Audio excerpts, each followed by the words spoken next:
My name is Julia Finechko, and I'm the Associate Director for the Long-Term Care Best Practices Program here at RNAO.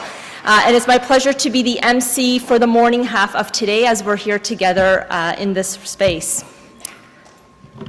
And I will advance my own slides. Thank you. So as we start on our third day, I'd like to reflect on the two remarkable days leading up to this moment. Our theme on day one was best practice guidelines and adapting to the local context. It was inspiring to see the progression and the growth of the BPSO program locally and internationally, and to hear of its impact on care outcomes, teams, organizations, and broader systems. I do hope that seeing the presenters share their experience from across the world engaged your hearts and your minds, and reminded you that you and your organizations are part of something big. Our theme on day two was the social movement of implementation science, where we dove deep into the review of the rigorous process in developing the social movement action framework, which is one of the frameworks we use at RNAO, and the evolution of the champions curriculum. We highlighted the role of our coaching teams, and most importantly, the reach and impact of best practice champions across your organizations to champion evidence-based practices in care. Today's theme is evaluation, outcomes, and impact of BPSO and best practice guideline implementation. And it's a day filled with panel presentations, workshops, and knowledge exchange breakouts. So in order to have a sense of the program details, I do encourage you again to scan the QR codes. There's some on your tables, there's some in the front here as well, to have a sense of what events are planned for today and what activities will follow. For those joining us online, good morning, good evening, good afternoon. I know the time zones are quite different. Wanted to thank again Lolly for putting together this beautiful breakout chart of the different time zones across the world, and so I bring your attention to this document. For those here in person, as well as those joining virtually, all the details are located within the program manual, as well as the online QR. And again, I want to encourage you to join in the conversation through social media. Whether you're using X as a platform, Facebook, Instagram, Pinterest, perhaps you're adventurous. I really want to encourage you to join in the conversation and have some discussion as to what you're hearing, the information that's being shared, the connections that you're making. So encouraging you to use the hashtag BPSO Summit, hashtag BPSO, and tagging at RNAO. If you can imagine, for every post you put at RNAO, our RNAO communications team receives that, and they do recirculate those posts, gaining more traction. So in terms of today's agenda, we're beginning with our welcoming and overview. We do have remarks from the Ontario Ministry of Health, and then we're going to continue on with a panel that will provide some outcome and impact of BPSO journeys as shared by different individuals and organizations. We'll continue on for networking and refreshment break, and again, want to encourage you to walk throughout the conference course, have a look at the posters, engage in discussions with your colleagues. Some faces might be new, some not so much at this point, but really having a discussion in how you could take those shared learnings, those lessons learned, and apply in your local context. After that, we'll come back together for integrated systems of care panel discussion. Again, will take place here on the main stage. And then we'll have a closing of the BPSO GLOMIT Summit and some lessons learned. And so Dr. Doris Grinspan will lead that session. We'll have lunch break, and then we'll have our asynchronous program continue on.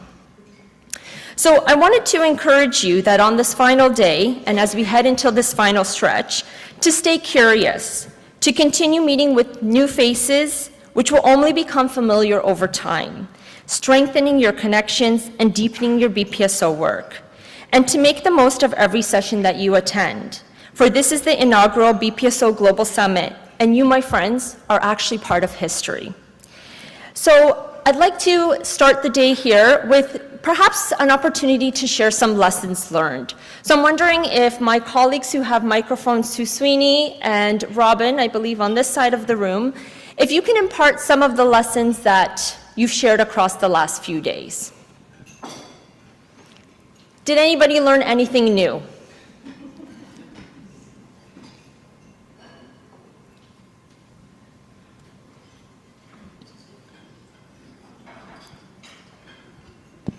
Oh, there's Ms. Doris. Hello, good morning.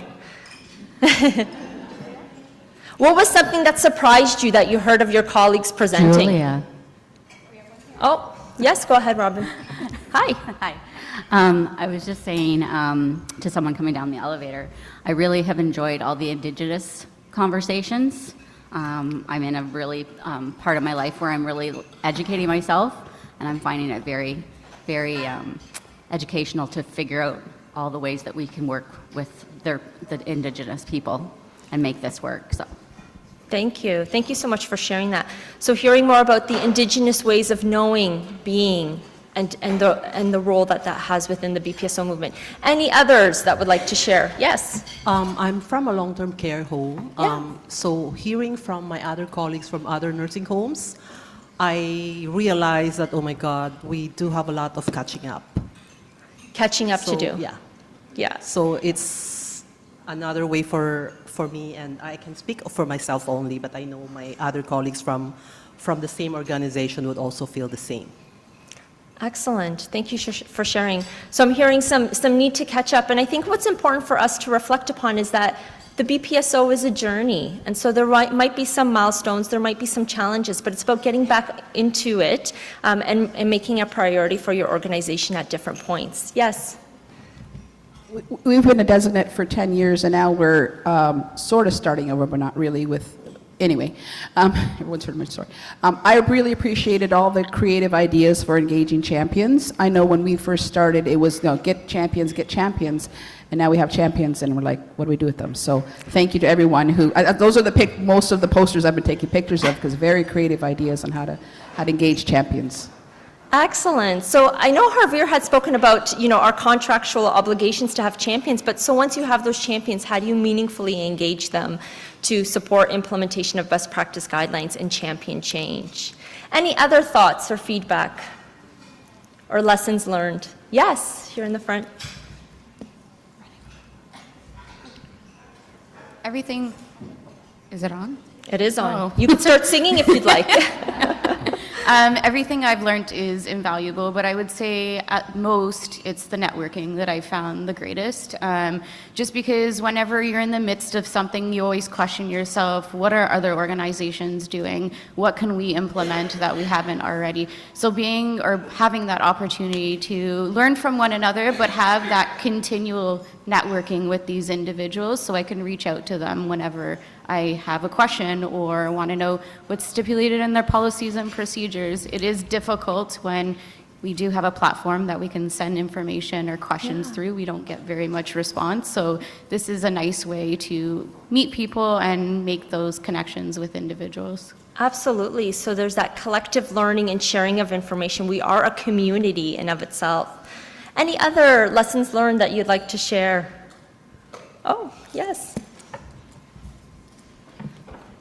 Hi, I'm coming from the long-term care in Ottawa. So it's been actually very refreshing. I found the whole experience very exciting. I learned a lot. But one thing that struck me also is the work of the BPSOs is actually exciting. And I also realized that I learned something new, that you can actually bring the BPSO to the families and residents and get them involved. So that's an area we're going to try and get it up in our facility. Thank you. Beautiful, yes. So meaningful engagement of those that we're providing care to. So I'm hearing of residents. Yesterday we had a panel discussion. A lot of the discussion was, how do you engage those with lived experience meaningfully and intentionally so that they are part and co-creating in the work that we're doing. So thank you so much for those that have shared.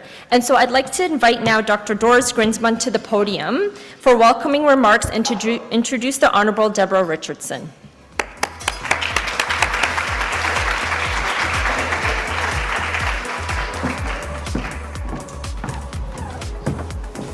before I introduce the deputy, I want May Tao here. I need more energy for this. Come, May. Do the May thing, May. And Raul, here is Raul. And here is Anu. Okay, May. Deputy, take the flags. Okay. All right. Take the flags, deputy. For you. Stand up. Stand Where's up. your flag? Give her a flag. Get your flag. Come on. No. Hey, get your flag and stand up. This is a morning exercise. BPSO Global Summit every day exercise. It's good for your muscle. Yes, it's good for the floppies, my grandma. Yeah, like this. Yeah, exactly. Okay, ready? Stand up, stand up, stand up. Up, up, up, up, up. All right. Ready? You got the drill already because we've been practicing it. And also, Hey, and also the ones abroad, in all the countries. Yes, that's right. All 10,000 people. Put your flag up. BPSO flag. All right. Ready? No necesita. Go. You ready? BP. ¡Eso! BP. ¡Eso! ¡BP! ¡Eso! ¡BP! ¡Eso! ¡eso! Okay! If people in China, is this working? It's not working. So, Deputy, first of all, in China alone, Deputy, today there are 10,000 people. And if they thought that at 9:45 p.m. they can go to sleep, we say no. BPSO may says. And in Chile there are hundreds. And in Nigeria there are hundreds. We have over 15,000 people here. And what an honor to have the Deputy Minister of Health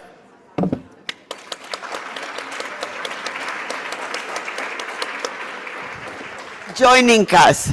So I can read you a million bios, and thank you, Janet, for sending me the formal bio. But I want to tell you something different first. I want to read you what the deputy wrote to me this morning.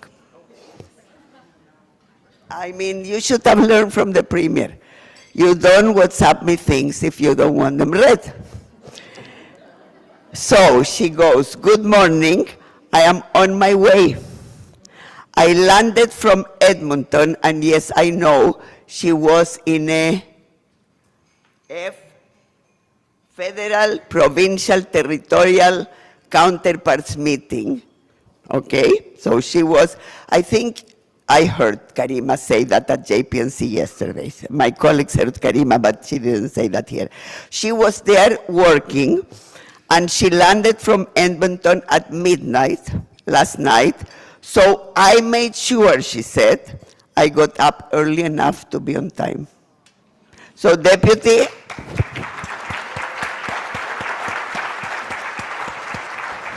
now, because she did that, we are going to take a break, and my poor Janet will have a catapulco, heart attack, hopefully not, because we did that also with Minister Natalia Casandova, and poor Janet needed to tell Minister Natalia Casandova if she wouldn't mind walking out of this room like a minister, okay? And that's what she said. Would you mind walking out of this room with the, I don't know, 60, 70, 80 people that wanted one by one pictures with her? So, Deputy, after you finish speaking, people will walk with you outside if they want pictures. So, Janet doesn't get a catapulco, okay? And people can take pictures. You don't get a time to take pictures with a deputy, especially not a deputy like this. Let me tell you a bit about her. Where is Maxine? Where is Maxine? Maxine, darling, come. Come, darling. Did Maxine introduce herself to you, deputy? Well, it's about time she does. It's about time she does. And if you would have been yesterday, not today, she would have been, Come, with her beautiful, beautiful skirt, and she deserves to do this intro way more than me. Can I read it? Yes, read it, and you will know why. I have cantaloupe in my mouth. Good morning, Minogajap. Deborah Richardson became Deputy Minister of Health in March 2024. Deborah is a proud Mi'kmaq woman from the Pabonneau First Nation in New Brunswick and is the first Indigenous woman to serve as a Deputy Minister within the Ontario Public Service. That deserves a round of applause.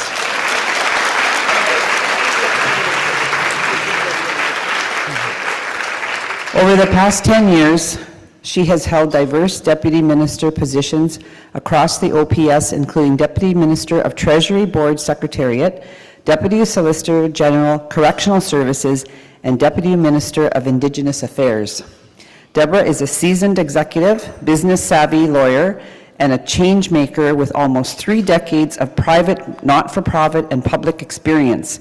She is known for her caring, collaborative style and ability to nurture relationships, which has contributed to her reputation as an authentic leader and humanitarian.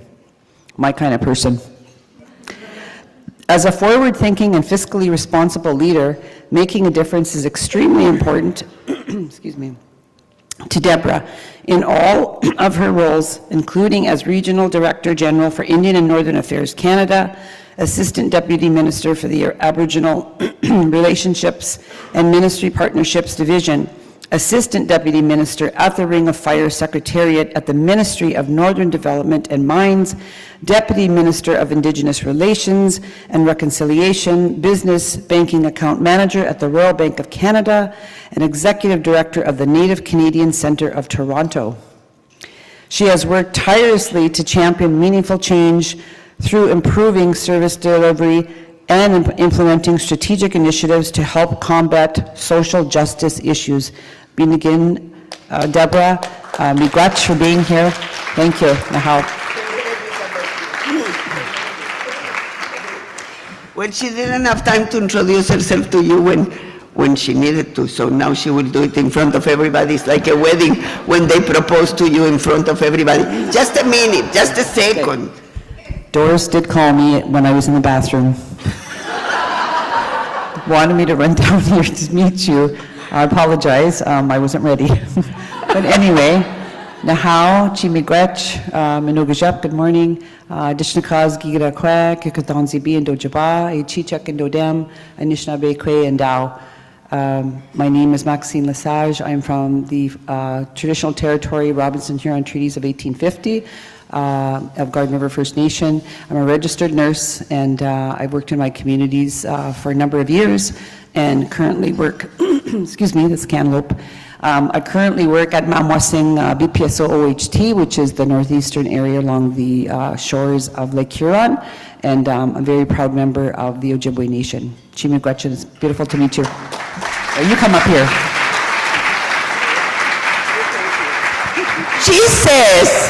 She says, and I quote, don't say things, ask the Premier.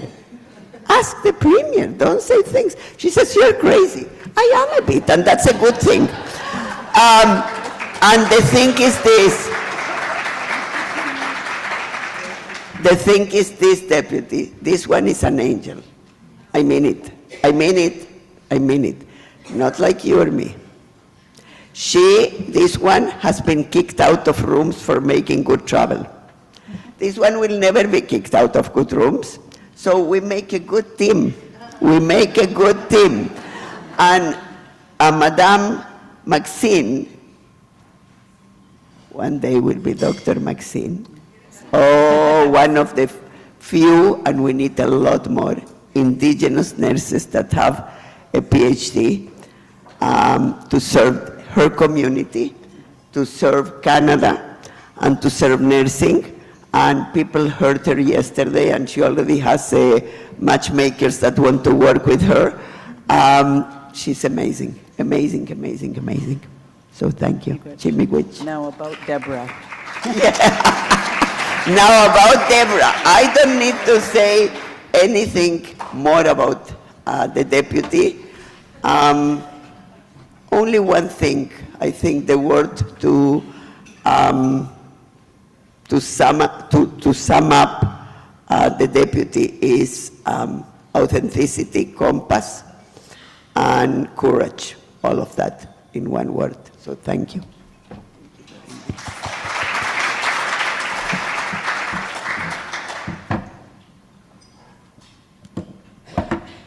Maybe. Yeah. Nin Dalawisi, Wabano Nungaskwe, Deleawe Winbigajawik.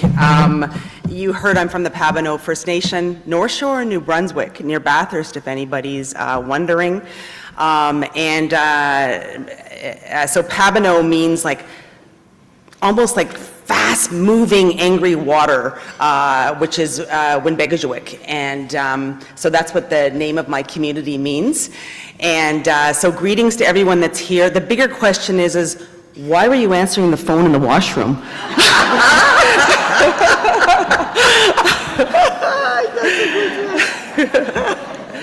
So it's amazing to come here. Those of you who know Doris, you know that you can't say no. It's actually impossible.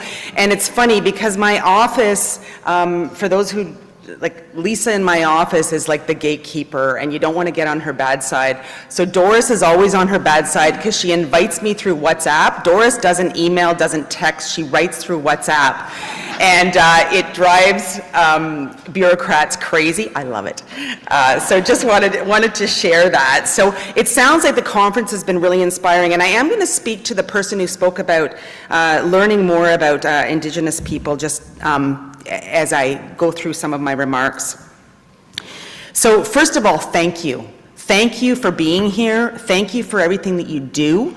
And thank you for your continuously learning. And it's important that we learn from each other, like to advance things, to advance new ideas and things that are working. There needs to be forums like this. And I love that we're sharing it from right around the world. That's what's and right around the country. And right around the country and through sites.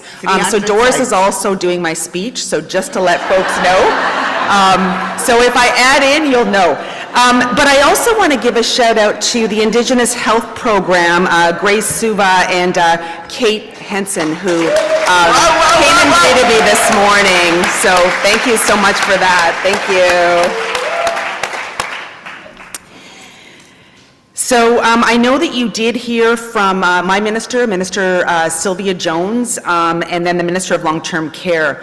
It's funny because for those of you who don't know the hierarchy of government, a deputy minister is basically like the CEO of an organization, and they're not an elected official. So we always have different elected officials come, and whoever, we live in a democracy here in Canada, and whoever the elected party of the day, we work with them. So I've been a deputy for, I guess, 11 years now, and Sylvia Jones was my minister when I was at corrections during COVID, and she's incredible. So then when I came over to health, it was like the band was back together. It's really lovely. She's somebody who really deeply understands health and really understands public service, so I'm really grateful for that. The other thing, I have spoken to this group before, but for those of you who haven't heard me speak, I'm a cancer survivor, 3 years out. And, you know, when I was diagnosed with cancer, it was the scariest day of my life. And when I had to, you know, go for my surgery, it was horrible. And then when my first day of chemotherapy, I was shocked because I didn't think I needed chemo. And I thought I would go right from my surgery right to radiation. And then because I had surgery before I had chemotherapy and before they had the pathology, and then when my diagnosis came back that I was HER2 triple positive, my surgical oncologist said, "Oh, by the way, Deborah, you have to do chemo." And it was like it winded me. I was absolutely shocked. And for somebody, I'm a traditional person. We belong to a traditional society, my husband and I. I have a home in Nipissing First Nation. My husband's from Nipissing First Nation. We have 5 kids. I didn't even share any of that. And, which is the most important part of my life, I do need to say. So I was gutted. And the day that I had to go to Sunnybrook for my first day of chemo, for those of you who know, when you're anxious about things, you're always going to the washroom. Like, I was in the washroom. I was stressed, and I had to go to the pharmacy before to get the steroids and the anti-nausea and all the things that you have to do before, and I was just so terrified. And this voice said, "Deborah," and it was Agnes, who's a nurse at Sunnybrook. And just hearing her voice, seeing her come, and a number of you have probably greeted patients like that in a number of ways, but the impact that that woman had on me will forever change my life, because it was in the scariest moment that I've ever experienced, and that kindness, that gentleness, that I know what I'm doing, don't worry, kind of, she actually did grab my hand, and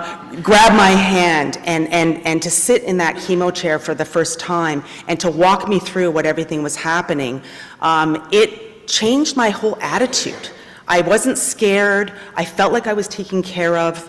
And it's the work that all of you do. And don't, even no matter how busy you get and how grouchy you get and all of those things, never forget what that spirit of what you bring has the impact on the patient. So I just wanted to recognize that. And every person, every nurse that I met along the way, the people who put my wristbands on when I arrive at the hospital, incredible experience. So from a patient perspective, I just wanted to share that. Really, really important. Don't lose sight of that.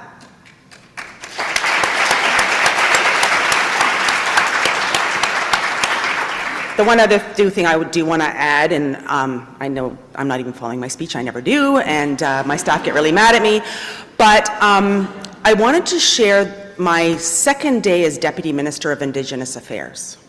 Because I gave you a good example, I want to give you a not good example. So my second day, I was Deputy Minister of Indigenous Affairs. I get invited into a meeting with the big guns. So there was the Premier, it was Kathleen Wynne at the time, there was the Health Minister, the Deputy Minister of Health, and then there was little old me. So I walk into the meeting and I sit down, and it's about a case about a young girl who, there was a lawsuit, Children's Aid was involved because the mom had taken the kid away from getting chemotherapy. And everybody in the room was saying that we think that Children's Aid should go and apprehend that little girl to force chemo, because it was a kind of leukemia that it was very treatable and she would survive. So the Premier looked at me and she said, "What do you think?" And I said, "I totally disagree." I said, that mom wants to do the best thing for her little girl. She needs the space and the time to work it through. And I didn't have all the facts at the time. I just went with my gut. And so the Premier said, yes, okay, that's right. I thought the Minister of Health was going to strangle me at that meeting. Honestly, if daggers could kill, he looked right at me. And as we start to unpack it, sure enough, there'd been another little girl who had died from a close-by First Nation when she started chemo too late. So that mom felt, oh my gosh, chemotherapy is going to kill my little girl. Then her little girl had done one round of chemo and was quite sick, which isn't surprising, having experienced it, I know. And a nurse at the hospital, the mom had said to the nurse, look, we really need ceremony. We need a place to smudge. The nurse was very derogatory in her response to that mom. She said, that's hooga booga, you can't do that in this thing, it's not going to help anyways. The mom was just overwhelmed. So the mom said, look, I need a little break. My little girl needs a little break. I'm going to take a bit of time with my daughter. They phoned Children's Aid. So that's what happened. So all of a sudden there was a lawsuit against the hospital with Children's Aid. The province was involved. Let me tell you what actually happened. So I fought with the Deputy Minister of Health at the time And he was trying to set me up with his oncology friends to show me how important chemotherapy. I know how important chemotherapy is. I know how important Western and traditional medicines are. They weren't hearing the point. Even when the Ministry of the Attorney General lawyers came to try to intimidate me to change my mind, there was 8 of them, they came around my boardroom table, I still remember this, and they're saying, we need to intervene, we need to apprehend that child. So I showed a Facebook video of the mom that talked about how much she loved her little girl and how worried she was about her little girl. I said, is this a mom that is not going to do everything possible to help her little girl? She needs the space and the time. So we set up a circle of care. We had traditional healers. We had oncologists. We appointed a lawyer to represent the family. We paid for it. And guess what?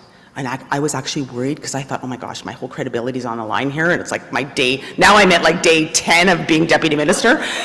And sure enough, they were all sitting in a circle at sick kids. I was getting play-by-play from people, because at this point, even the lawyers from the Ministry of the Attorney General had a really good rapport now with the lawyer for the family, working with the family. So they were all sitting around still debating this within the family, and the little girl, 11 years old, she says, Mommy, I want to live. She said, I want chemo. And that's what happened. And that little girl's alive, right?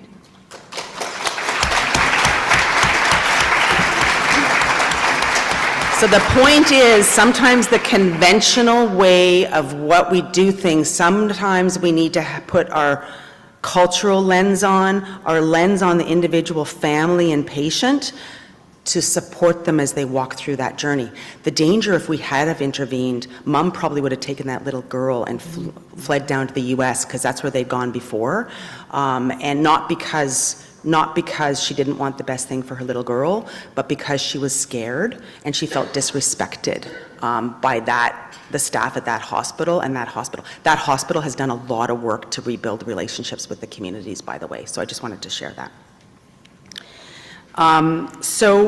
Just wanted to share now some of the things about RNAO's Best Practice Guidelines program. So it was launched in 1999, you've probably heard about that, with a really bold vision, and bold vision is important, to provide nurses and health professionals with the best available evidence to guide clinical practice and improve health outcomes. Today, RNAO has developed more than 50 best practices guidelines across 9 categories: clinical care, mental health and substance abuse, healthy work environments, health system transformation, equity, diversity, and inclusion, children and youth, older adults, population health, and foundational guidelines. Those are all awesome categories. And building on the success of the BPGs, RNAO launched the Best Practice Spotlight Organization, which is BPSO, which we all have our pins. And by the way, I have the 100th anniversary pin. I have the champion pin. Orange Shirt Day, don't forget September 30th, wear your orange. If you don't have any and you're in Toronto, go to the Native Canadian Centre of Toronto. They do have a lot of shirts that are made by First Nations communities. And also, it's the 50th anniversary of the Franco-Ontarians. So bonjour for anybody who's French here today. Félicitations. So building on the success of the Spotlight started in 2003, to really support organizations to implement these guidelines and evaluate, like, are they working? What's the impact of them? And so today there's more than 1,500 BPSOs across Ontario, Canada, and internationally. So you don't have to add in, right? I didn't know I'm making sure I don't get in trouble with Doris. Well, we have 1501. I'm joking. Okay, 1501. And these BPSOs span right across every sector, and many of them are working, you are working or about to work in many of them. So hospitals, long-term care, public health, primary care, home care, academic institutions, Indigenous health organizations, and Ontario health teams. And I'm sure there's many more. And each BPSO commits to implementing multiple RNAO BPGs over a 3-year period with support from RNAO's executive coaches, which I love, and a robust evaluation framework. So RNAOs, BPG, and BPSO programs are now recognized as international models of evidence-based practice and health system transformation. BPSOs are active in countries, and some of you are here, so good morning or afternoon or evening, where it depends on the time of the day.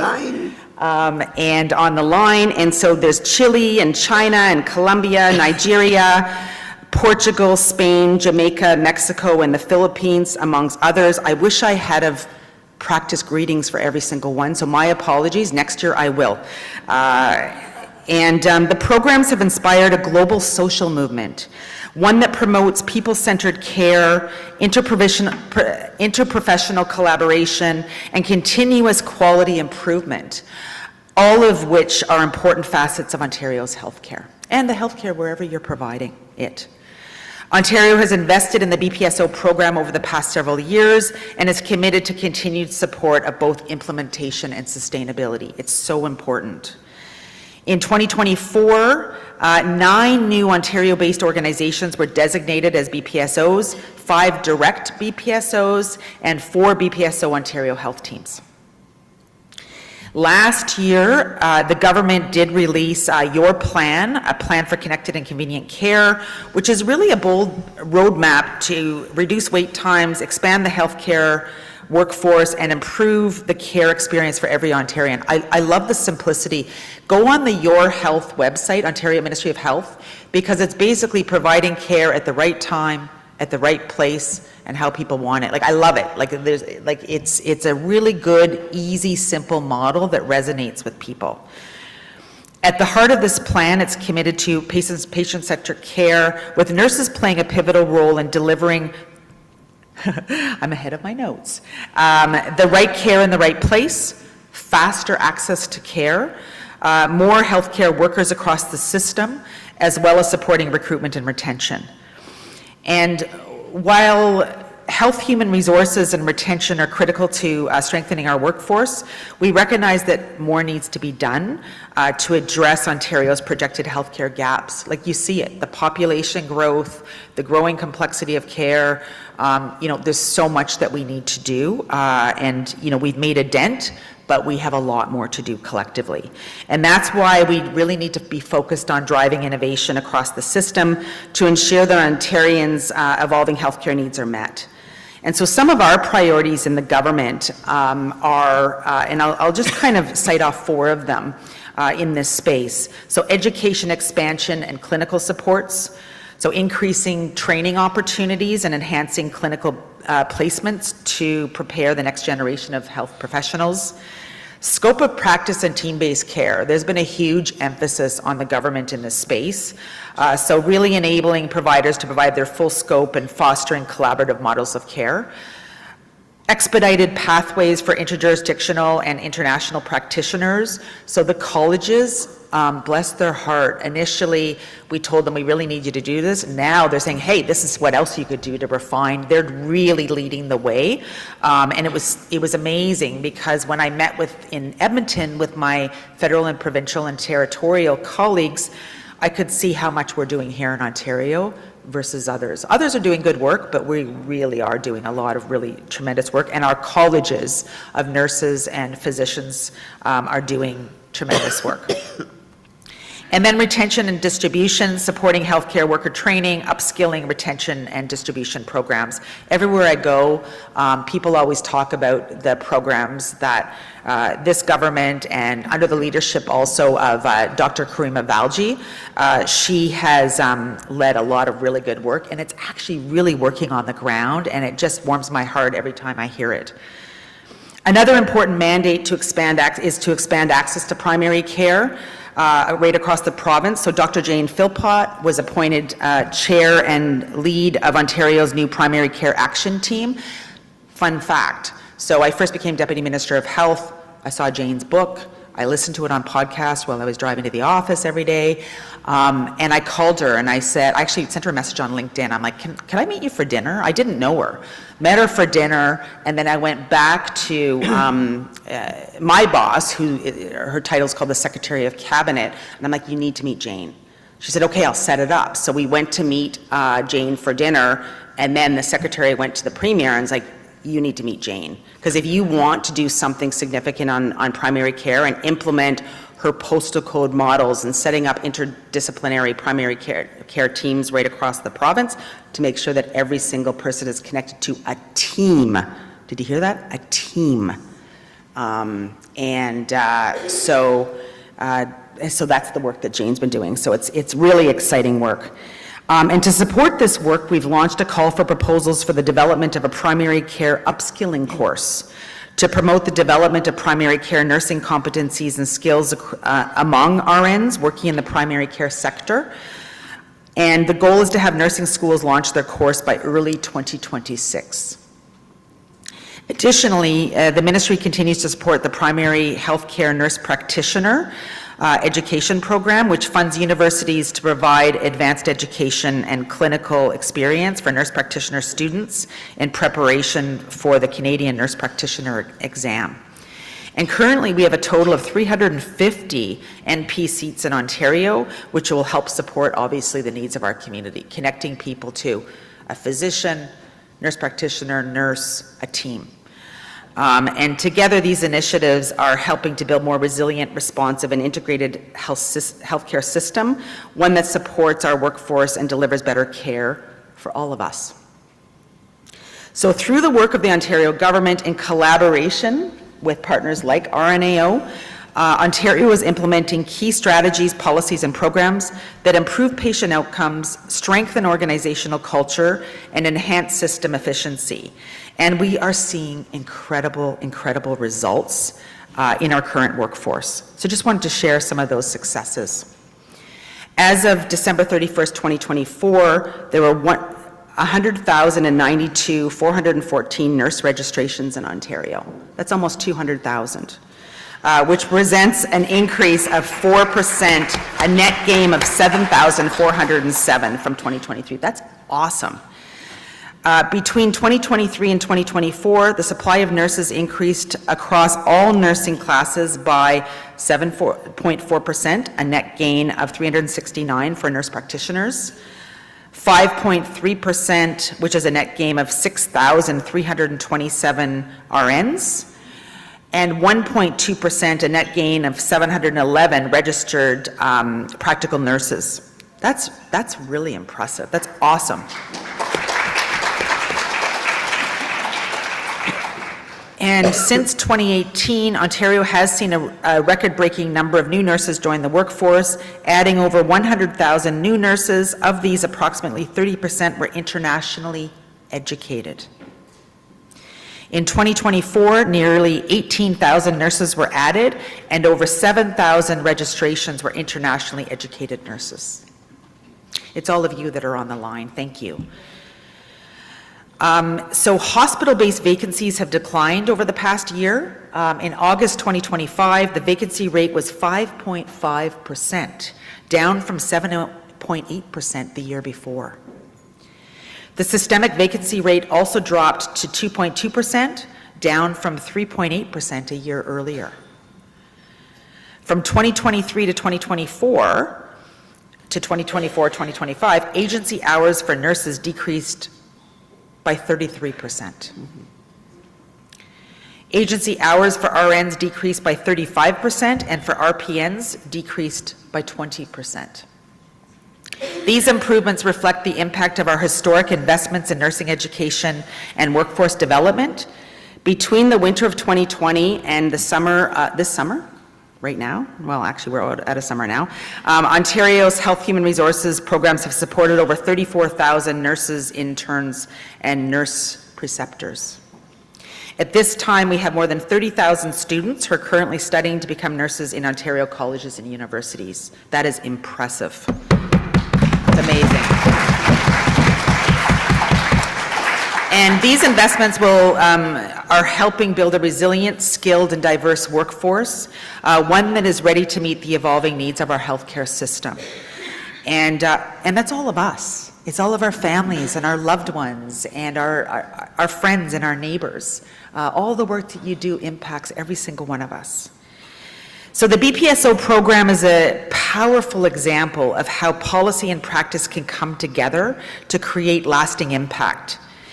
It's a model that supports continuous learning, rigorous evaluation, and sustained improvement. Programs such as the Empower Nurses and Healthcare Teams to lead change, not just within their organizations, but right across the entire system.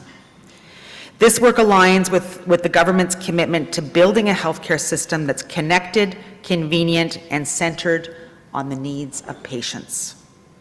So to all the BPSOs represented here today in person and online, Wololiuk, Miigwech, thank you, merci, for your leadership, your commitment to excellence, and your dedication to people-centered care. Together, we're building a stronger, more sustainable healthcare system, one that supports our workforce, empowers our organizations, and puts patients first. Mama P.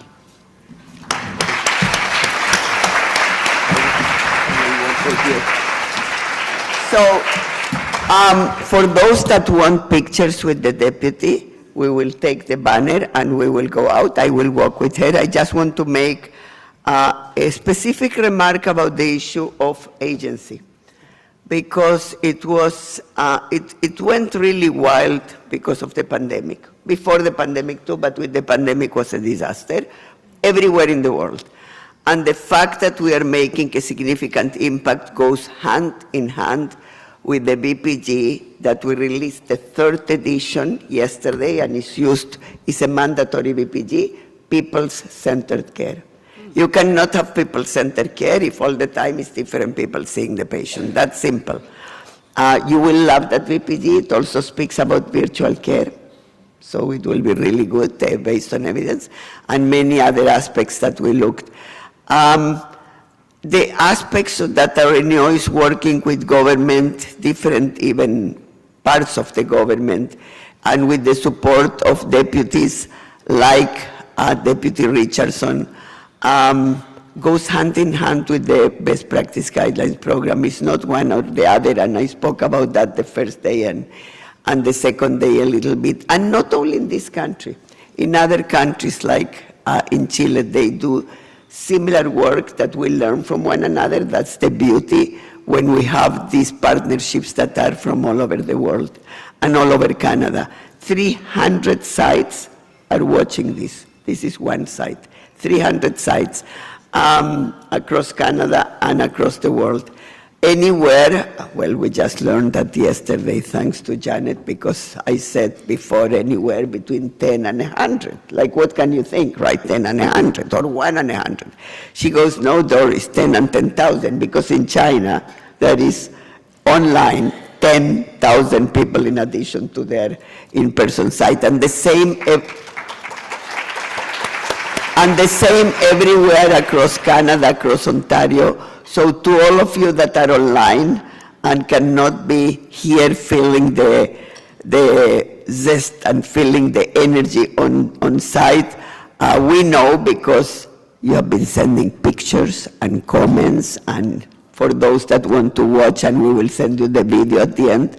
I know Raul is preparing a video. Who knows what will show up in the video? Be careful. Don't answer the phone from the bathroom.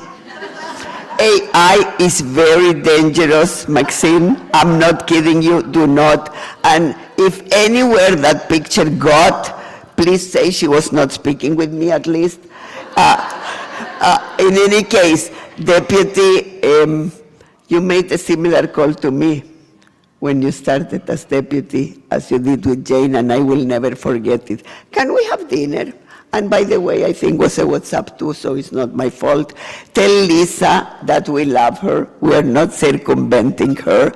Lisa has been the Michelle Rangel, or the Beta Michelle is on mat leave now. For how many years there? For how many deputies? 14 years, I think. I know many. I know that when Bob Bell was deputy, she was there, and she was there maybe even before. Here you go. And she is very protective of the deputies. Very. So that's why you need to get around Lisa sometimes. What can you do? Send her our love. And for those that want a picture, please, we will go with the deputy. Thank you.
Good morning, good afternoon, and good evening, those who are joining online.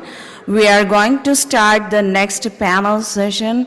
So welcome everybody again, and those who are going out for a photo, I would really appreciate join back for the panel. Please come back as soon as you complete your photo session and join with the panel. So I'm really proud here. I'm standing in front of you for the plenary panel of outcome and impact of our BPSO journey. And as you all know, the impact and outcomes are the very visual effect of your program, your BPG implementation that's happening rigorously over the years. So here we are going to hear from our expert panel and from our panel members how different BPSOs, they have been implemented their BPGs and their impact. I welcome our panel members virtually, as well as those who are joining here. So, okay.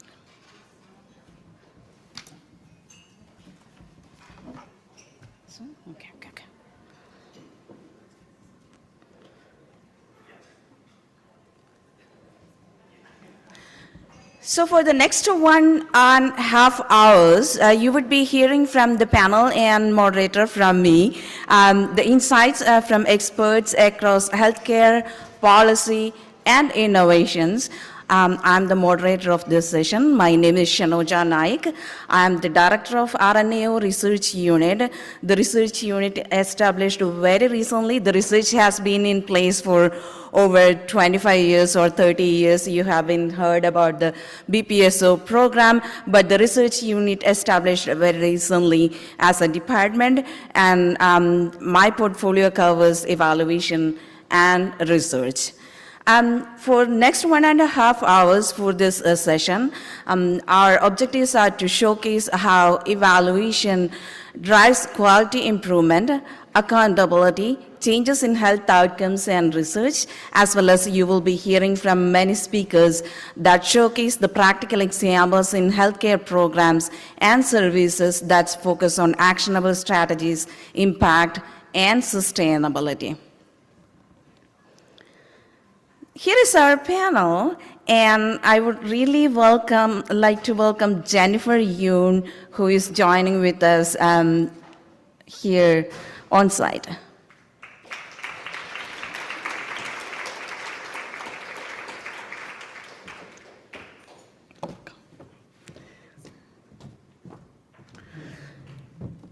Welcome, Jennifer. Jennifer Yoon is a nursing leader with significant contributions to the healthcare sector in nursing, research, and policy. Before nursing, Jennifer was part of the research collaborative between... That's the long one. There's a short one. Oh, sorry, I'm reading what I received. Okay, so... Do you want to do it? Go for it. I'll keep it short. So I'm the Deputy Chief Nursing Executive and Vice President for Quality and Patient Safety at Humber River Health. And then I'm also an adjunct lecturer at the University of Toronto and a PhD student at Queen's University, working on a statistical model for nursing workforce planning and forecasting. That's nice and sweet. Sweet. Short and sweet. Thank you very much, Jennifer. That saves my time, too. So online, we have other panel members who joining with us. Marta Blancas Ahuata, apologies if my pronunciation was not appropriate, having graduated in nursing from Rey Juan Carlos University in 2006, she completed a master's degree in endostromal therapy at the University of Granada in 2017. At Hospital University of Foundation Alacorno, where she has been worked in the general surgery and urology unit since 2007. She assumed the role of advanced practice nurse in ostomy care in 2020. In 2023, she was appointed as the co-leader of Best Practice Guideline, supporting adults who anticipate or live with the ostomy. She is deeply committed to enhancing the quality of life of individuals living with an ostomy. Welcome. Along with Marta, we also have another presenter who is Vanessa Rose Lujan. She is having graduated in nursing from Rey Juan Carlos University in 2002. She obtained a master's degree in nursing management and leadership from Universidad Europea de Madrid in 2023. Since 2002, she has served at Hospital Universitario Foundation Alacono, where she spent 10 years as a staff nurse in the surgical ward before assuming the role of head nurse of the same unit for 7 years. Since 2018, she has led the Best Practice Guideline, the Ostomy Guideline, the BPG. Throughout her career, she has demonstrated a steadfast commitment to enhancing the quality of life of individuals living with an ostomy. Welcome, both of you. I know, like online, you are on the same screen. Say hello so everybody know where you are. Marta and Vanessa. Welcome.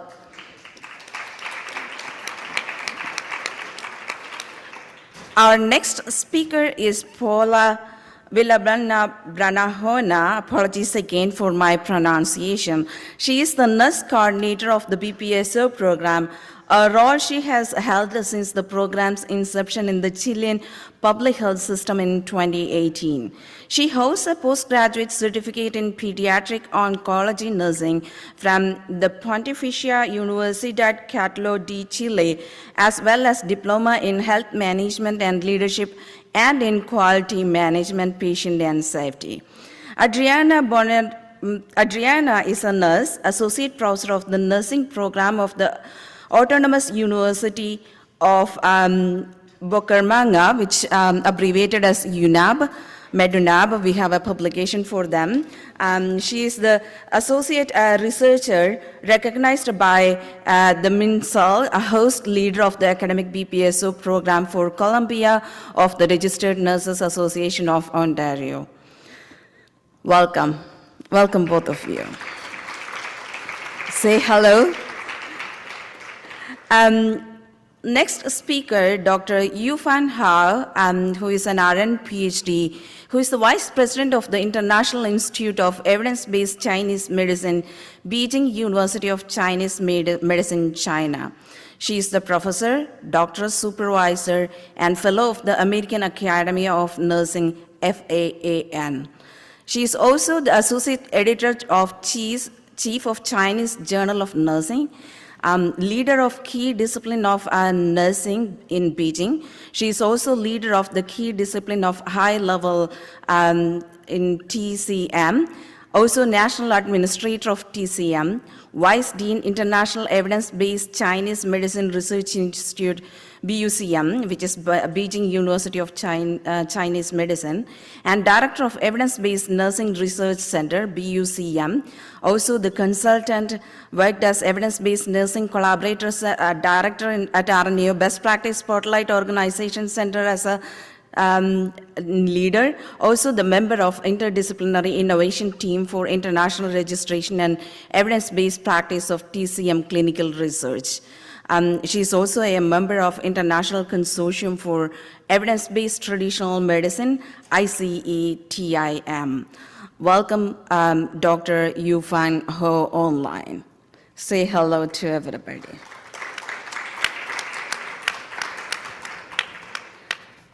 Okay, so now we are going to start off with my presentation. As I said before, what I'm focusing today is like an overall view of the evaluation as a catalyst for the health improvement and innovation. The purpose I put catalyst purposefully on the title because, you know, it's the bread and butter, and many of us, we consider evaluation, but when progressing a little bit later in the part of the implementation of the best practice guideline. So, You have been hearing about the purposeful evolution of our program in the past 2 days, especially from our leader, Dr. Doris Grinspan, CEO, Dr. Doris Grinspan, as well as like other team members yesterday too, with a different aspect of the purposeful evolution of the program. Now the question is like, what's a purposeful evolution meant for you in your healthcare organization or your organization? When you implement the best practice guideline, the guidelines are getting some changes or many changes from the implementation to the practice and to the quality improvement initiatives in different ways. It could be the evaluation part only, the impact, as well as some of the policy changes you can see. So here at RNAO, what we define is guideline development, implementation, and evaluation. Now, what I am focusing on is the evaluation and sustainability part of the program itself.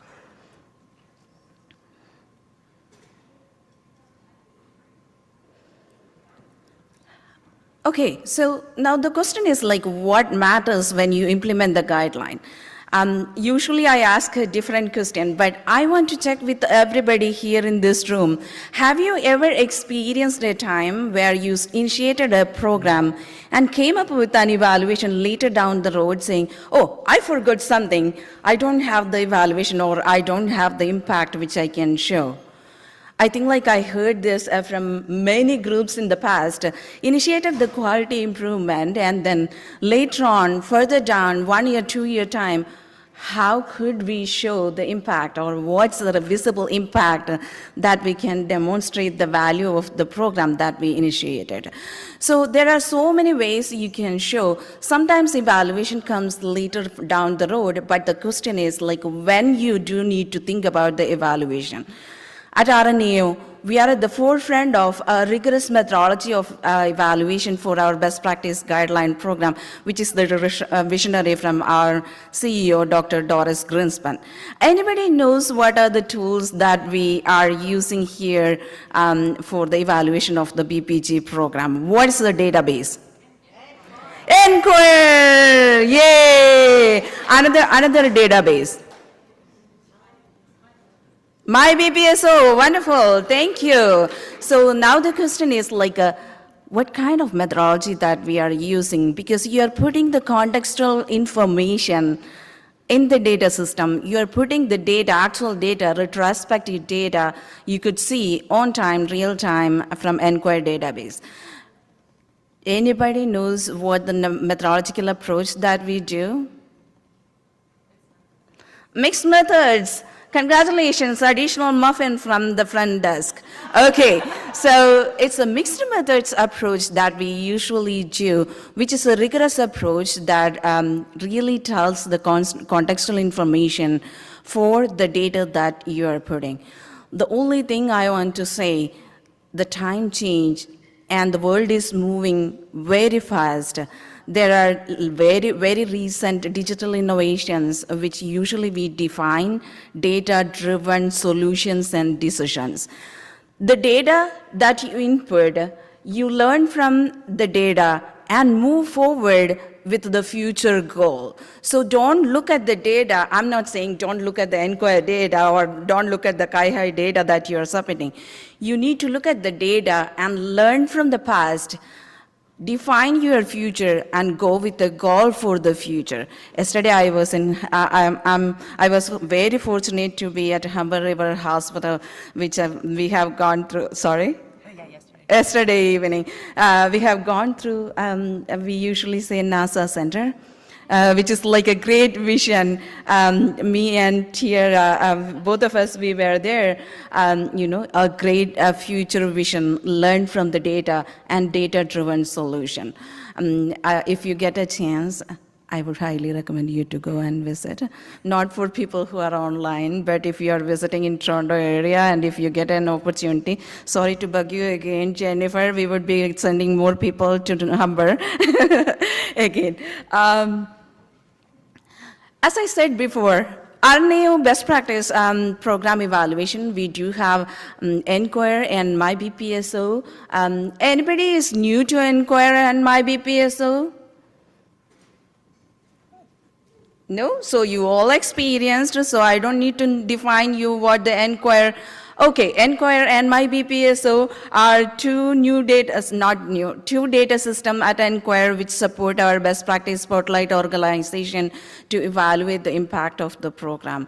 So it's collecting quantitative data as well as contextual information, and combinedly, very recently in 2020 onwards, we started AI program. AI is not the actual terrific AI that we scared about, but those AI features that we are using because the volume of the data and the variety of the data. Say, for example, in previous explanation, our Deputy Minister, she explained how the different sectors they are coming in the program. So we do have like home care, public health, hospitals and long-term care homes.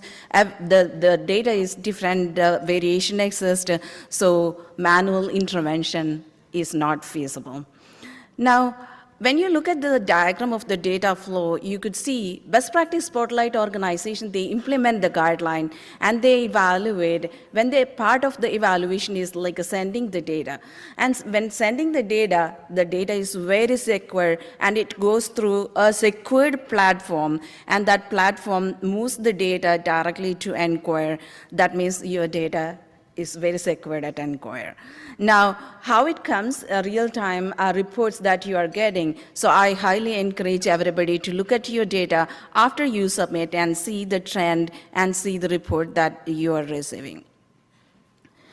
This is some of the highlights. As I said before, it's very hard to navigate individual organizations level data as an organization right now because we are getting massive data in our data system. And in the past year, as of 2024, as of 2024 December, the data analysis was conducted. At that time, FOSS is one of the main guidelines that we have been receiving highest volume of data, following by the person and family-centered care. Very recently, like yesterday, we announced the new guideline, which is people-centered care, which is coming up. And person and family-centered care is also one of the mandatory guidelines that for all of our BPSOs to implement, as well as the transition of care and services. And you can see the exponential growth of the data system tracking back from 2012. And it's like, I would say, steep, almost like a 90 to 100% up every time, just like going rigorously on upward direction. And there are two types of data framework that we used. I think like you have seen this, the data quality framework, which really keeping up the quality of the data, which is the key point of every data system, as well as we have the data privacy policy. I hope like you all already kind of like signed the Enquire agreement. Those who are new, we would be coming to you to sign the agreement as well. And evidence booster, those who published the evidence booster in the past, can you please raise your hands? Oh, wonderful, give them a good, okay. So evidence booster is a 2-page infographics that clearly demonstrate the impact of the best practice guideline implementation.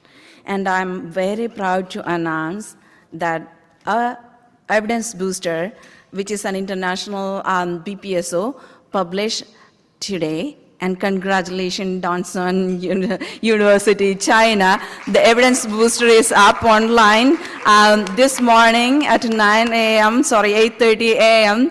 Congratulations to all team members who heavily worked with the BPSO. Meredith Otia, she is the leader of the evidence booster, and our communication team. Thank you very much, Anu. And Marian, she was here. Thank you very much, everybody, for that work. And if you are interested in working towards an evidence booster, feel free to contact our team. Our team will support you on the development of the evidence booster as well as the publication on both for you as well as on the RNAO website. See, here is some examples from our past evidence booster which clearly demonstrate the impact. This is at the individual organization level. Since I'm very proud to say that I have access to the data system, and when we conduct the analysis for all the BPSOs, one of the key highlight is that like in the past, most of the organization, they have shown impact on their indicators with the data within 1 year. Isn't it amazing? Just like within 1 year, there is like a huge trend you can see. And this 1 year is like the overall time frame that most of the organization, they show the impact. Now the question is process or outcome. Which one is the best that you like? I would say process that comes in the first. Outcome is something that you could monitor later down the road in a slower trend. Now, here is a wonderful picture you can see. I think like it's animating. You could see the trend very visible at the indicator level and the sustainability. What is the sustainability? Or I think like it's more data world, we define data saturation. So when you say data saturation, it's a key component of defining sustainability and program fidelity. So when data saturate at one indicator, you could see the trend and it's staggered around a single point. And that is how we need to say, oh, okay, we are also coming with the sustainability mode in terms of the data that we are submitting. So once you find, we have a publication based on this sustainability data saturation. It's like a 12 data points surrounding in a single average. I'm going a little bit technical, apologize. But that comes with the data trend, and that is what it could be showing on the screen. Then you can say, oh, okay, I can connect with the Enquire team, and that is the data sustainability attained. Potentially, we can think about like another indicator moving from process to outcome. And Enquire, we have all those great features. Once you monitor that one, there is a metrics that we can come up with, and that metrics clearly define where you are supposed to navigate. Are you moving on to the next guideline, or you are supposed to stay on the next guideline, same guideline, and continuously monitor the progress of the guideline. So there is like a clear actions that is defined once you identify data saturation. Coming to the sustainability, when you implement the guideline, sometimes we monitor that, okay, you stop implementing the guideline, move on to the next one. But it's highly recommended that you continue your implementation on different recommendation. Guideline usually comes with like a 7 to 15 recommendations. What are be most useful for your organization, and then continue implement the guideline and make sure like you have enough resources. When I say enough resources, as when you monitor the sustainability, key points are given. Those are the list. You might have like a data-driven procedures. You might have more finance resources, and you might have more support in terms of monitoring sustainability, etc. So it's a collaborative approach. So the question is like you completed your implementation, you moving on to the next guideline, you implemented 2 guidelines, you implemented 3 guidelines. What is next? So you continue with the evidence-based practice on different areas, different clinical areas. Now you submit the data.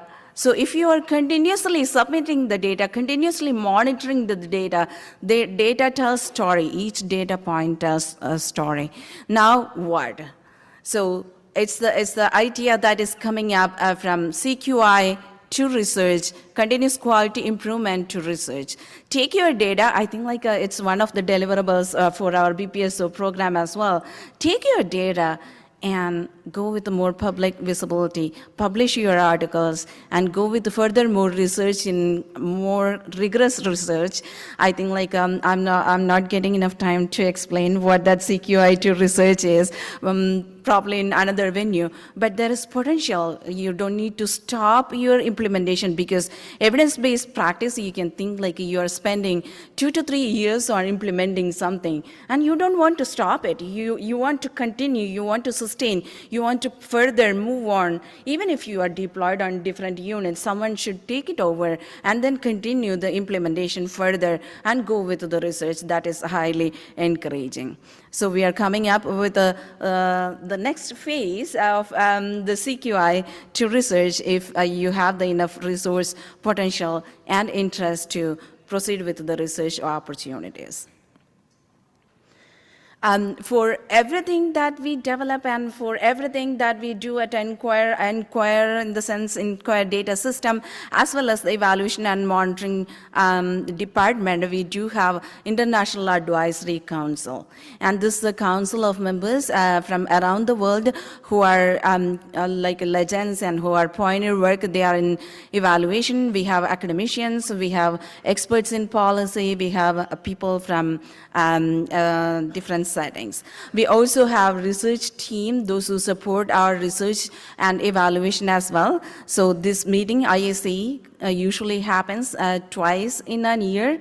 So sometimes you may be seeing some invitation from RNAO to present in the IAC, also some research unit. Last time, Jennifer, thank you very much for joining again. So we invited Jennifer for our IAC Council meeting presentation for the BPSO visibility. As I said before, we established the RNAO research unit, and the research unit focused on methodological advancements in guideline development, implementation, and evaluation. And I'm very proud to say, very recently, RNAO recognized as a research institution under CAHR. Proud to the team who worked on it, and thank you very much for all your hard work. In summary, the overall goal is improving healthcare quality is our responsibility. Identify the gaps in practice before making any changes, and be creative, developing solutions, and work towards the data-driven improvements. I'm an evaluation person, so I speak a lot about data. So I would highly encourage you to go look at the data and so come up with some kind of insights from the data, as always you do. And thank you very much for your hard work. So let me conclude up there for my presentation. Now I really wanted to invite Jennifer for her moderator session. Sorry, plenary session.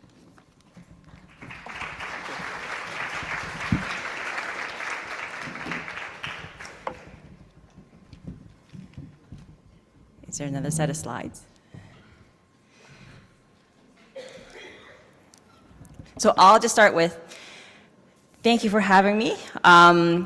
It's so good to see so many visionaries leading the profession. You're not here by accident. You are definitely here by design. But definitely, what a wonderful network. And I don't know if any of you guys knew, I tweeted or twittered or whatever that term is, on day one that I was already thrilled with the turnout, but I was actually blown away by the attendees. So congratulations to all of you for being here and networking and sharing and disseminating and being the very best of the profession and taking it back home. So congratulations. So I'm kind of excited to share some results.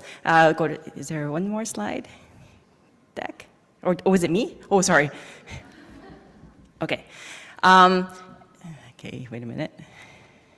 Okay, and let me just provide some context before I show you what our results are. And so I work at a wonderful facility. It comprises of 3 sites, 711 beds. We serve a community of 850,000 members, and it's situated on the traditional lands of the Anishinaabe, including the Mississaugas of the Credit, Haudenosaunee, and Huron-Wendat territory, part of the Toronto Purchase Treaty 13. The Humber Portage was a major portage route between Lake Ontario, Lake Simcoe, and the Northern Great Lakes, used by the First Nations people for thousands of years. And the Mississauga is called the Humber River Chinook, which means to leave the canoes and go back. And I'm deeply grateful for this. This is where I live, I work, and I play. Okay, so we're a multi-site organization, lots of beds, so lots of patients, and we service a very large proportion of the GTA in the Greater Toronto in the Northwest area. And we had started our journey to apply to become a BPSO back in 2017. So even though we were writing out the applications, we were already starting to think in the background, what do we need to do and how do we get things off the ground? And I have to give full credit to Derek Hutchinson and Gurmeet Magera, who's sitting right at the front table, like eager beavers that are the true leaders in our organization and lit the fire for best practices across with 2,000 nurses and many, many, many more interprofessional team members. Yes, thank you. And for sure, I want to highlight, we do have that NASA-style command center. You're seeing an actual image from what it actually looks like. And when we had guests yesterday, but in fact, we do provide many tours for anyone that's interested in understanding how did we come to design the tiles. And the three of us were actually deeply involved in the design of the algorithms in the tiles that you see on the screen there. And we have one that's dedicated just for BPSO. Yeah. Which is why it's a Doris favorite. So what we did as a team is that we actually took several of the guidelines and we thought about, if we're going to build a command center, we want to have visibility on the patients and what's going on, and then and convey the right information.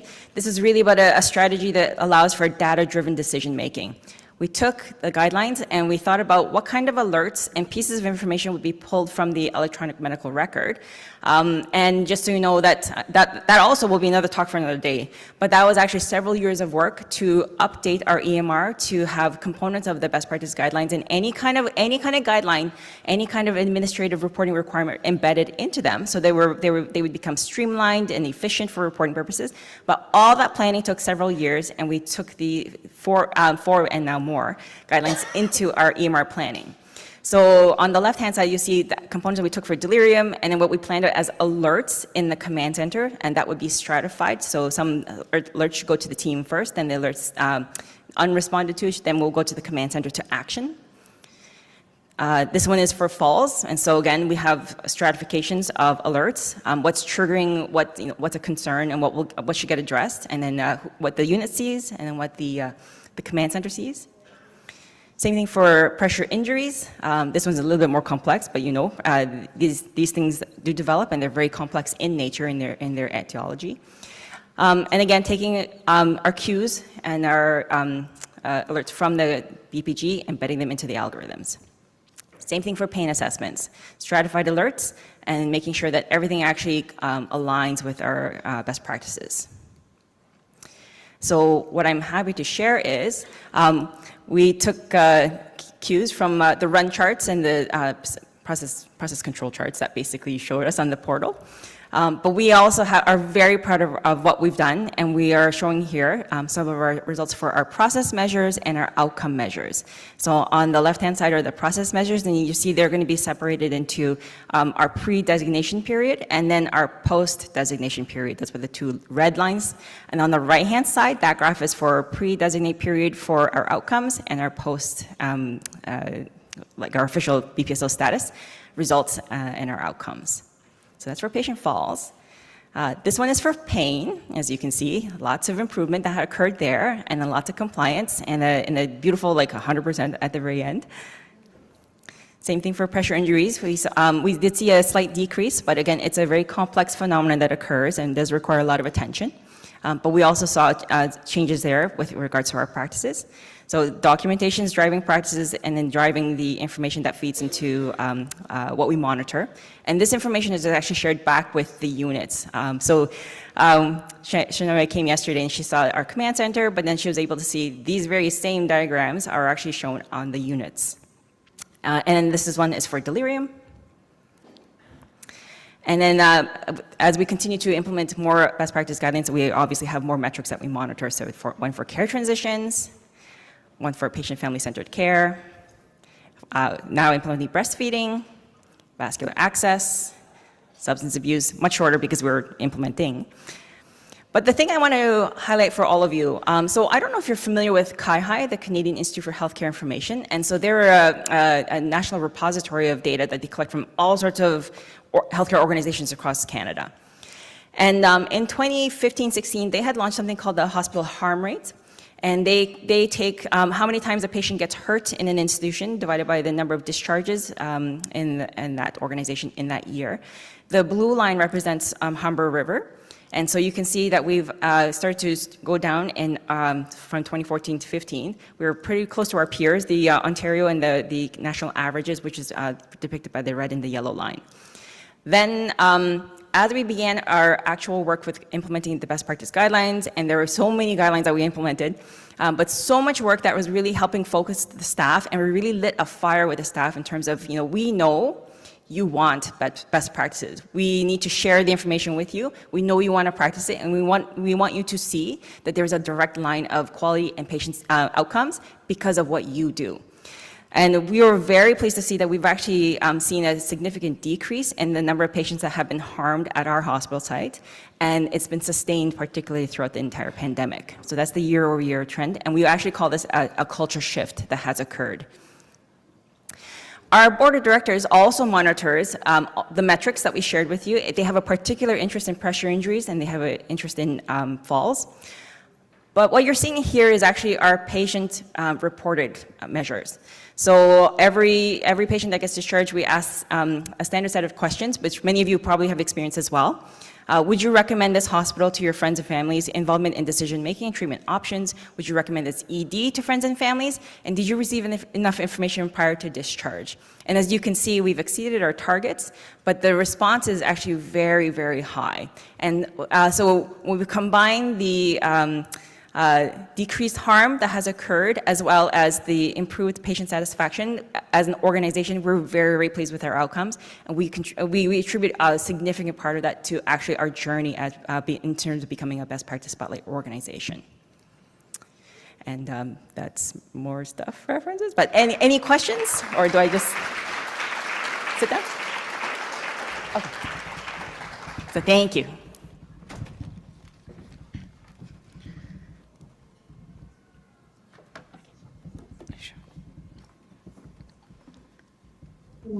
Thank you, Jennifer, for that amazing presentation and how you are demonstrating the impact of BPG implementation.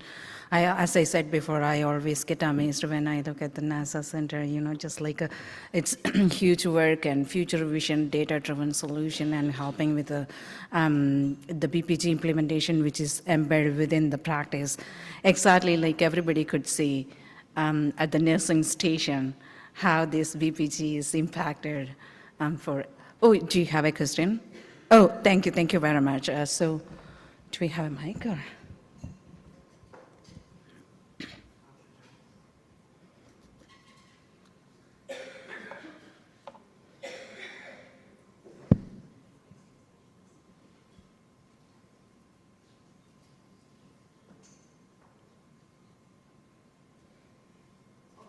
Okay.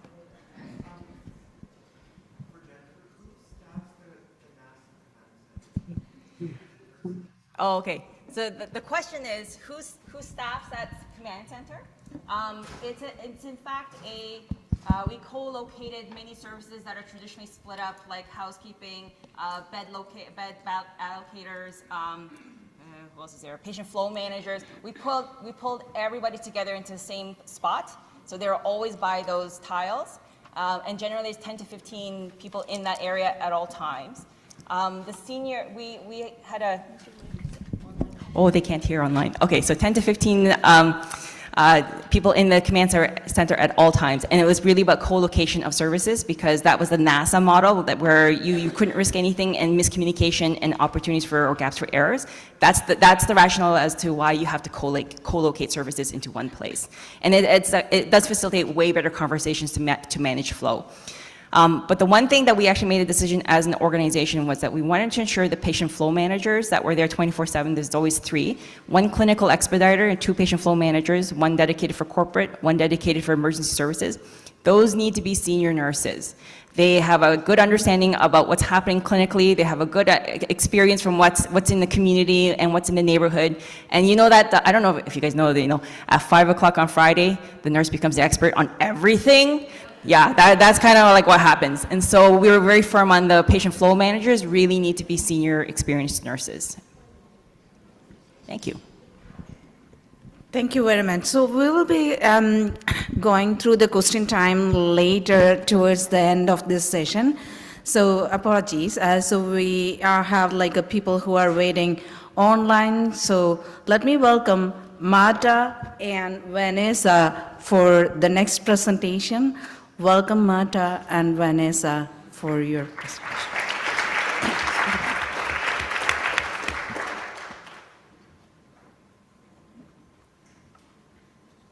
Buenos días. Lo primero, agradecer esta oportunidad, ya que para nosotras es un honor presentar la experiencia de implementación de la guía Adultos que esperan o viven con una ostomía en España y los cambios que ha supuesto en la atención y en la práctica clínica.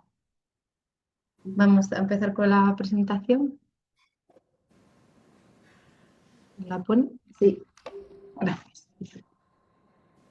Next. En nuestro país, cada año se realizan unas 16.000 ostomías y actualmente más de 70.000 personas viven con un estoma. Esta población es claramente identificable para aplicar cuidados estandarizados y basados en evidencia. La facilidad para medir resultados en salud en este grupo, junto al liderazgo de la enfermería española, han sido claves para la implantación de la guía. Hoy, 26 instituciones del programa BPSO han impulsado este cambio en comunidades como Madrid, Andalucía, Cantabria, Castilla y León, Baleares, Canarias, Badajoz, entre otras. Su trabajo ha dado lugar a crear y a consolidar 45 consultas exclusivas de estomaterapia y formalizar la figura de la enfermera estomaterapeuta, con un modelo de atención más humano, más accesible y especializado. Next. Next. Next. Please. Para llevar a cabo esta presentación hemos contactado con los centros BPSO de España que han elegido esta guía para que la información que os mostremos sea representativa de nuestro territorio nacional. En nuestro país se ha elegido mucho esta guía, a diferencia de otros países europeos donde no ha tenido tanta acogida. Creemos que esta elección se relaciona tanto con datos objetivos como la alta incidencia de cáncer colorectal, la identificación clara del grupo de pacientes y la necesidad de obtener resultados medibles, como con las motivaciones expresadas por los propios centros, los cuales destacan la necesidad de estandarizar la atención y reducir la variabilidad, responder al creciente número de personas con una ostomía y ofrecer un seguimiento especializado y holístico. Para muchos, la guía también supuso reconocer y reforzar el papel de la enfermería y dar visibilidad al trabajo que ya se realizaba en las consultas de estomaterapia. Otros centros vieron una oportunidad de mejorar y compararse con estándares internacionales.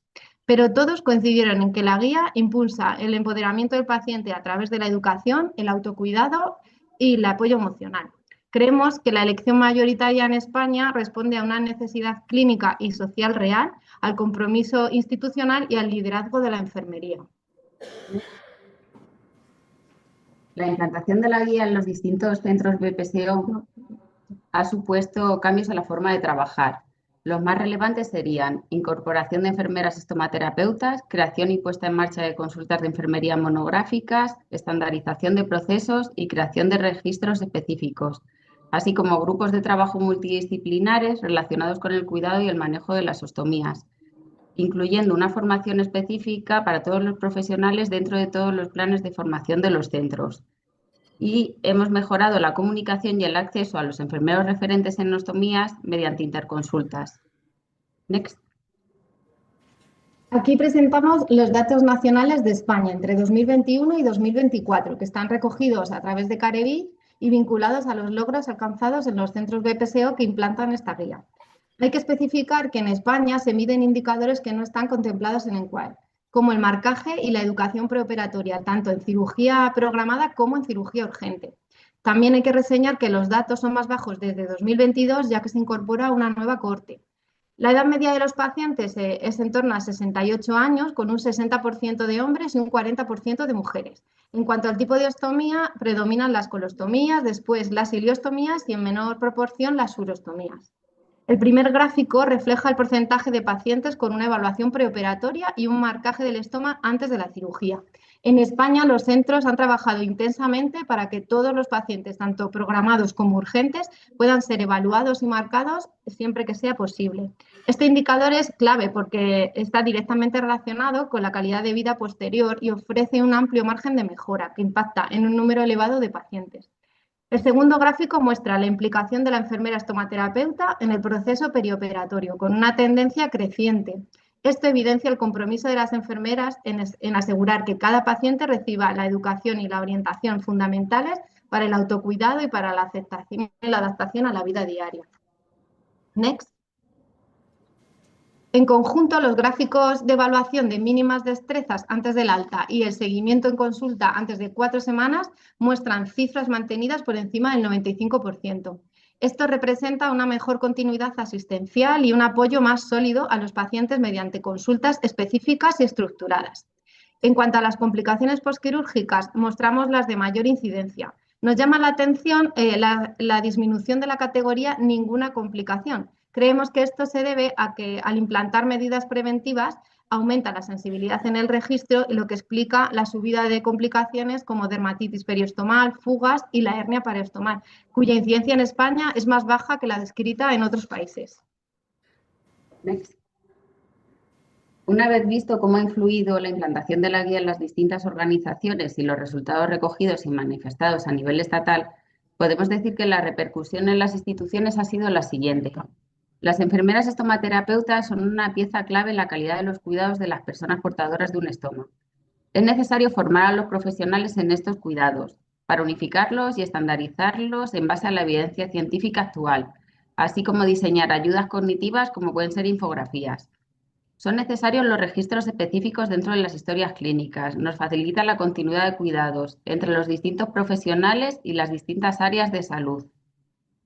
Es importantísimo contar con equipos multidisciplinares y pacientes expertos para poder llevar a cabo actividades como las escuelas de persona con estoma, que aportan beneficios en la calidad de vida de estos pacientes.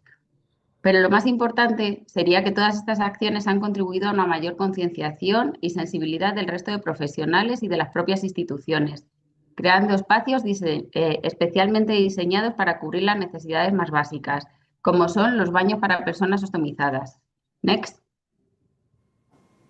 Para concluir esta presentación y siguiendo el estilo de la herramienta de la OLA Toolkit, para liderar el cambio en torno al cuidado de la ostomía en España, vemos que partimos de unas condiciones previas, como son las solicitudes de centros españoles para participar en el proyecto BPSO, que tenemos una de las tasas más altas de incidencia de cáncer de colon en Europa.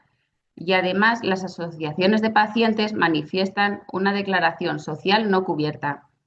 Para hacer que este cambio suceda, necesitamos cambios en las instituciones a través de las implantaciones de recomendaciones, más formación en estomaterapia y mayor visibilidad a través de las redes sociales y que así haya demanda de espacios adaptados. Para mantener este cambio, proporcionaremos una atención holística a la persona ostomizada y haremos visibles todas sus necesidades aprovechándonos de las redes. Gracias a esto hemos conseguido que haya cada vez más baños de ostomizados en aeropuertos, centros comerciales, hospitales y lo mejor es que es un cambio liderado por las enfermeras. Next. Y como dice Renau, los objetivos de esta guía son promover el autocuidado, mejorar el acceso y la provisión de cuidados y conseguir resultados en salud positivos en adultos que esperan o viven con una ostomía. Y yo creo que desde España estamos yendo por el buen camino. Gracias a todos los centros que habéis colaborado con nosotras para poder dar visibilidad al trabajo que se está llevando a cabo con las personas que viven con una ostomía a nivel nacional. Muchas gracias a todos.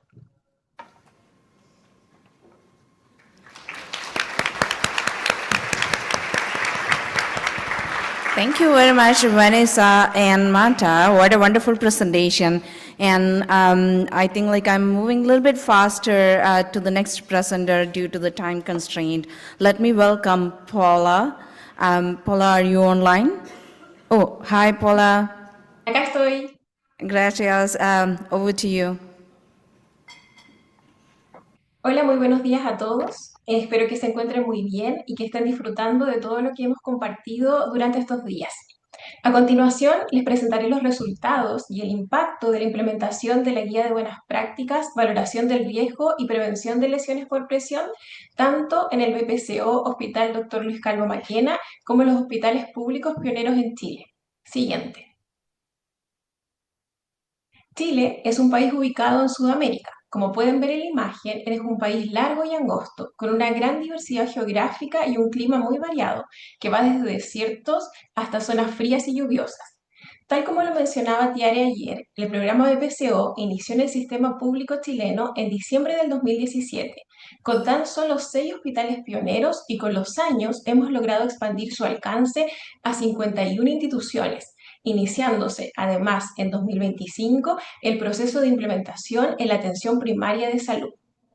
Dentro de los 6 hospitales pioneros se encuentra nuestro Hospital Dr. Luis Calvo Maquena, un centro docente asistencial, pediátrico, público, de alta complejidad, fundado en 1942, que entrega diversos servicios de consulta de especialidades, de urgencia y de hospitalización quirúrgica y médica a la red oriente de Chile y para todo el país en patologías de alta complejidad.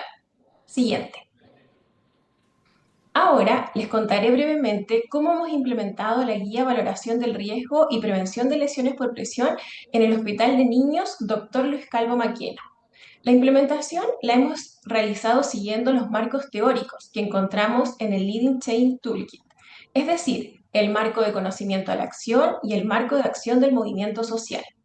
Con respecto al marco de conocimiento a la acción, lo primero que realizamos fue identificar el problema y las brechas específicas de nuestra institución. Luego, adaptamos el conocimiento al contexto local, incluyendo, por ejemplo, el análisis de partes interesadas. El siguiente paso fue evaluar las barreras y facilitadores para el uso del conocimiento, y luego ya pudimos seleccionar, adaptar e implementar las intervenciones. En la siguiente fase, monitorizamos el uso del conocimiento en la práctica diaria, para luego evaluar los resultados a través de los indicadores en Quagmire y poner en marcha estrategias para asegurar la sostenibilidad de los cambios. Siguiente. Con respecto al marco de acción del movimiento social, en el día a día en nuestra institución podemos ver y sentir los elementos de esta ola, compuesta por precondiciones, características claves y resultados. Podemos distinguir la necesidad reconocida y compartida de cambio, el impulso, el encuadre a funcionarios motivados por valores y creencias personales, las estructuras de liderazgo, la acción individual y colectiva, la identidad colectiva, los líderes emergentes, la visibilidad pública y la necesidad urgente de actuar y las redes de personas y recursos. A modo de ejemplo, les presento una de las actividades que realizamos en 2024, que llamamos RNAO Busca Eslogan de Prevención de Lesiones por Presión, señalando que la frase escogida nos acompañará durante el año y motivará a continuar con la prevención de este tipo de lesiones. Esta actividad logró una amplia convocatoria y participación, ganando el eslogan que representa el compromiso con la prevención de lesiones por presión: mueve, gira y protege, la prevención es nuestro eje. Siguiente. Tras los años de implementación de la guía Valoración del Riesgo y Prevención de Lesiones por Presión, hemos alcanzado los siguientes logros y resultados. Actualizaciones del protocolo de prevención de lesiones por presión e incorporación de un nuevo protocolo para la prevención de lesiones en el periodo perioperatorio, logrando así la transferencia de la evidencia científica a la práctica clínica cotidiana. Seguimiento activo de pacientes con riesgo y con lesiones por presión con el equipo de Champions. Organización de recursos y asignación de presupuesto al programa BPSO para asegurar la adquisición de insumos específicos para la prevención de lesiones por presión en todas las unidades del hospital e incorporación de nuevas tecnologías de superficies especiales de manejo de presión. Estandarización de cuidados basados en la evidencia en los diferentes servicios del hospital, logrando disminuir la variabilidad en la atención.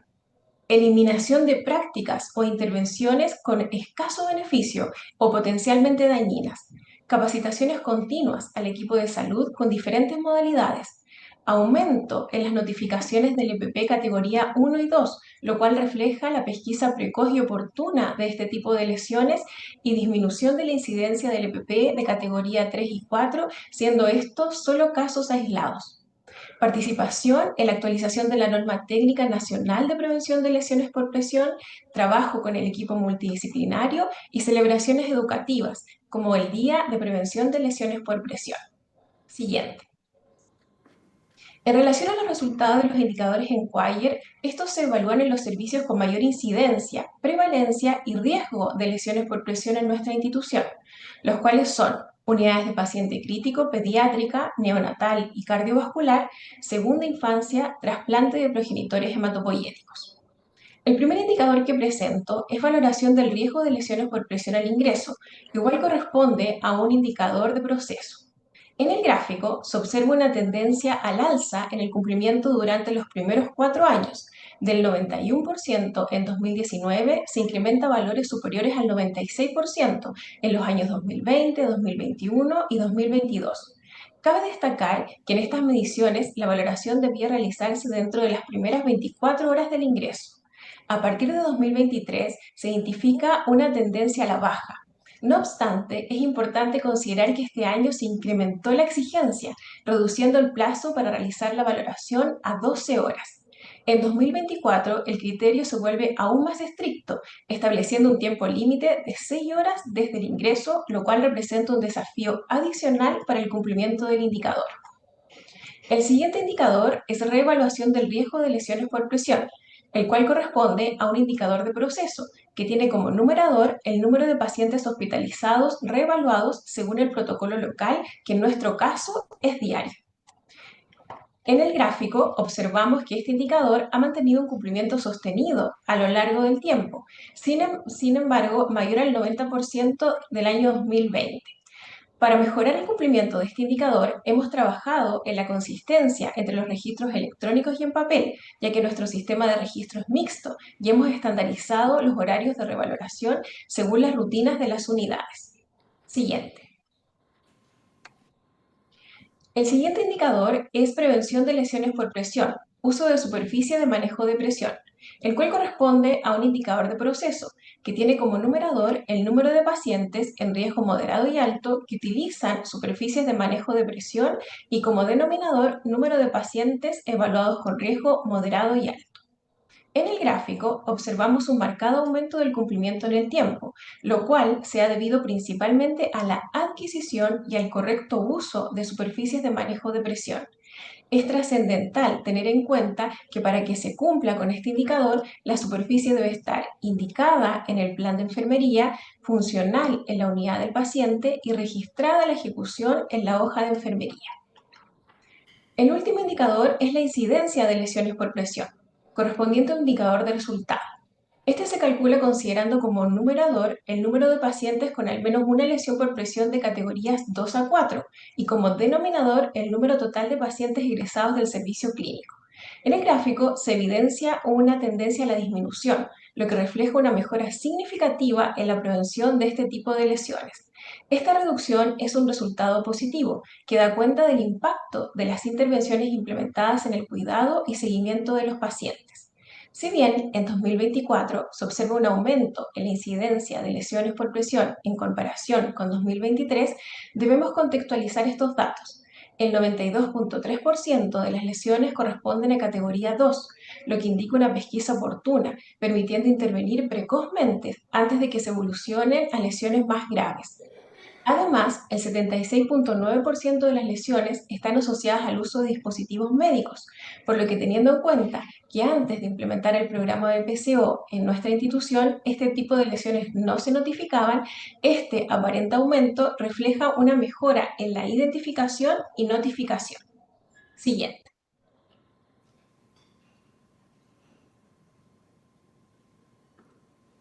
Siguiente. A continuación, les presento los resultados del indicador de incidencia de lesiones por presión en los 6 hospitales pioneros del Ministerio de Salud. El Hospital San Juan de Dios de La Serena, el Hospital Clínico San Borja Riarán, el Hospital Dr. Ezequiel González Cortés, Hospital Dr. Luis Calvo Maquena, Hospital de Linares y Hospital Clínico Herminda Martín de Chillán. En el gráfico se observa una disminución sostenida a lo largo del tiempo, alcanzando en 2024 una incidencia de 0.65. En 2019 se evidencia un aumento del número de casos debido a un aumento en la notificación, mientras que en 2021 se registra una alza asociada al contexto de pandemia, lo que afectó directamente la capacidad de prevención y el nivel de exposición a los pacientes a factores de riesgo. En todas las instituciones hemos implementado prevalencias mensuales, seguimiento y análisis de las notificaciones, difusión de los resultados con los equipos directivos y clínicos y participación en los planes de mejora con los equipos. Siguiente. Para finalizar, les presento el impacto del programa BPSO en el sistema de salud público de Chile, considerando tanto resultados cualitativos como cuantitativos. Dentro de los resultados cuantificables, además de los indicadores en Quayer ya presentados, encontramos mejora en la gestión y el uso de insumos y equipos, impacto a nivel nacional a través de la norma número 234, la cual actualiza y estandariza las medidas de prevención de lesiones por presión en toda la red asistencial, tanto pública como privada, estableciendo su cumplimiento como obligatorio y basado en la mejor evidencia científica disponible. Dentro de los resultados cualitativos encontramos liderazgo demostrados por los champions de buenas prácticas, movilización de profesionales para mejorar la calidad de la atención, aumento de la satisfacción del profesional al trabajar con evidencia científica, cohesión de equipo y fortalecimiento de redes de colaboración a nivel institucional y nacional. Mejora de la satisfacción de los usuarios mediante atención basada en la evidencia, desarrollo de una masa crítica de profesionales formados y actualizados y la promoción y crecimiento de la investigación en enfermería. Siguiente. En las imágenes podemos ver algunos de los champions de nuestra institución realizando diferentes actividades. Los champions han desempeñado un rol clave como agentes de cambio clínico, promoviendo la implementación de prácticas basadas en la evidencia para mejorar la calidad del cuidado. Gracias a su compromiso y liderazgo, han contribuido directamente a mejorar los resultados en la salud de nuestros niños, niñas y adolescentes. Muchas gracias.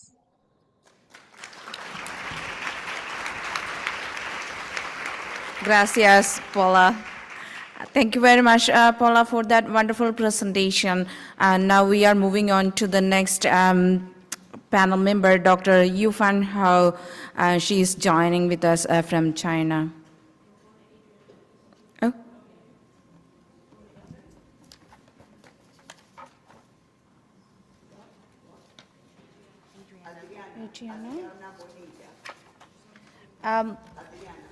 Thank you very much. So apologies. Welcome, Adriana, for your next presentation.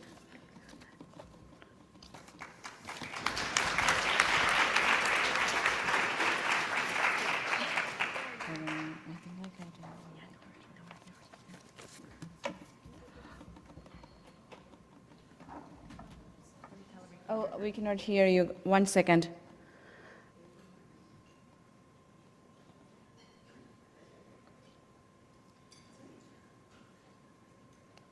One second, Adriana.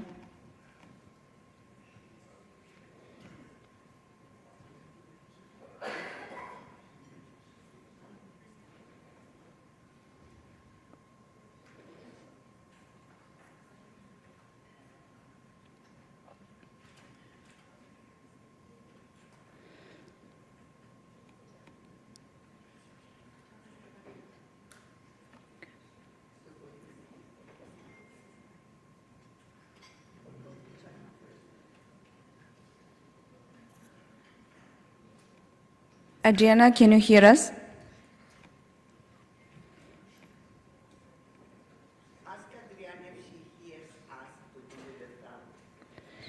Adriana, if you hear us, give us a thumbs. Say hello. No, she cannot hear us.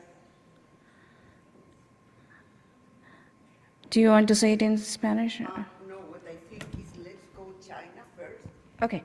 And then we, and I will WhatsApp her. Okay. She's not in the back.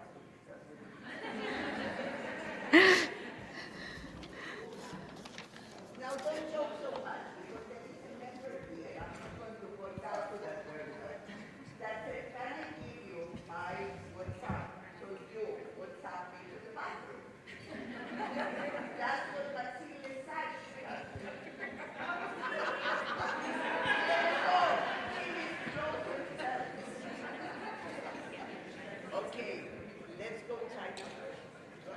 Hello? No, Adriana. Doris is going to connect with you, Adriana. So we are moving on to the next panel member, Dr. Yufang Ho. Dr. Yufang, are you there?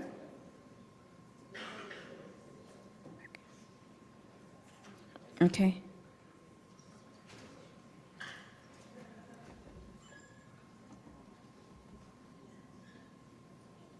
各位护理同仁，大家好，我是 RIO BPSO Host 研究中心负责人郝玉芳。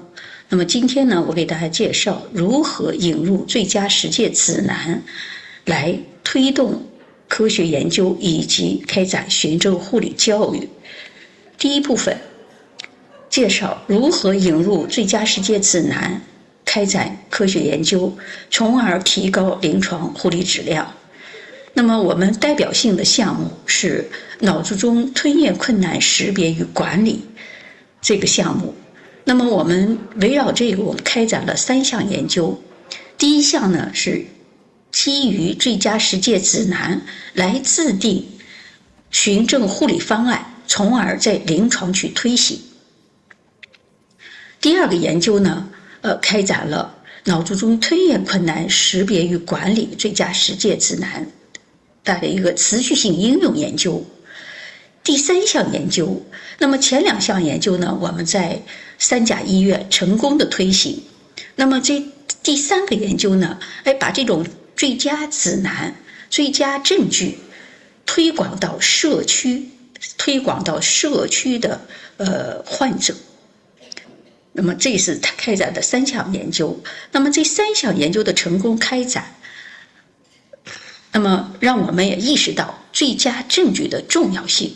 那么所以在做这3项研究的同时，我们也开展循证科普的尝试，做推文、录制视频，为患者提供更多的基于最佳实践证据的信息。那么我们同时也在探索基于最佳实践指南制定患者指南。那么这是我们针对脑卒中患者肢体功能障碍，制定了患者指南。与此同时呢，我们也探索它的方法学。这是我们循证研究中心的秘书，那么他的博士论文就探索患者指南制定的方法和流程。那么同时呢，发表了一系列的方法学的文章。那么做这些研究的同时，我们也在探索如何制定循证科普作品。那么我们探索了它的方法学同时呢，这是我们也建立了循证科普的传播平台，发表了相关的论文，也在很多的学术会议上进行了交流，介绍循证护理科普的制作方法。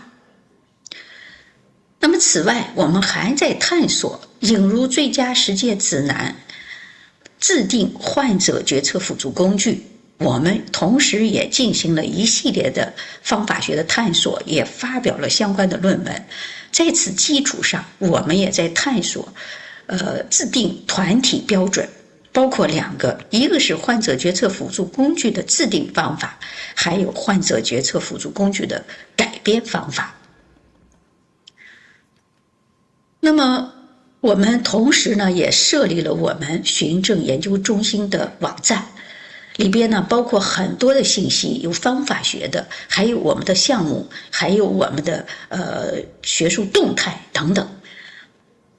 那么前面我介绍的就是基于最佳实践指南去开展循证护理实践方案的制定、患者指南的制定以及患者决策辅助工具的制定。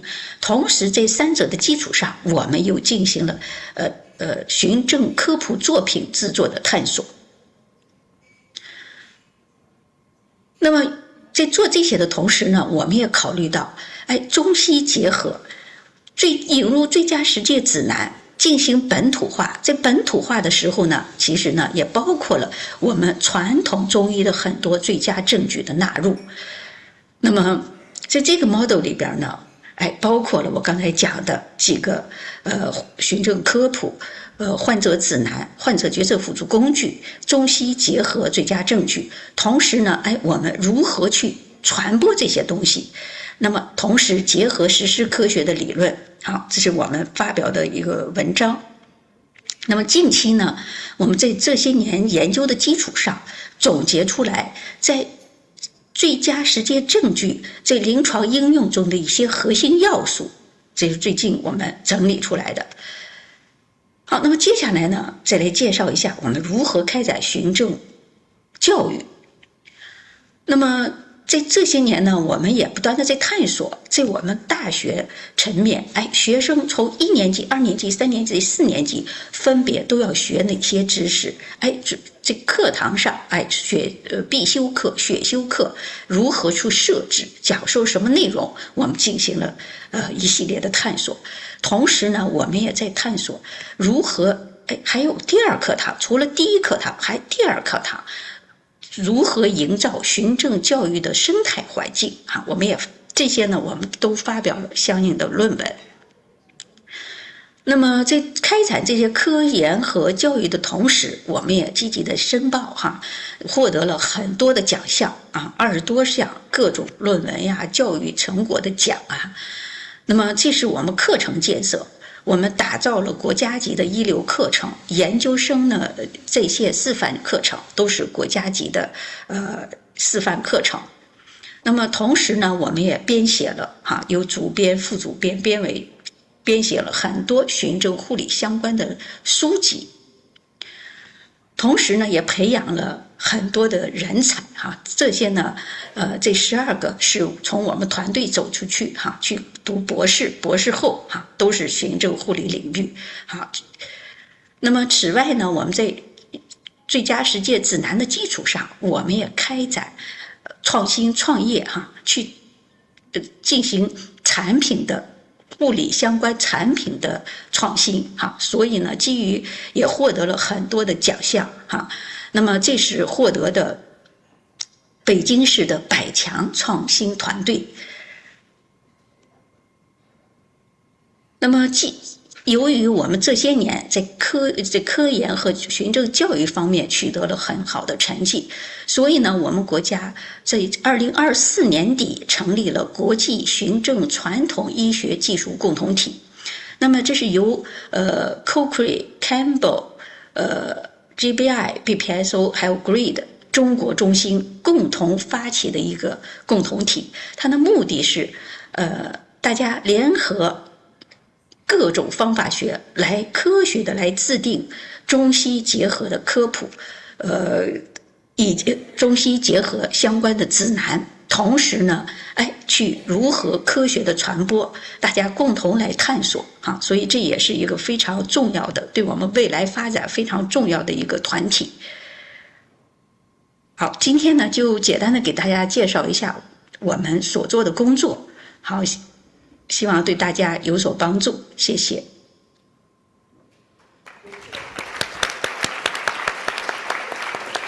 Thank you very much, Dr. Yu Fang. And now we are moving on to the next speaker, Adriana. Cecilia te llama, mi vida. Adriana, can you hear us? ¿Me escuchan?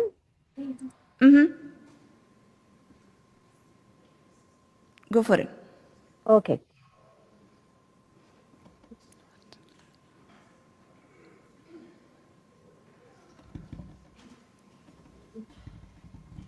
Ok, un cordial saludo desde Colombia a los asistentes que nos acompañan en esta maravillosa cumbre. Mi nombre es Adriana Bonilla, docente asociada del programa de enfermería de la Universidad Autónoma de Bucaramanga, UNAD, y líder host BPSO académico para Colombia. Es para mí un honor compartir este espacio con ustedes y presentar la ponencia titulada Resultados e impacto de las guías de buenas prácticas en el plan de estudios de la Universidad Autónoma de Bucaramanga.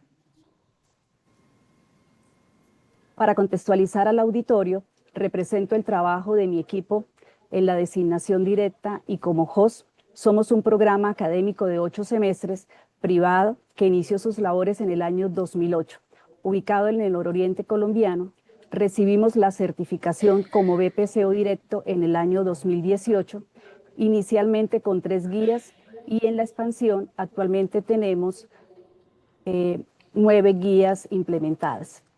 Con esta designación empieza una historia de impacto en nuestro proceso de enseñanza-aprendizaje y funciones misionales de la universidad.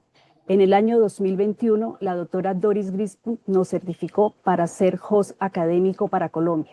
En la actualidad estamos realizando mentoría a nivel nacional a la Universidad Juan N. Corpas y a la Universidad Nacional y a nivel internacional con las universidades de Monterrey.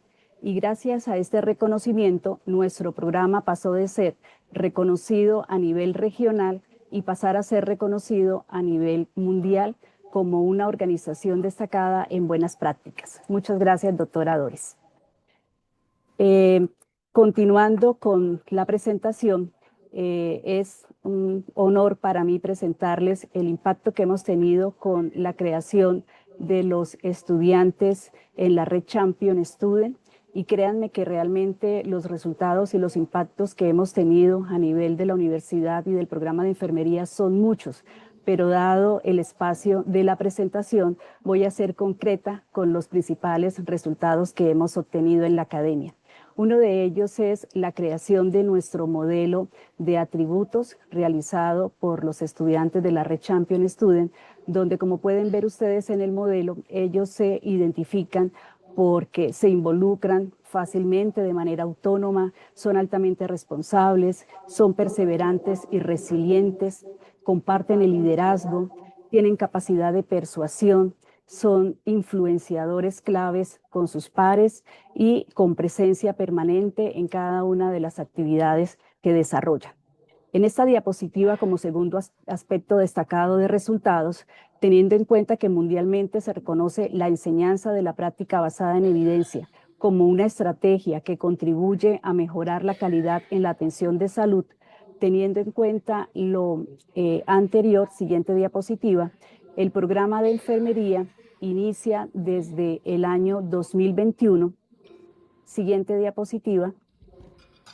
Gracias. En el año 2021, un ajuste microcurricular liderado por la profesora Scarlett Vázquez para integrar la práctica basada en evidencia en el plan de estudios. Y en el año 2023 iniciamos también a realizar la medición de estas competencias autopercibidas por los estudiantes en práctica basada en evidencia, como pilar fundamental de la integración de las guías de buenas prácticas en nuestro plan.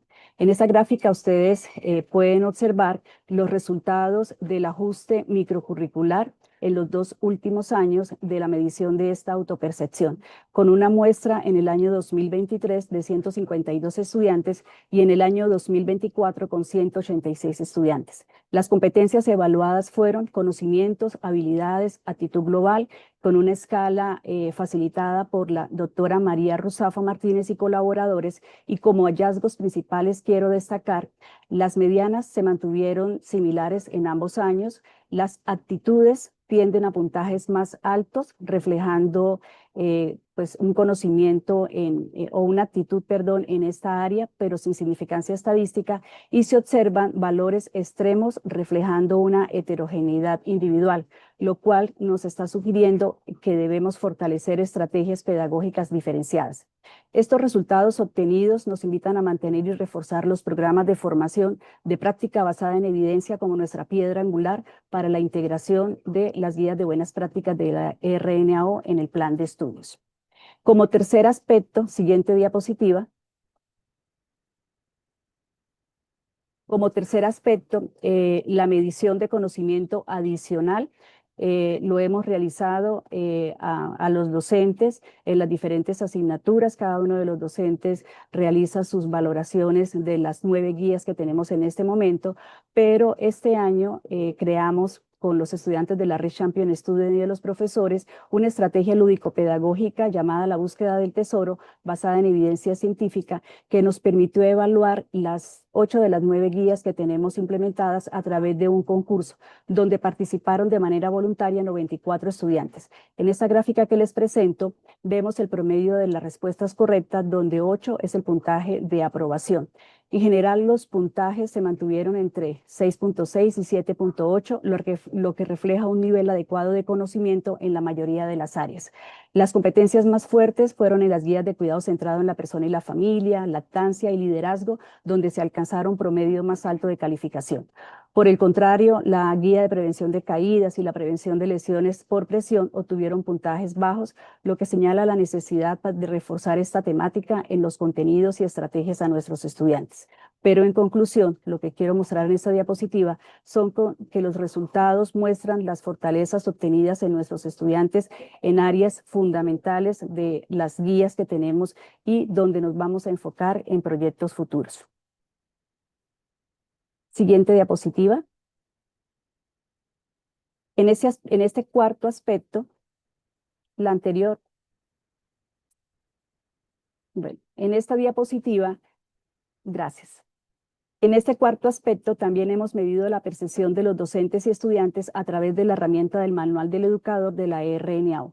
En esta gráfica, donde la muestra fueron 177 estudiantes, observamos la percepción sobre su capacidad para elegir buenas prácticas en salud aplicado en su práctica formativa. En los primeros semestres se evidencia una mayor dispersión en las respuestas. En primer semestre, 18 estudiantes señalaron que generalmente son capaces de hacerlo, mientras que 6 respondieron que a veces. En segundo semestre, las distribuciones se mantienen variadas, con respuestas entre a veces y generalmente. A partir del tercer semestre, que es donde las guías se implementan de forma mucho más enfática, se observa un cambio importante. Los estudiantes encuestados de cada curso afirmaron que siempre son capaces de elegir las guías de buenas prácticas. Este patrón refleja una tendencia positiva. A medida que avanzan en la formación de primero a octavo semestre, los estudiantes fortalecen de manera clara su seguridad y competencia para identificar y aplicar las guías de buenas prácticas. Siguiente diapositiva. Dada nuestra trayectoria de 7 años como designados BPSO, este año iniciamos la medición en nuestros egresados. Son resultados preliminares de la profesora Caterine Camargo con su grupo de semillero de investigación en una muestra de 37 egresados por ahora. En esta gráfica, la mayoría de los egresados respondieron que el 67.6% sí utilizan las guías de buenas prácticas en su trabajo. Un 32.4% de la muestra manifiesta que aún no las emplean. Esto evidencia que aunque el impacto del proceso BPSO académico refleja en la práctica, en la mayoría, que sí los egresados respondieron que sí las utilizan, puede asumirse que de pronto los egresados que respondieron que no las utilizan todavía pertenecen al periodo de transición que corresponde del 2015 al 2018. Pero finalmente, al finalizar la investigación, se concluirá cuáles son los factores que llevan a que los egresados todavía no las incluyan en sus planes y a nivel laboral. Siguiente diapositiva. Esta gráfica podemos evidenciar las fortalezas de las guías de buenas prácticas que tienen o que han percibido los egresados en los diferentes entornos laborales donde se destaca, en primer lugar, que son guías actualizadas. En segundo lugar, sugieren que valoran que son relevantes y que se mantienen al día, la capacitación y adecuación de la difusión de estas guías. Y estos hallazgos realmente muestran que el diseño y mantenimiento de las guías son exitosas y son valoradas así por los egresados. Sin embargo, la baja votación en la opción de los lineamientos puede deberse, ¿verdad?, como hipótesis, a que muchas de las instituciones donde laboran nuestros egresados no tienen la designación BPSO, lo que nos lleva como académicos a fortalecer el empoderamiento de nuestros egresados en sus sitios de trabajo. Siguiente diapositiva. Otros resultados de nuestra designación están directamente relacionados con las funciones misionales de la universidad. En el eje misional de docencia hemos integrado las recomendaciones de las guías de buenas prácticas en las asignaturas a través de estrategias actuales e innovadoras en los estudiantes, que son estrategias que ellos han percibido motivantes, como son las clases en espejo, el aprendizaje colaborativo denominado COIL, el aprendizaje a través de la simulación mixta, integrando lo que nos ha permitido integrar principalmente las guías de acceso vascular y cuidado centrado en la persona y la familia. Siguiente. En el eje misional de extensión hemos organizado muchos eventos científicos, pero quiero resaltar en especial la participación de 3 de nuestras estudiantes de la red Champion Student en el primer encuentro global de conferencias realizadas en el año 2024. En el eje misional de investigación, que también presento en esta diapositiva, la participación de nuestros docentes en proyectos de convocatoria interna con alianzas de los BPSO a nivel de Colombia y mundial, participación de los estudiantes en semilleros de investigación con productos como eventos científicos, publicación de artículos, y destaco de manera especial el gran apoyo de la revista Medunat de la Facultad de Ciencias de la Salud, que ha tenido desde el inicio de la designación con ediciones especiales de los BPSO a nivel nacional y a nivel mundial. Siguiente. Y finalmente, nuestras conclusiones son: las guías de buenas prácticas de la RNAO son excelentes herramientas para integrarlas en el proceso de enseñanza-aprendizaje con nuestros estudiantes. Para cerrar la brecha es fundamental empoderar a los estudiantes desde su formación. Esto implica integrar la práctica basada en la evidencia en el currículo, enseñándoles a los futuros profesionales a buscar, interpretar y aplicar las mejores evidencias científicas. Esto les dará una base sólida para que al graduarse no solo conozcan las guías, sino que también comprendan su importancia y la forma de utilizarlas. Además, es crucial capacitar al cuerpo docente en práctica basada en evidencia. Si los educadores dominan estas competencias, podrán modelar y enseñar de manera efectiva a los estudiantes a tomar decisiones clínicas informadas. Siguiente diapositiva. Las referencias bibliográficas. Siguiente diapositiva. Muchas gracias y me disculpo por los inconvenientes de la conexión. Mis datos.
For all panel members, and thank you very much. So handing over to Julia. Thank you. Okay, good morning, everyone, once again. So we're going to head into break now. So it's 10:51 on my watch. We'll return at 11:05 and restart with our second panel this morning titled Integrated Systems of Care. If you are in the hotel and you're checking out, feel free to bring your luggage here, or you can leave it with the concierge. It's up to you. But we'll see you back here at 11:05, please. Thank you all.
Fali y con Víctor hacen la jornada. Yo con de esto hago el repositorio.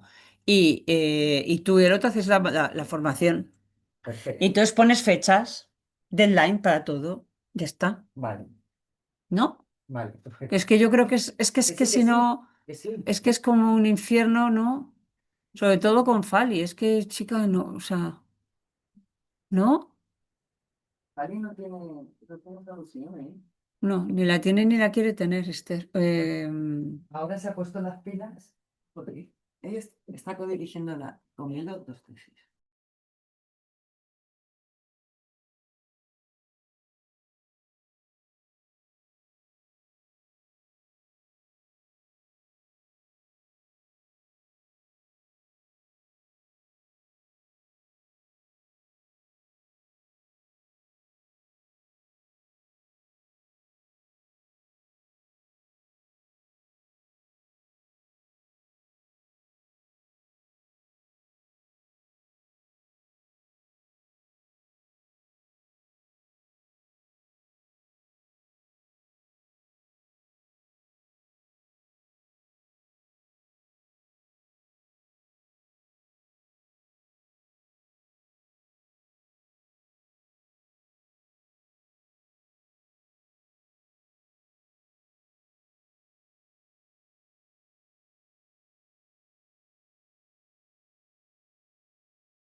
Spotlight Organization Ontario Health Team's coach.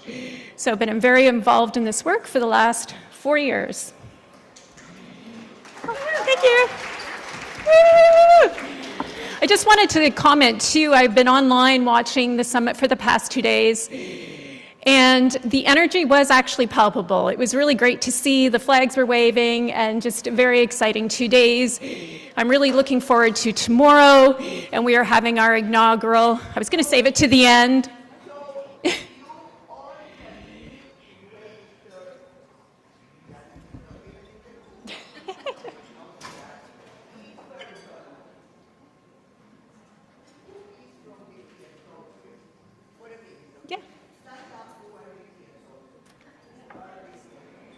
Stand up if you're a BPSO.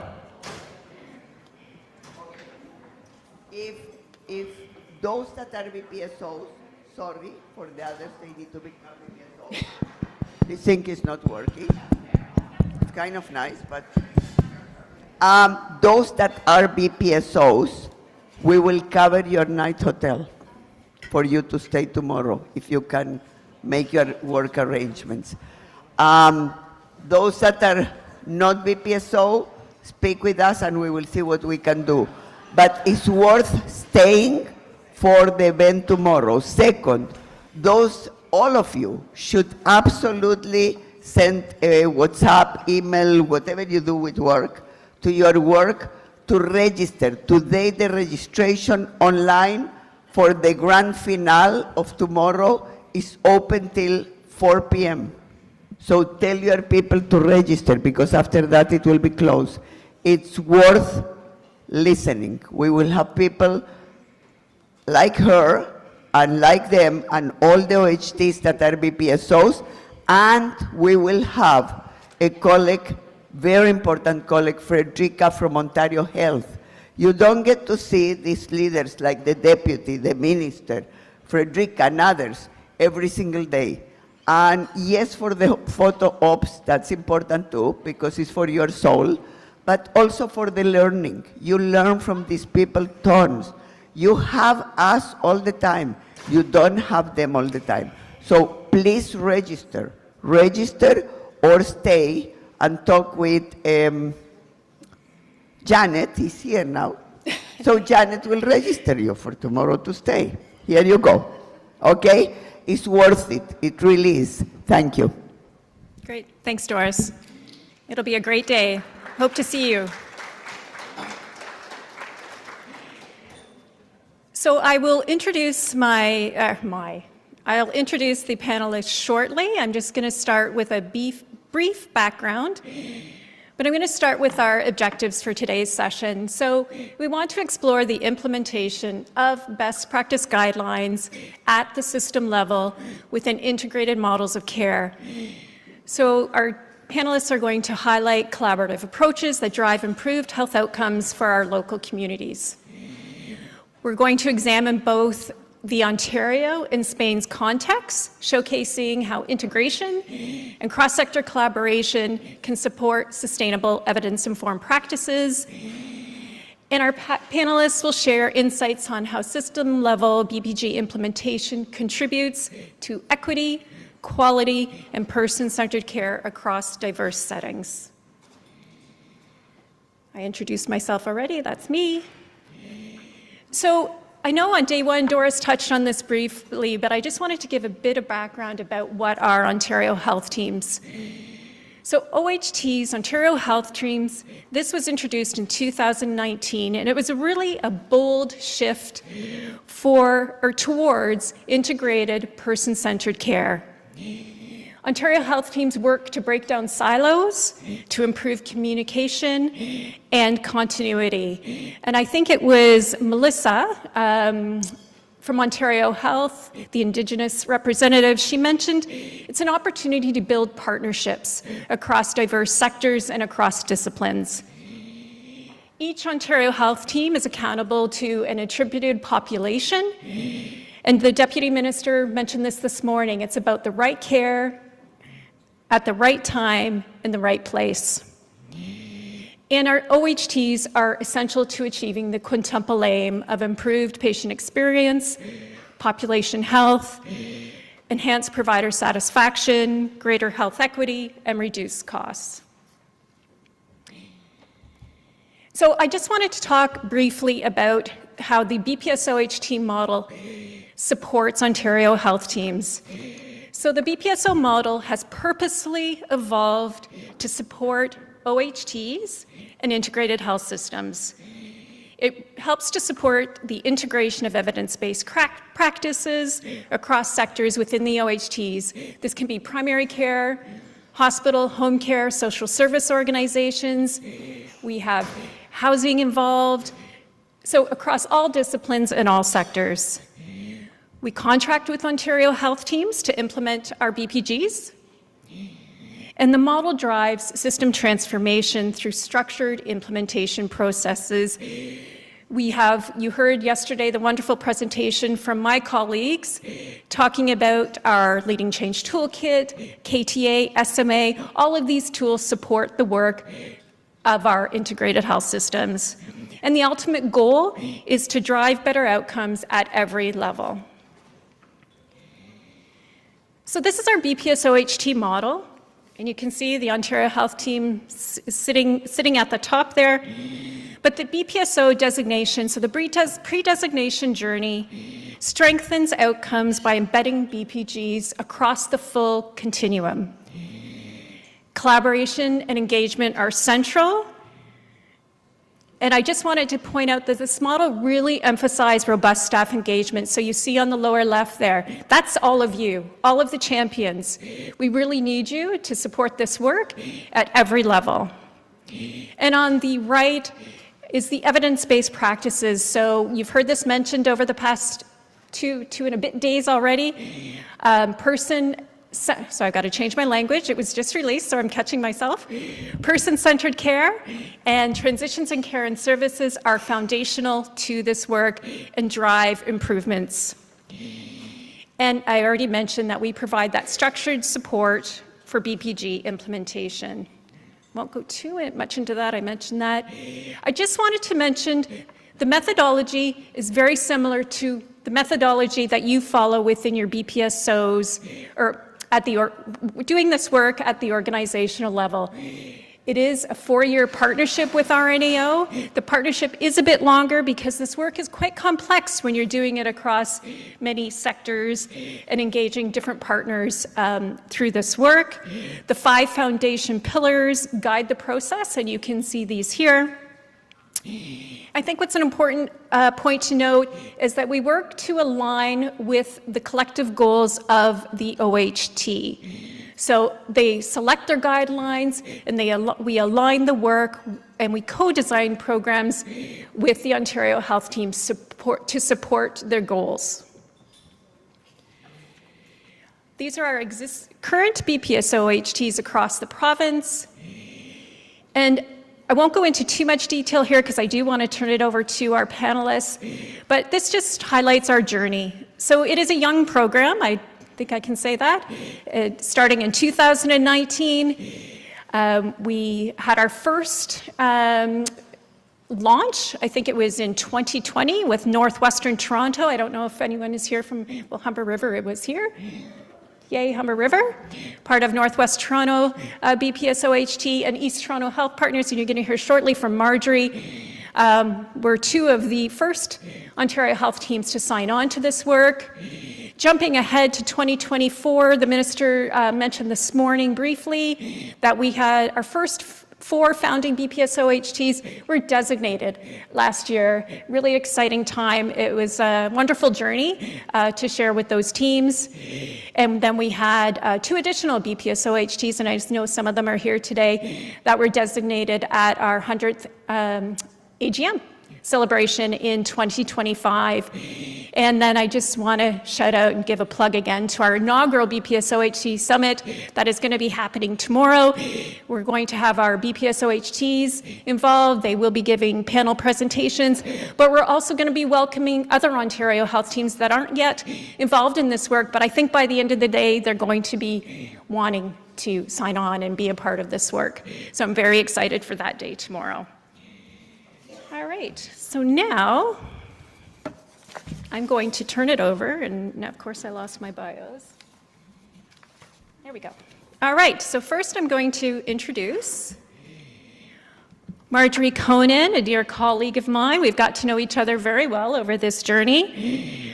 Marjorie works as manager for integrated care within the East Toronto Health Partners Ontario Health Team based at Michael Garron Hospital.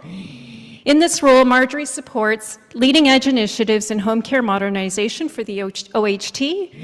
She also provides leadership around OHT navigation priorities, the OHT Project Management Office, and the Learning Health System portfolio within East Toronto Health Partners. East Toronto Health Partners partnered with RNAO in 2019 as one of the very first Best Practice Spotlight Organization Ontario health teams.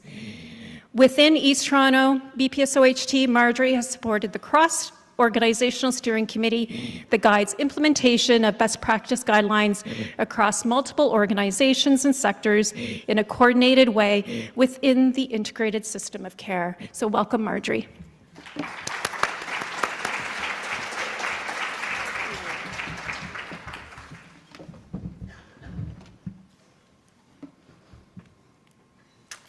Thank you, Kristen, and thank you, RNAO, for convening this amazing event and bringing together international presenters to share experiences today. It's a real pleasure to be here. And I want to shout out to all of you in the audience who are part of Ontario Health Teams. Welcome you to the conference. Glad that we have a spot to share our experience during this fantastic program. And I see a few from East Toronto Health Partners here in the room, more coming tomorrow. And I'm sure we have some online.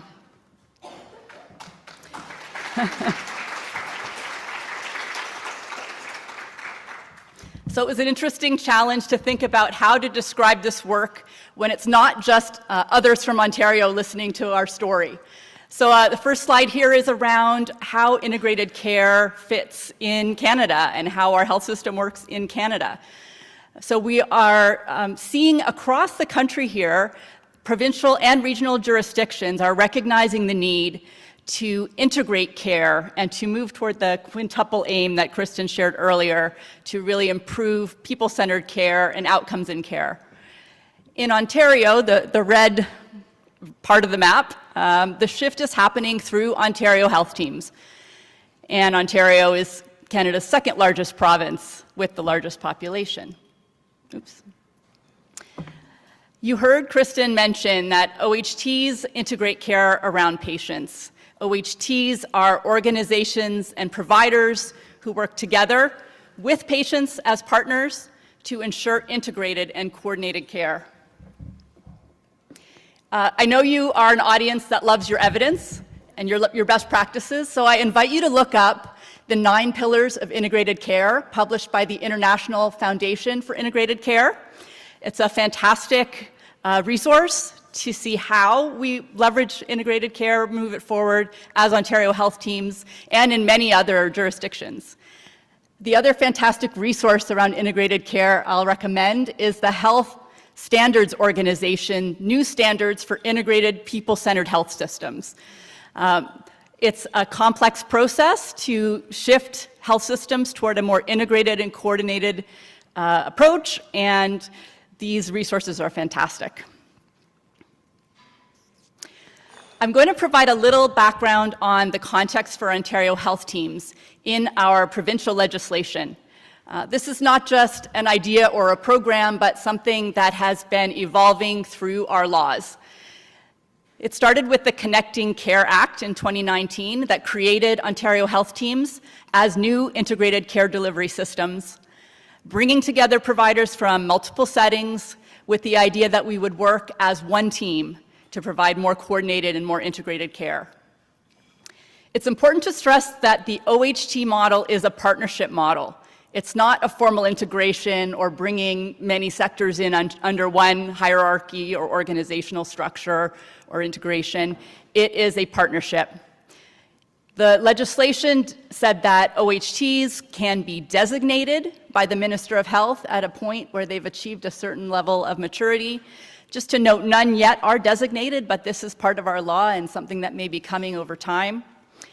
And the stated goal for Ontario health teams as we evolve and mature is that we will be clinically and fiscally accountable for delivering a full and coordinated continuum of health and social care to a defined population. I'll reference also the Convenient Care at Home Act, which was proclaimed last year, which established Ontario Health at Home, formerly LINS, formerly HCCSS, formerly CCAC, as a service organization. Good, thanks for helping me out there. And it stated that the intention to transition home and community care services to those local Ontario Health Team partnerships with Ontario Health at Home as a support organization. And there have been some steps in that direction, but still a ways to go. I also did not put on the slide the Primary Care Act, which passed this year in 2025, establishing primary care as the foundation of the Ontario health system. But this is really, really important. The legislation states 6 core principles for primary care, and one of them is that primary care needs to be connected with other health and social services. And there's a tremendous investment in our province right now in primary care and supporting team-based primary care in communities across the province with Ontario health teams as leads for making this happen. So it just shows you the real commitment in our province to advancing connected, integrated care with primary care at the foundation. I'm proud to see that.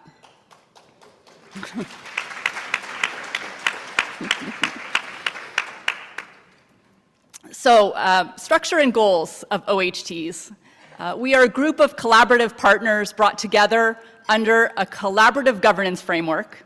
We co-created the governance framework, each of us locally, to be accountable for the health and well-being of a defined attributed population. The population size can range. Some of the smaller OHTs serve around 50,000 people, up to over 800,000 people served in an Ontario health team. The population is defined by patterns of care delivery, not always based on postal codes on a map. And there are now 58 OHTs spanning every community in Ontario. The governance structures are usually leadership councils that include organizational leaders, as well as patient, family, and caregiver representatives. And these leadership councils make decisions through a clear, articulated, we call it a CDMA, a collective decision-making arrangement that we've chosen within each Ontario health team. And our focus areas right now are really on primary care access, attachment, and enablement. This is really critical. Integrated clinical priorities, including chronic disease, prevention and management, integrated care pathways, and home care. And also capacity building within Ontario health teams, ensuring that we are engagement-capable environments that work very effectively with communities and with patients, caregivers, and families, and that we are following the best recommendations around inclusion, diversity, equity, and anti-racism.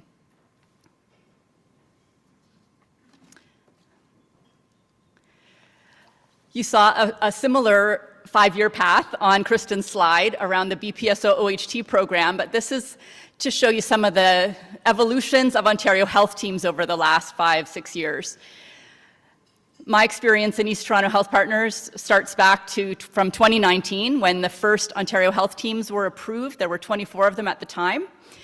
They were voluntary partnership proposals that we submitted to government, and then some of them were selected and acknowledged in December of 2019. And right away, within a few months, Ontario health team partnerships were challenged with responding to the COVID-19 pandemic. And as we in our OHT were looking at family-centered care as a best practice guideline, we saw so many ways to apply that through our pandemic response. More and more OHTs launched over the next couple of years, now at having 58 in total. Multi-year funding became available to OHTs for some of the back office administration, which made a massive difference in terms of our capability to support integrated care. And then last year, or a little bit before that, there were 12 Ontario health teams selected for acceleration by the Ministry of Health to test certain advancements in the Ontario health team model, and had priority deliverables to accomplish around primary care networks, chronic disease management, performance framework, and others.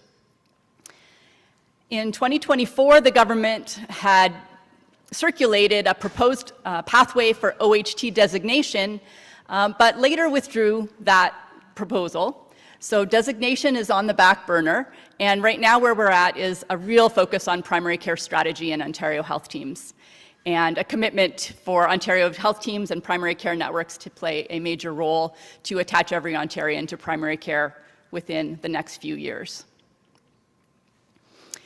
So our particular journey in East Toronto as a best practice spotlight OHT started back at the beginning of those timelines in 2019.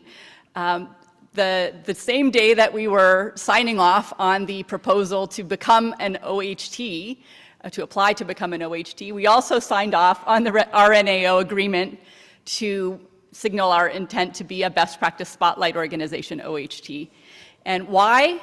I think it was, at the time, we had some of our core partners already partnering with RNAO around best practice spotlight organization work and seeing the value within their organizations. We had other core partners who were really keenly interested in getting on that path as well. And as an OHT, we saw that we could work together and take those steps collectively. We really are committed to recognition. Our work to implement best practices is really most impactful when we do the work across organizations and across sectors, and when we reflect common resources and common approaches across transitions in care. Really, we've heard that's where the gaps are. No matter how excellent care can be in an individual setting, when a person transitions to a new setting, there are so many risks and concerns that can arise.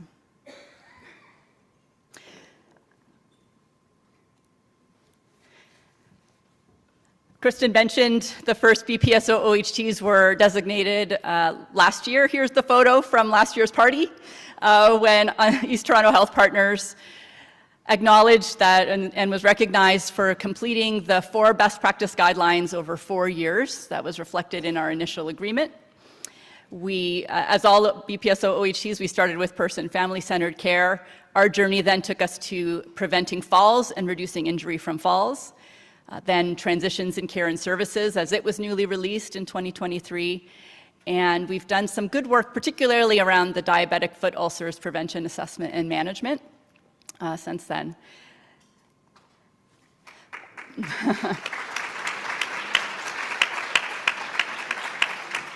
I was going to mention the 4, I'm going to go back. The 4 organizations that first joined us in this journey are at the bottom, the logos at the bottom of the slide: Michael Garron Hospital, South Riverdale Community Health Center, Providence Healthcare, and VHA Home Healthcare. Tremendous partnership from those partners to take us to designation, and we're really, really excited to have new partners within our Ontario Health team now wanting to join and be part of this movement with us.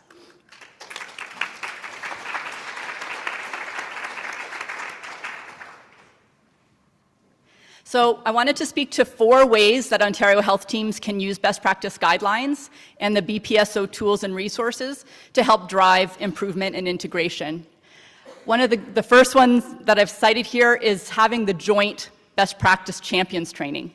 This was an amazing kickoff to our journey as a BPSO OHT when we had, I think, at least 10 organizations send people to come together to the training and to understand what it means to be a champion and to meet each other and recognize in our different contexts we're all working towards the same aims for excellent person and family-centered care. We also really see benefit from having a steering committee that brings together leaders in quality improvement and professional practice from across many different organizations, and we learn and advance best practice guidelines together. There's amazing information sharing and mentorship among that group of leaders. Then we've been able to identify really important gaps and select quality improvement initiatives that we can implement to especially improve experience across transitions in care. And the last point I think is really important. Ontario health teams are more and more getting into this space of designing programs that involve multiple partners. And having best practice guidelines as a grounding feature and a point of reference in program design is so key. So there are examples I can share. During the last few years, we've launched a hospital-to-home program. It's a transitional care program, and so having best practices around transitions in care very consciously applied as we're doing that design has made a big difference. The Heart Hubs, the homelessness and addiction recovery treatment centers, have been just launching this year, and again, the RNAO best practice guidelines have helped us in some of the program design. And for some of our partners involved in the integrated care pathways for lower limb preservation, the diabetic foot ulcer guideline has been really, really helpful. So this is, I think, a clear value to Ontario health teams on this journey as BPSO OHTs. I will share a few examples of impact within East Toronto Health Partners OHT. We don't have the wonderful, compelling bar graphs that you saw from earlier speakers. I was really, really impressed by the results that were shared this morning. But we do have some, I think, compelling examples of impact. In the first best practice guideline implementation for people-centered care, it was really exciting to develop a e-learning module for person-family-centered care where many organizations work together to design those key messages and who we are as a collective Ontario health team and what we are committed to in person-family-centered care. When we got to the falls prevention guideline, we leveraged all the strong programs that already were in place within individual organizations and pulled from the best of the best to develop resources and tools that we knew had relevance across sectors and could be looked to if there was any one of our 100 organizations that might have had a gap in their falls prevention program. They could pull the resources and use some of the examples from the East Toronto Health Partners OHT toolkit. The Transitions in Care guideline allowed us to have an advanced clinical practice fellowship, and I haven't seen her today yet, but Willa Jones, our fellow, is going to be presenting on this fellowship this afternoon. And it was, I think, a really innovative approach to interview providers and patients, not just about the experience of transition from hospital to a hospital-to-home program, but then what happens next when the hospital-to-home program has concluded and the person is going to usual care. What is that experience like for providers and patients? So those results are available later today. And the last example here is around the diabetic foot ulcers best practice guideline. We were able to, in one of our centers, introduce an evidence-informed screening tool, which is great, but also great, it's mapped to escalation of care pathways and resources, and that allowed 544 people to be screened over 9 months, and many, many people identified with moderate to high risk who were able to get additional services that they needed. So measuring impact, I think, is kind of the theme today, and I just want to say that our steering committee has really put a lot of thought and effort into this in creating a logic model around how it is that we work together as partners and achieve results. That said, mostly when we've put our data into Enquire, we're just looking at data from individual organizations. And each organization collects their data in a little different way. So we haven't really been able to put that data together to see a big picture. And so I will just take a moment to share about something that's been developing recently in the world of Ontario health teams. It's a performance framework that has been designed and this year is now applying to all 58 OHTs. And it gives us access to relevant local data and the ability to monitor patient and provider experience as an OHT. So a working group co-designed this framework, and what you'll see on the next slide are the validated measures that form part of a performance report that OHTs receive quarterly, showing measures of population health, transitions in care, primary care access, integrated care pathways, and cancer screening. There are also a set of developmental measures, and these are really, really important. It's important to monitor patient and provider experience as a key piece of understanding integrated care. East Toronto Health Partners and the initial 12 group, the accelerating OHTs, did have the chance to test the patient experience survey and provider experience survey within our communities earlier this year, and achieved the first results. And these surveys are now expanding to apply to all 58 OHTs.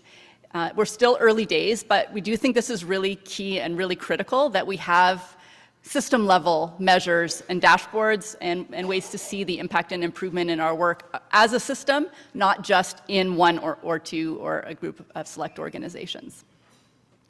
So what's next for BPSO OHTs? I think there were quite a few plugs earlier about tomorrow. That's what's next. Tomorrow is going to be an exciting BPSO OHT summit. We do hope that there'll be some new OHTs joining the BPSO OHT movement. And for folks like East Toronto Health Partners who've reached the milestone of designation, we're excited to be entering into the new agreement with our NAO and to go deeper with more partners, and especially to partner more with our communities so that the reach of our guidelines can be felt through every neighborhood and every care setting.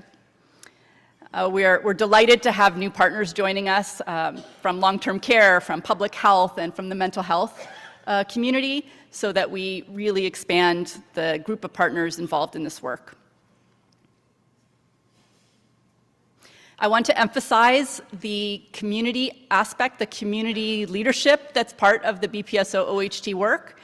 The stars on the diagram represent all the places where we involve community members, patients, caregivers, and advisors within our best practice spotlight organization infrastructure. If you're here later today, you'll meet our co-chair of our steering committee, Marie-Chantal Etier, who stepped up from the community to lead this work, co-lead this work, together with Matt Wong, who's here from VHA. And our next joint Champions training is coming up soon. We're really actively promoting that Champions training with our community health ambassadors, our community advisors, and caregivers in the community, because we need our communities to partner in this work, especially when we look at the system level implementations. So wanted to briefly comment on some of the challenges that we've encountered through these last few years. Definitely flexibility is required when multiple organizations work together. The timelines don't always line up. You know, one organization's pushing toward accreditation, another is implementing a brand new electronic medical record, and the goals are not always lining up at the same time. So flexibility, changing course has been important over time, and certainly the pandemic was another example where flexibility was really, really key. Physician involvement. I stressed earlier about the importance of primary care as the foundation of Ontario health teams and integrated care systems. Our primary care network has been very supportive and very interested in this work from day one. And the best practice guidelines as they exist have had the most appeal and relevance in interprofessional care settings rather than physician-led care settings. So it's just something to acknowledge. I want to really give a shout out to our community health center who's started their BPSO work through the BPSO OHT. I know it's been a stretch, and I know there's been an amazing impact, but we really need to connect the dots with primary care and with physicians and our guideline implementation work. Dissemination requires effort and ongoing effort. So I feel like we in the OHTs have done some amazing work and produced some amazing resources. We need the capacity to keep them alive and to bring them to all the teams. And I want to just note that we've had to respond to different priorities from government, As an example, we were working on our Falls guideline when the government announced that collaborative quality improvement plans for OHTs would focus on cancer screening, among other things. So it was like having two work plans that were going a little bit in parallel. So to conclude, frontline providers and community members are really the key to the social movement to impact change as we work toward integrated care. The leadership councils are fantastic in Ontario health teams, but the leadership councils are not what's going to make the change. It's the communities and the frontline providers. And that's what we've been able to support through this initiative. BPSO OHT work is different from guidelines implementation in single organizations, and that infrastructure is really, really key. And we're grateful to have been on this journey as an OHT from the beginning. I think we've seen a lot of benefit as East Toronto Health Partners OHT in applying BPSO and helping this to advance our evidence-based integrated care. Thank you.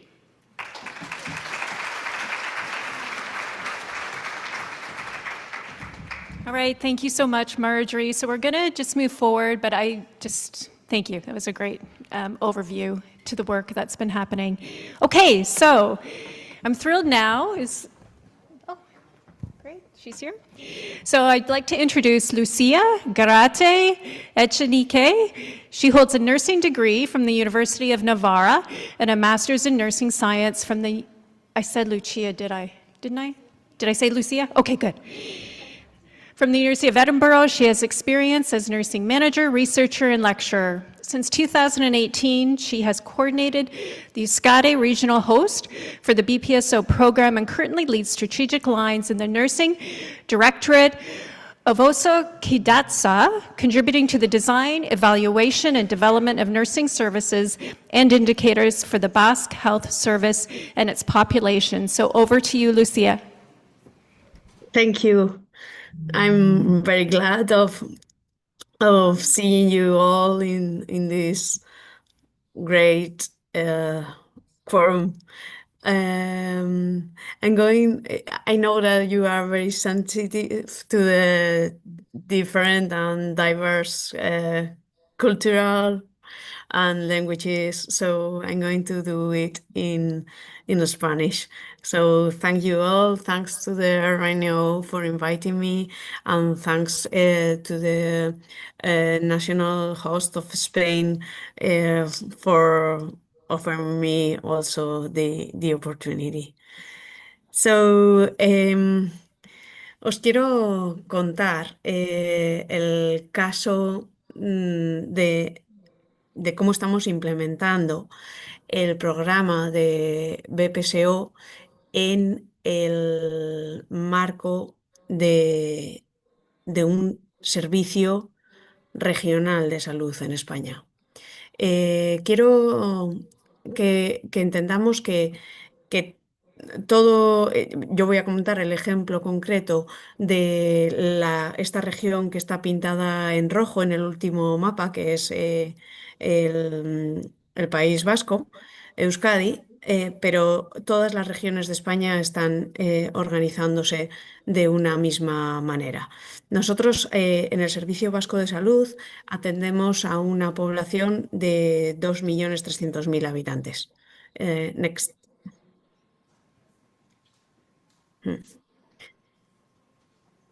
Lo primero que hay que conocer es que el Sistema Nacional de Salud español es un sistema público que ya reconoce legalmente que va a estar financiado de manera pública y que va a cubrir universalmente las necesidades de salud de la población y que va a ser accesible y equitativo para todas las personas.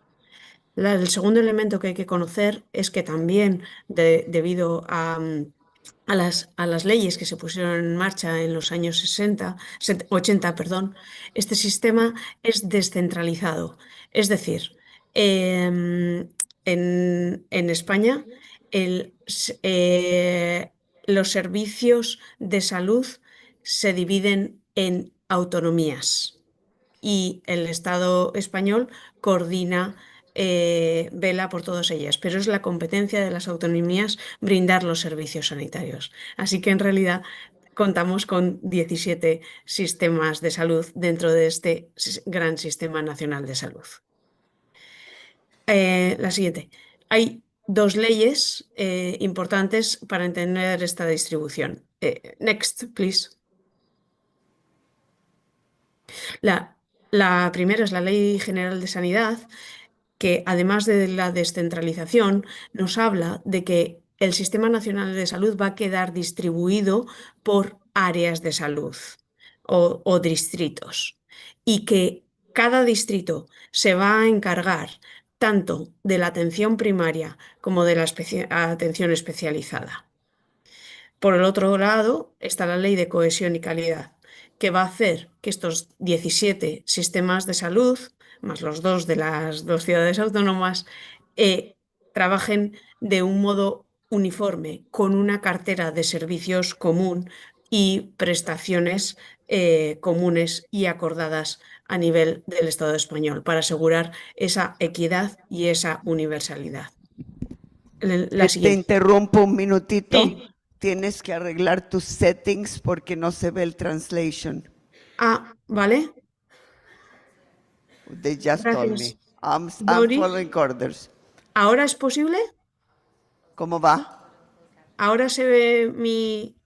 Que vayas a los captions. ¿Se ve? Habla en castellano un minuto. Sí. ¿Ahora me está traduciendo lo que estoy diciendo? Ah, no sé, estoy preguntándole aquí. ¿Cómo vamos? Sí. Va, yo debería mirar. ¿Se traduce lo que estoy diciendo o no? Ah, no. No, todavía no. Sí, sí, sí, sí, sí. ¿Sí? ¿Ahora sí? Sí, vamos. Vale. Muchas gracias. Un amor, Dori. gracias. Buen día. Muchas gracias. Gracias. Next. Vale. A diferencia de lo que ha comentado la compañera anterior, Conan y Kristen, las áreas de salud en España son organizaciones, son regiones que que dan cobertura a todo el servicio sanitario. Y también define la ley que esto incluye la prevención de la enfermedad y la dependencia, los tratamientos curativos y también la participación de los pacientes. Deben de cubrir las áreas regionales unos 250.000 personas y tener al menos un hospital de referencia. Y cada área regional se subdivide en zonas básicas de salud, que van a atender al conjunto de necesidades de 25.000 personas, sobre todo estas ya distribuidas para una atención preventiva de atención primaria, y se establece que el máximo tiempo para poder acudir a uno de los servicios sanitarios que puede tener un ciudadano en cualquier punto del país son 30 minutos. Así que lo que tenemos aquí son organizaciones. Una sola organización que presta la totalidad del servicio sanitario. La siguiente. Cada comunidad, al ser cada comunidad fundamentada en las leyes anteriores, establece los decretos también legales para funcionar de esta manera. Y entonces en Osakidetza, en el Servicio Vasco de Salud, se progresa y se establece lo que son las organizaciones sanitarias integradas, o lo que llamamos OSIS, que buscan un mayor cumplimiento de la universalidad, de la integralidad, de la equidad, de la integración entre servicios, al mismo tiempo que siguen financiadas por sistema público y garantía de calidad. La siguiente. Las organizaciones sanitarias integradas... no, la anterior, perdón. Las organizaciones sanitarias integradas son, a diferencia de lo anterior, una sola organización que incluye zonas básicas de salud y hospitales como una única institución. Se crearon para tratar de amortiguar la desconexión existente entre los ámbitos de especializada y de primaria.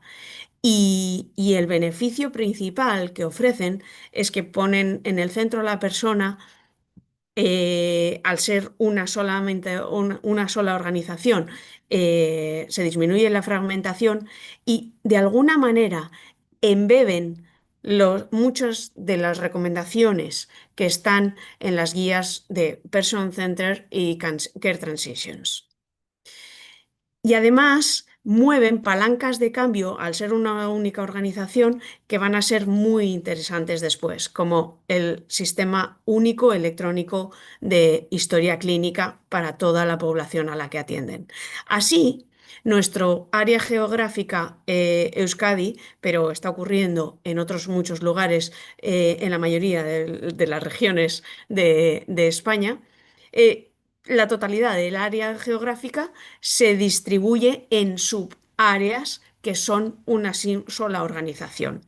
De esta manera, cuando nosotros lanzamos la convocatoria de BPSO a las instituciones, un requerimiento para que se cumpla el compromiso institucional es que la solicitud no es de una unidad local o una unidad de implantación o un centro local, es del conjunto de la institución y como tal vamos a coger el área total de cobertura de esa institución. Lo que os muestro en el ejemplo es una de nuestras instituciones, es en concreto la Organización Sanitaria Integrada de Osi Bilbao Basurto. En este caso cubre una población cercana a los 270.000 habitantes y un área geográfica más pequeña porque es un área muy densa en cuanto a población y se compone de aproximadamente unas 70 unidades o servicios en el ámbito de la especializada y otras 21, entre 20 y 22 unidades de atención primaria para dar cobertura total a la zona. Así que esto hace que contemos con, dentro de una misma institución, muchísimos sites y muchísimos ámbitos diferenciados donde aplicar las recomendaciones o las guías. En España, los host regionales se están alojando en la dirección de los servicios de salud. Y esto hace eso, que su capacidad de influencia sobre el servicio sanitario que ofrecen las enfermeras se maximice al tope. Y al mismo tiempo conservamos esa coordinación con el host nacional y ese modo de funcionamiento que tenemos para el resto de la sanidad.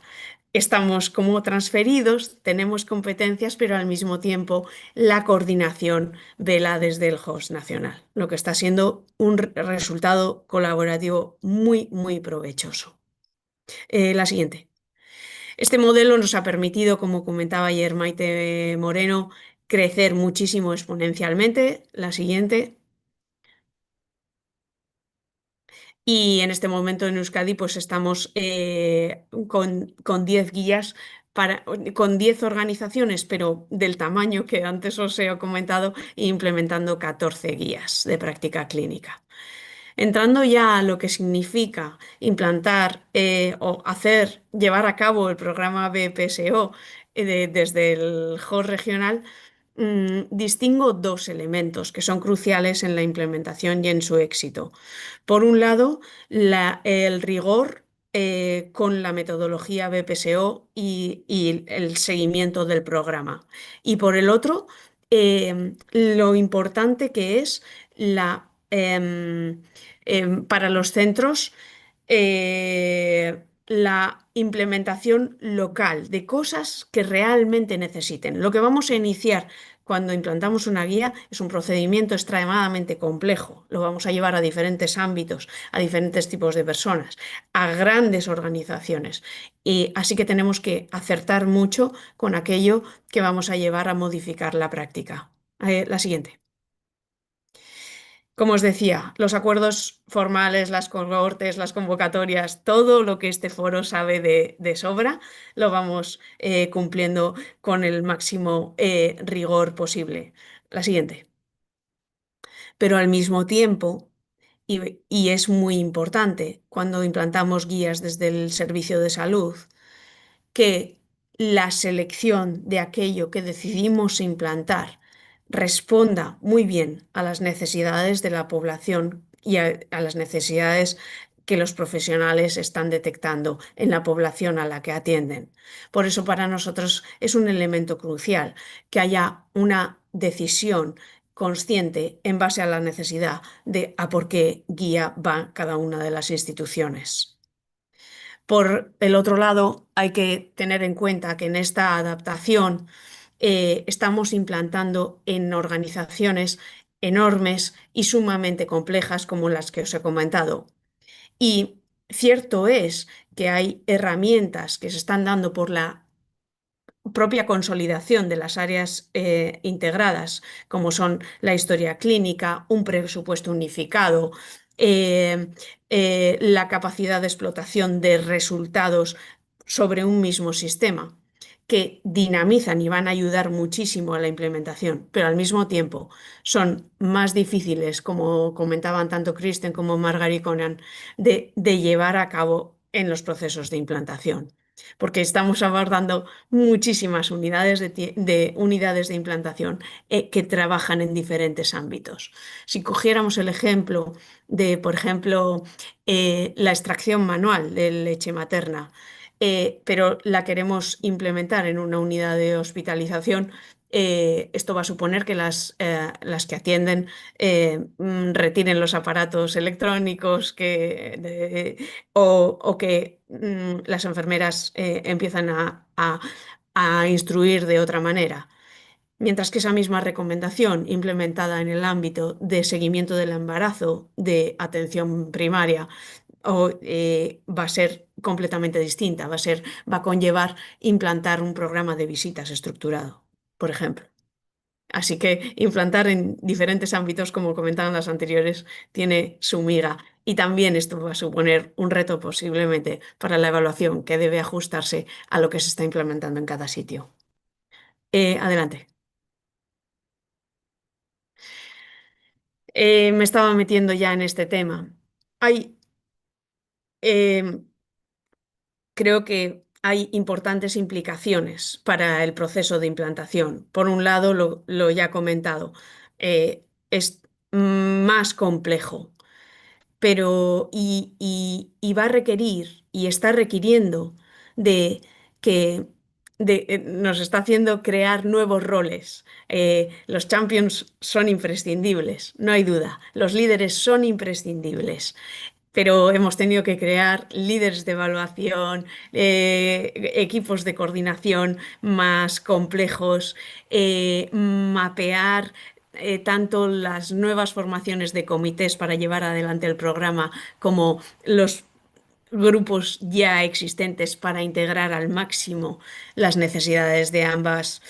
Y un elemento muy clave que nos está resultando al conjunto de host en España es que para implementar con éxito necesitamos combinar muy bien las estructuras formales de liderazgo con las estructuras informales. Nos va a llevar una planificación a más largo plazo y una monitorización posiblemente compleja, como estabais señalando, que nos dé una linealidad y eso, cómo se evalúan las implantaciones en rutas asistenciales, en clinical pathways. La planificación en el tiempo y respecto a unidades de implantación que pueden unirse en cada periodo también resulta más pues un reto al que hay que mirar con cuidado. La siguiente. En cuanto al proceso, next, please. Next. Next. No, la anterior. Ya. Este proceso de implantación también tiene implicaciones en los resultados que obtenemos. Tiene una implicación implantar en un servicio de salud tiene una ventaja increíble. La explotación de resultados se produce a nivel de historia clínica, anonimizada, por supuesto, pero estamos explotando datos reales de la población total de pacientes atendidos. Si bien es cierto, conocedoras de la investigación como sois, que cuando uno pasa de un proyecto piloto o de una cosa de pequeñita, de poca envergadura, a maximizar a toda la población, los efectos tienden a disminuir de tamaño. Así que nuestros resultados a veces no son tan floridos en cuanto a la magnitud del efecto, pero sí en extensión. Los resultados también pueden ser más lentos en ser alcanzable, pero sí es verdad que ese alineamiento con lo que las organizaciones están buscando, con la planificación sanitaria y con el funcionamiento, hace que los resultados lleguen a todo el conjunto de la población.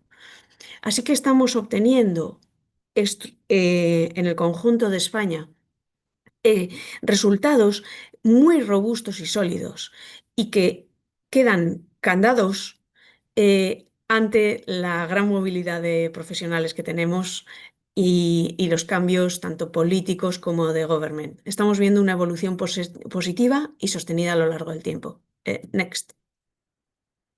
No me voy a detener en esto porque no me quiero alargar más.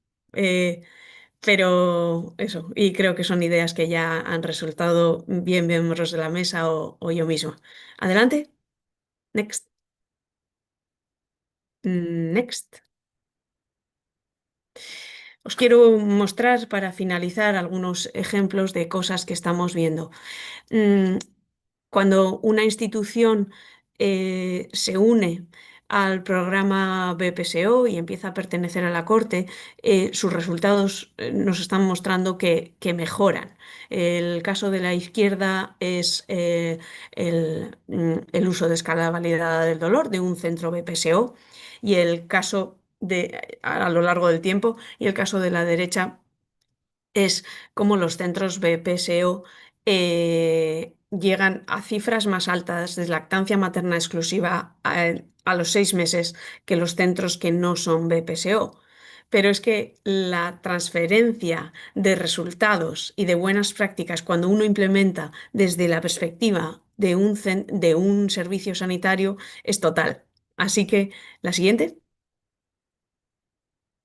Estamos viendo ya a nivel de comunidad, y estos son datos de explotación de todo el conjunto de pacientes atendidos en la hospitalización durante un año en el Servicio Vasco de Salud, una muestra tremenda, la gran mejoría que hemos tenido en la detección del dolor. Y ahora mismo estamos en el 81%. Como os decía antes, dato real extraído de historia clínica, no de un muestreo, sino de la totalidad de la población. La lactancia materna también la estamos mejorando muchísimo. Gracias a BPSO y gracias a ese alineamiento con de las recomendaciones con el resto de políticas y las necesidades de las organizaciones de servicio. Y ahora mismo estamos en el año 2024 en un 38% a los 6 meses, pero la mejoría es notable desde ese año 2018 en el que nos sumamos como host de Euskadi. ¿En la siguiente? En acceso vascular tenemos un efecto más discreto, como os he comentado que a veces nos pasa, pero sostenido y tendente a la mejoría. Estamos en un 13% de complicaciones globales. Y nuevamente, aquí tengo que resaltar que es la totalidad de dispositivos de acceso vascular cogidos en un año. Y los resultados son de una magnitud mayor, muchas veces cuando, como en este área, igual no habían sido abordadas con el ahínco que BPSO luego establece, ¿no? Y entonces aquí es el uso de contenciones físicas, como nos ha bajado a nivel también de sistema de salud. Son algunos de los ejemplos y estamos caminando en una explotación de resultados unificada y progresando en todo lo que tiene que ver con la evaluación de cuidados. Y Y bueno, esto es una parte y la otra es la del movimiento social que estamos consiguiendo y compromiso de los profesionales con las organizaciones. La siguiente. Que está siendo grande y es un intangible a los que quiero dar las gracias porque es una disfrutada cada vez que trabajamos con ellos y acertamos en lo que ellos ven que el cuidado necesita. Y esto es todo. Muchísimas gracias a todos por vuestro tiempo y espero haber sido clara y quedo abierta para todas vuestras preguntas. Es que ricasco. Que es en mi lengua. Thank you. Thank you all.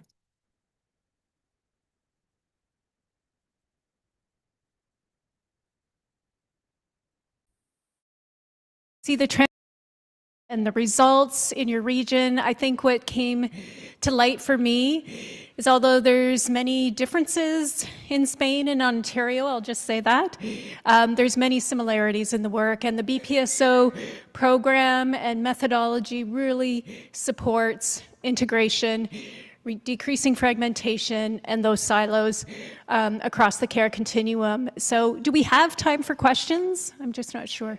We do? 5 minutes. Does anyone have a question? For Lucia or for Marjorie?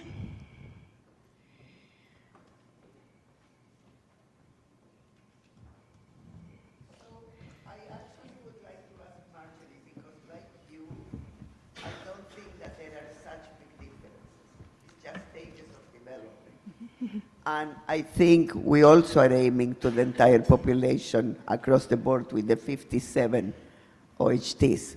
So you heard the presentation. I want to hear from your perspective, what are the key differences, if you see differences?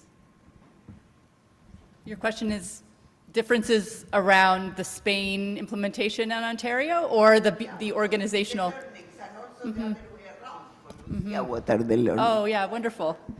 I was so impressed with Lucia's presentation. That was fantastic and incredible that you have an integrated hospital and community health system where you have a coordinated implementation of best practice guidelines as part of what organizations do and are measured on. I was so impressed, so thank you so much, Lucia, for that. I think in Ontario health teams, it's quite different in that Ontario health teams, even to become an Ontario health team was a voluntary collection of people who were willing to work together. And then to be BPSO is also a choice, an option to step into the space and to see the value of it and make a commitment. But we would really benefit, I think, it's great we're prioritizing primary care and building a system of primary care to support our communities and Ontario health teams. It truly is foundational. And when we can work with primary care as a system and as partners across different sectors, I think then we could really take the BPSO to a whole new level. But I agree with you, Doris, that we have seen some progress and some impact, that there's so much more potential.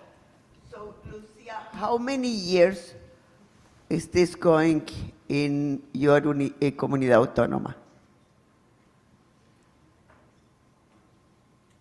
¿Cuántos años llevan esto ustedes?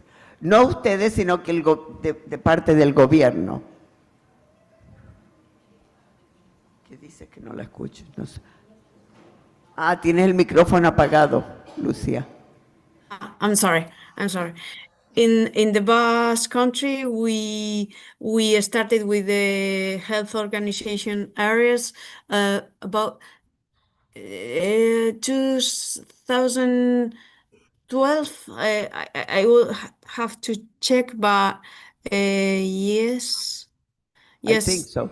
It's when I was there, actually. 2000 so. or a bit before. So the whole some more map. So this is two main differences, just so you know. And the deputy alluded to one, but we are not even close to Spain on that, and also not close to Chile, which is primary care. Primary care is foundational in Spain. That's number one. Yes. Number two, is one information system for everybody. We have 1 million. 1 million. In every OHT, in every sector, and to have one to speak with the other is a story. And that was a government choice back then, consecutive government choices, because we cannot dictate which health information system. And the result is we are taking more time for systems to learn to speak with one another than actually to do what we need to do. So those are the two main, big, like macro level differences that we need to together continue to push. And the deputies involved in both. So, you know, when people hear, oh, but we need a choice, oh, but we need to, well, sometimes we don't need the choice. A government is to say, as they did, by the way, in Chile. When I went to Chile the first time and President Bachelet wanted to sign the agreement, the minister back then said to me, how do you choose BPGs? And I went with my head from here at that time. At that time, we didn't dictate any. We actually learned that from Chile, by the way. I said, the organizations choose which BPGs. And the minister there looked at me and said, but we are a government. And if every organization will choose, then how are we going to measure the impact? And I said, you are right. And this is why they chose the ones that they chose. And then I came back here and we started to say, okay, by sector at least, let's choose. So sometimes this is a learning for all of us, you guys from the meso level of organizations, we from the BPSO, and whoever politician that comes from their level, sometimes is compromising because of choice, information systems, primary care, etc. We compromise outcomes. And we compromise, thank you, and we compromise also person or people-centered care, because if Tiare goes to home care, and Janet goes to the hospital, and I go I don't know where, and you go, we all will get something different in terms of practice. So we compromise also the experience of people, the outcomes and the people-centered experience. So this is a key learning, both from Spain, that has universal health care, by the way, and we didn't get here into policy, not politics, but policy, but one drives the other. When Spain, different governments, whether, especially I saw that in Madrid, federally, when there was an attempt to privatize the system, and you just think about this and think if it ever would happen here, with all due respect. It was presidents and CEOs of their hospitals that took the people on the street and put banners from head to toe in their hospitals. The health care is universal and belongs to the people, not to you, government. They did that. And can you picture, no really, can you picture that here, with all due respect to the excellent presidents and CEOs of hospitals we have, that they will do that? They will never do that. So they defend their universal health care like nobody else there. They defend their universal health care like nobody else.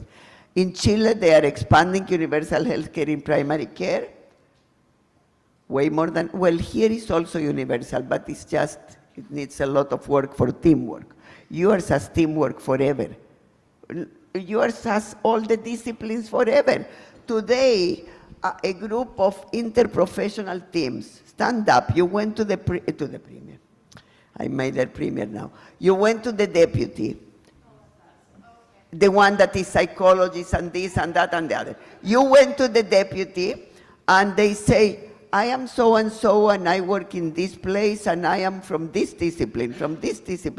And she goes, and I'm not surprised that she did. She goes, I need a selfie. I need to show to Jane Philpott. This is what a team looks like. For us, it's a novelty. For us, it's a novelty. In Chile, this is what I see all the time when we did the training to primary care. In Spain, this is the way it is. So sometimes we compromise choice wrongly because we don't deliver at the end choice to people. We deliver lesser good care and lesser good experience. So lots to learn on that, lots to learn. Thank you to to all of you. You too, because...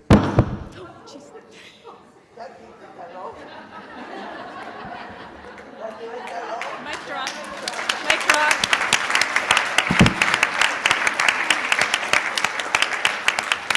All right. So we ended our morning session with a mic drop. Thanks, Doris.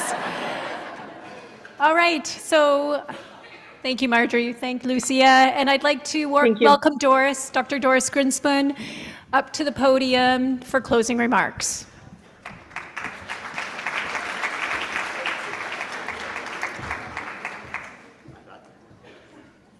Okay. It was not mic drop. It was the echo around the world. So, how was it? Let's go Okay. This is how it was. Fantastic. Thank you. Thank you. So, first, I want to thank a few people without really calling for all the names, but if we can call the colleagues from outside that did a lot of work, whether it's Angela, Verity, Andrea, Sitlali, I don't know, all of them that are here. Stand up, please, because you made an event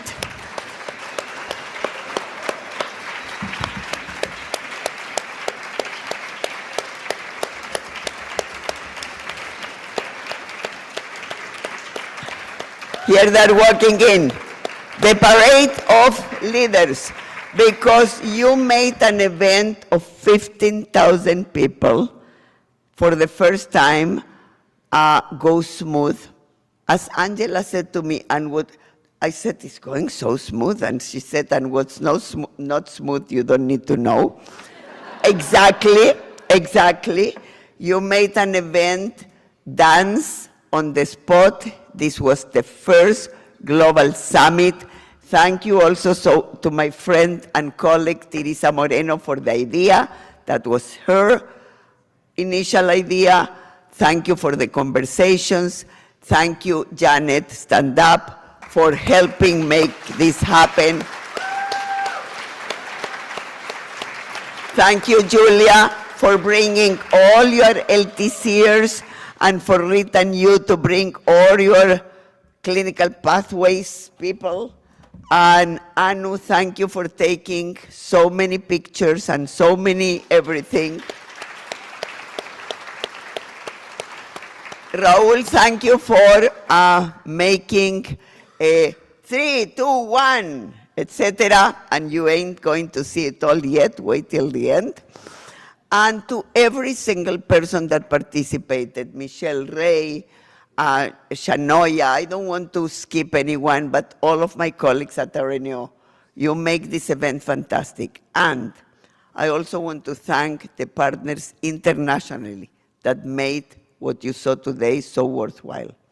So in Chile, Christian Lara is there, and Madame Tiara is here, and you will hear her tomorrow too. Stand up, and Christian can stand up there.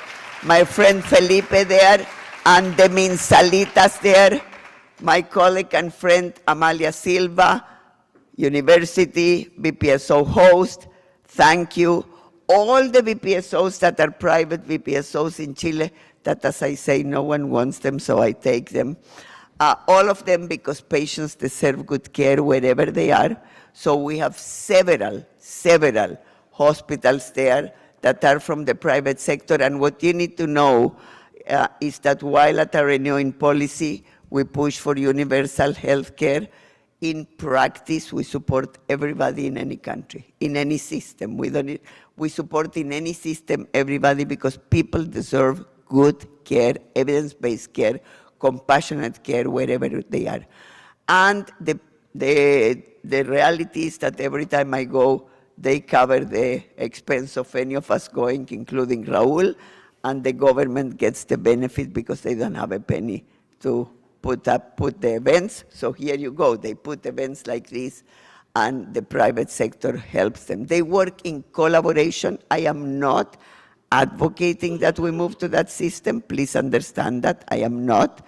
But I am saying that we do work with everybody anywhere in the world, and I'm saying that because we have 25 countries that participated in this global summit. And all of those of you that are not still BPSOs, regardless of the system you work with, we will work with you.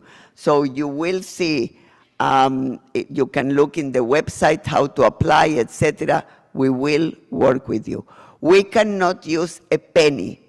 Minister Jones shared the funding that is being allotted to RNO, not a penny of the money of the government here. This is important for people in Ontario, and not a penny from members that are RNO members here is spent not even in a coffee when we go somewhere else. The country, the host country that brings us, need to cover the expense of going, and no, we don't get a pay, but we do get the time to go. And Janet Meitao, that is somewhere here, BPSOing, and myself are going to China towards the end of next week. If you think, probably for Janet, yes, because it's her first time. For me, it's the millionth time. If you think it's a lot of fun to spend a lot of time on a plane, let me tell you, it gets very tiring because you are away from your family, and you are away also from work, and then you need to do the work at night. Hence why Angela, where is Angela?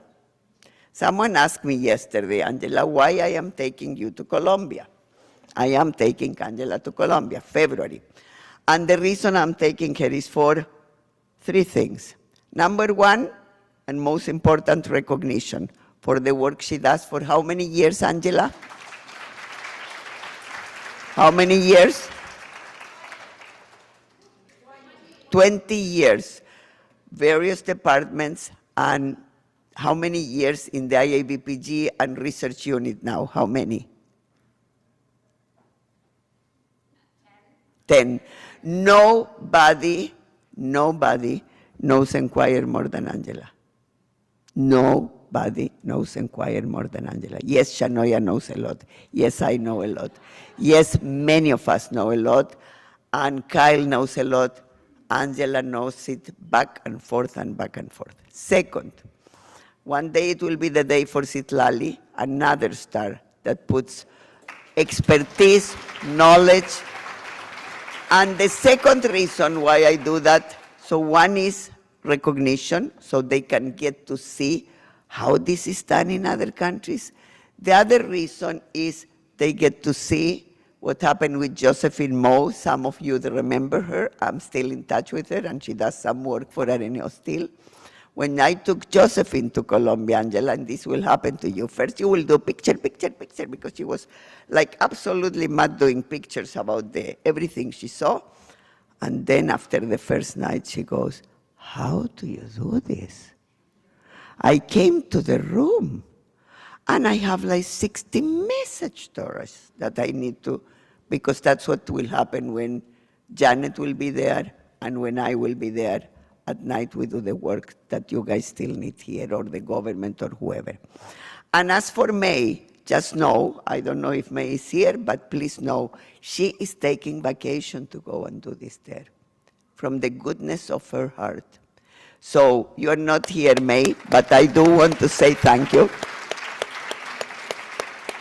For the most, and I hope in the future will be that way, last time she did get a release from her workplace, and I hope in the future will be that way, because we need you guys, and we need people in other countries to spread the word around, because if not, it cannot be done at no cost. It cannot be done as sustainable capacity building.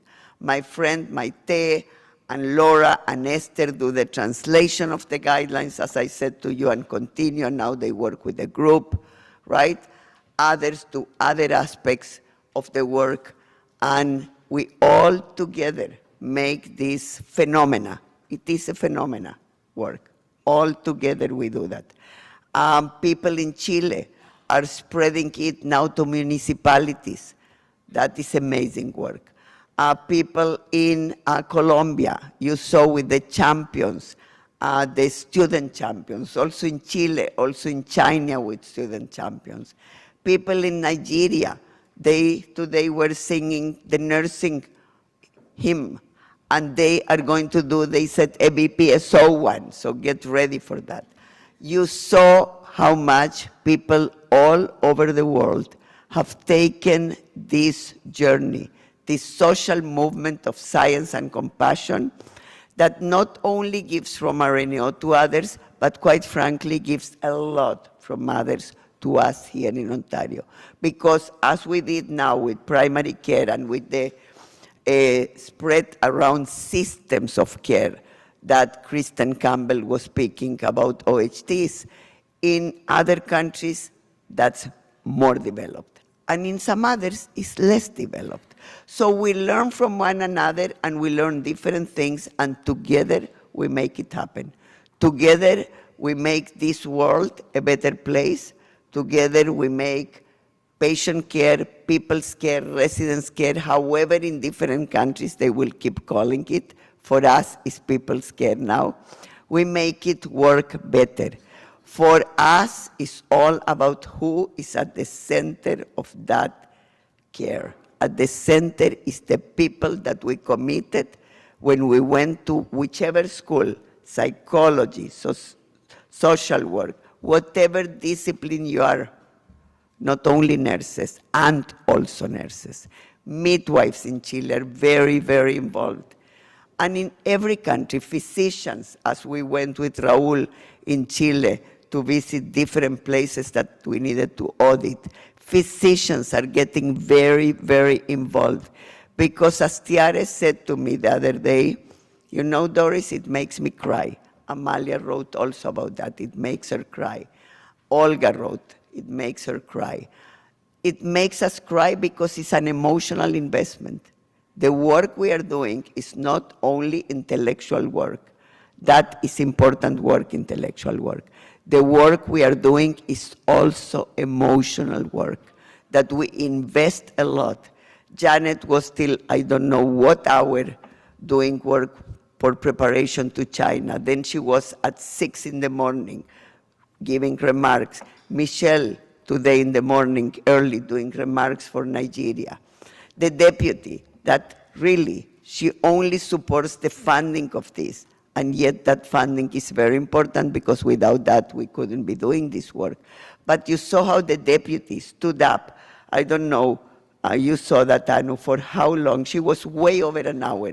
The minister yesterday of long-term care, she was almost 2 hours. She was flying, she already did, to Poland the next day. People are invested because they are seeing the results. So go to your places and spread the word. Here, in Chile, in Colombia, in Nigeria, in China, in Brazil, in anywhere that you participated, 25 countries, thank you for joining us. 15,000 people, over 150,000 champions. Please, please, please keep spreading the word. And for those of you that are in Ontario and are not Ontario Health Teams, BPSOs, please do become one. You want in a few years to talk the way that our colleagues are speaking in Spain or in Chile, please, you want to help people like East Toronto Health Partners and others. We have many, many OHTs now. Please spread the word, those of you that are not BPSOs or OHTs, because it will take us to a future that is better for the people we care for. It's better for them, and because it's better for them, it's better for us. So with that, I want to say thank you, and I want to ask Raul to put the video, and then we still have one more task. Go for it, Raul. And we should put the lights a bit dim, maybe.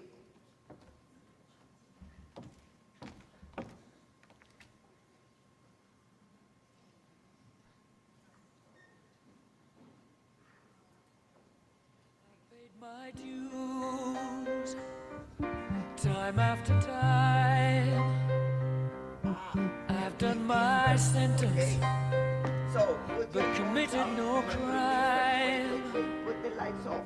And bad mistakes, I've made a few. Lights off. I've had my shadows and kicks in my face, but I've come through. I need to go on, on, on, on. We are the champions, my friends,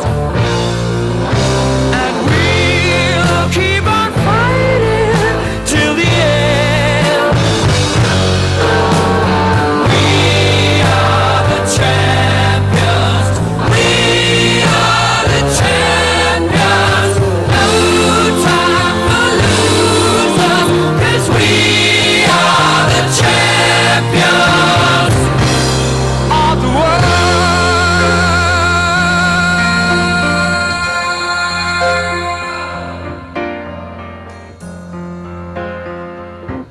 I've taken my bows and my curtain calls. You brought me fame and fortune and everything that goes with it.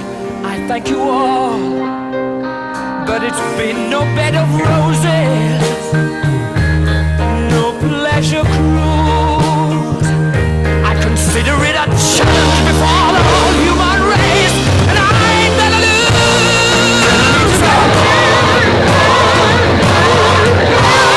We are the champions, my friends. We'll keep on fighting till the end. We are the champions. We are the champions. No time for losers, 'cause we are the champions of the world. The champions, my friends. And we'll keep on fighting till the end. We are the champions. We are the champions. No time for losers, 'cause we are the champions.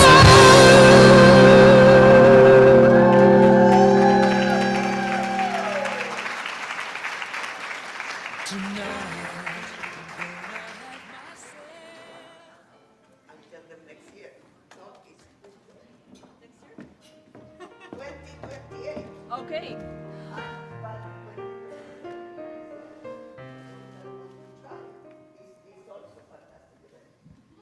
Okay, it's my absolute privilege and pleasure to wrap up our session this morning. We're going to reconvene at 1:15, so we will condense the knowledge nugget just slightly to bring us back on time. So do welcome everyone to go have some lunch, and we'll be seeing you at this event in 2028. Wow, thank you everyone.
taking notes?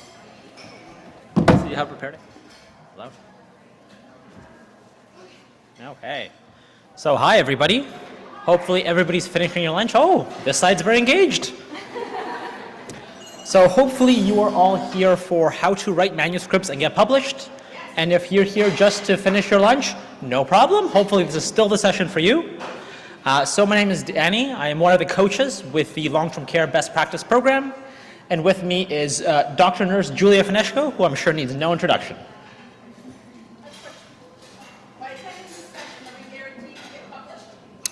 I make no guarantees, but I will do my best.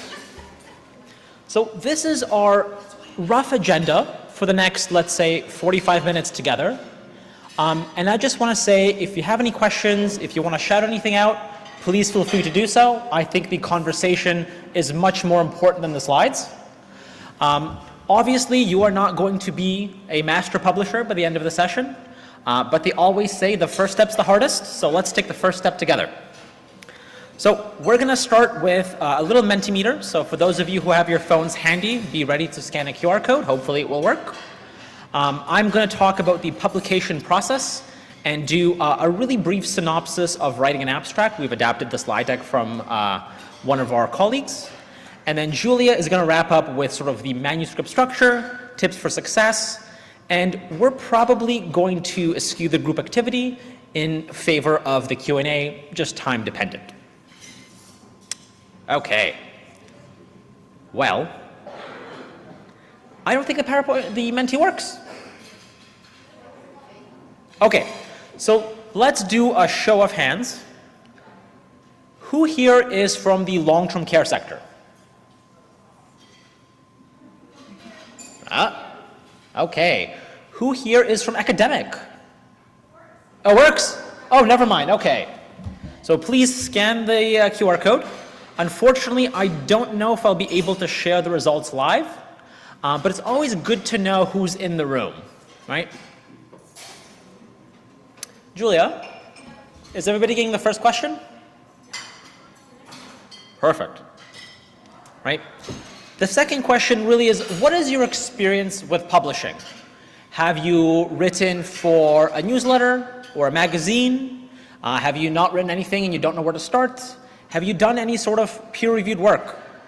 So my question, broadly speaking, is who here has some experiences with publishing anything that is academic or scholarly? Show of hands. Okay, so 1, 2, 3, 4, 5. Those of you who have not raised your hand, just keep an eye on those who have. These are our subject matter experts. So if you have questions, go to that side. Okay, who here has no idea where to start? Don't be shy. Okay, we have an even split. I think we can do one-on-one partnerships. Perfect. And my last question, hopefully it shows up on your Menti, is what challenges do you face when it comes to publishing something? Anybody want to shout something out? You guys have to shout a little bit louder. Data? Yep. Lack of available data? Yep. Time? Okay, data, time. Imposter syndrome? Why do you think I'm standing up here? You're definitely good company, you know. We always talk about publishing, we talk about peer review. You know, there are other types of publishing. You know, writing is a skill, and the more we practice, the better we'll be at it. We don't always need data to practice, but we do unfortunately need time.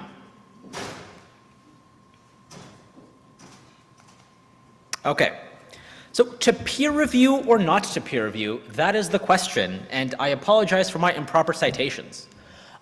As you can see, there are various opportunities to publish something. You have social media, web pages, newspapers, conferences, magazines, and books, right? It's not just scholarly or academic work. There are a lot of opportunities that are available, and peer-reviewed might not always be the best answer, right? So I have this little quote here, which has helped me personally really kind of understand, you know, what is a manuscript, right? We tend to think that journals exist to publish scholarly manuscripts, but they don't. They do publish scholarly manuscripts, yes, but that's done in the service of a higher purpose.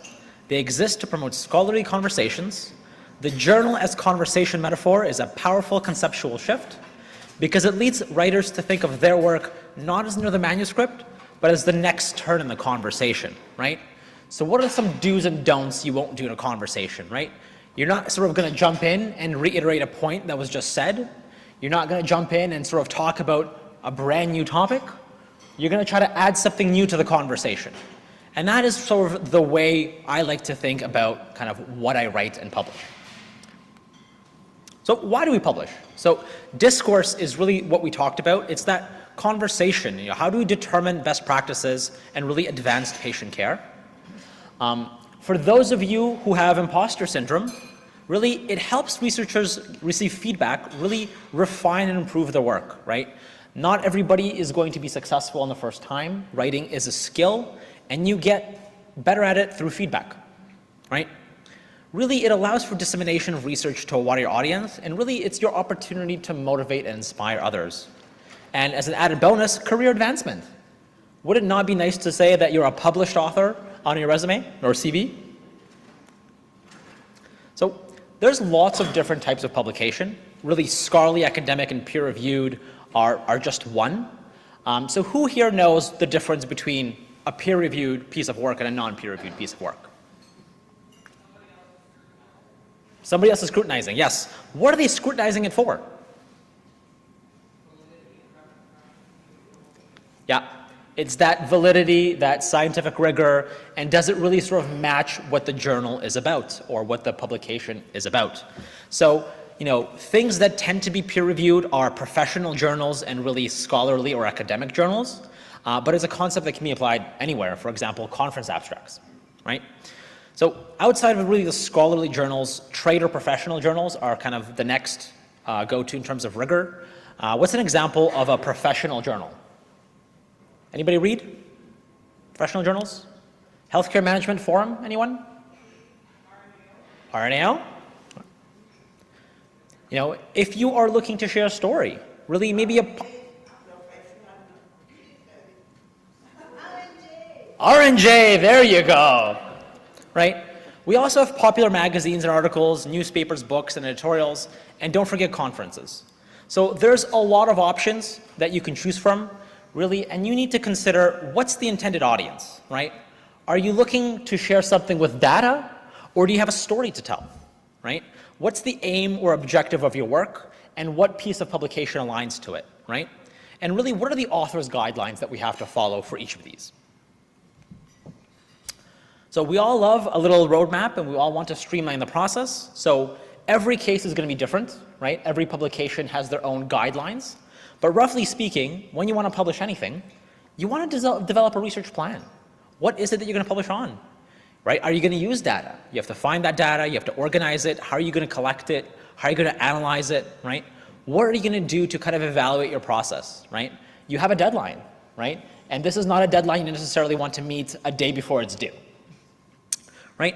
And really it's that balance of collaboration and individual work, right? If you're not good at academic writing, who is? If you're not good at data analysis, who is? If you're not a fan of public speaking, who is? And really it's always important to stay up to date with best practices and emerging research.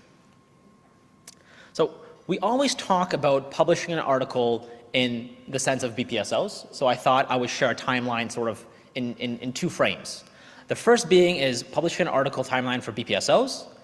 And in the first year, you really want to have an idea of what is the publication process, what is it that I want to write about, what is the capacity of me and my team, right? Where does their interest lie? The second year, it's, what topics do we want to write about? And the question here is, who else would be interested in your work? Did you create a different tool, a new process? Do you have a successful implementation story that we can share, right? It does not always have to be a scholarly or academic piece of writing, especially if you're new to this. And really for year 3, we aim to identify the aims, methods, and implications of your topic. So what does that manuscript structure start to look like, which Julia will lead us through in a couple of slides. So let's play a little bit of a Q&A. How long do you think manuscript preparation takes? No, there are no wrong answers, so feel free to shout it out. A little bit louder? I have the benefit of a microphone, you don't. We can write it all night, she says. Well, I was going to guess with 3 to 6 months, but yes, if you could do it in a night. Right? So that's really the preparation work. You know, what are the pieces that we need? What is our plan? How long do you think it takes to actually write one? A long time. A long time. Really? It could be 2 weeks, it could be 2 months, it could be more. Are you writing for a newspaper? Are you writing for a scholarly journal, right? These are going to have different requirements. One thing that is in common is really that reviewing and revising. How do you get feedback before something's published? And how long do you think this process takes? Roughly speaking. The review process. A couple of months, yeah, 1 to 2 months. And really, when we're talking about peer review, you know, there's 4 possible outcomes, right? You can be accepted without revision. You can be accepted with minor or major revisions. You can be rejected with the possibility of submission, or you can be just rejected, right? And we'll talk about what are some of the common reasons for rejections in the next slide. It is, you know, kind of important to understand for those of you who, like me, have imposter syndrome. You know, once you get sort of that review and revision back, you are going to have to respond to that feedback, you know, which will take, you know, anywhere from a couple of weeks to a couple of months. And eventually, how long do you think publication can take? Yeah, 6 to 12 months or sometimes more, 100%. So what are some of the common reasons for rejections, right?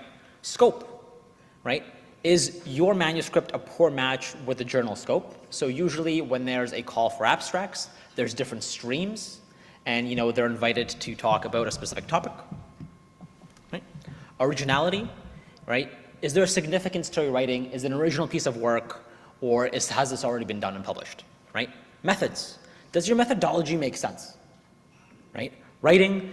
Do you have poor writing or really presentation? Do you have that sort of academic writing pieces that we'll talk about? Really, results. Are your results available? And ethics. Are there any ethical issues? So these are just some of the common reasons when we talk about peer review. But like I said, it's a very wide field with lots of different possibilities.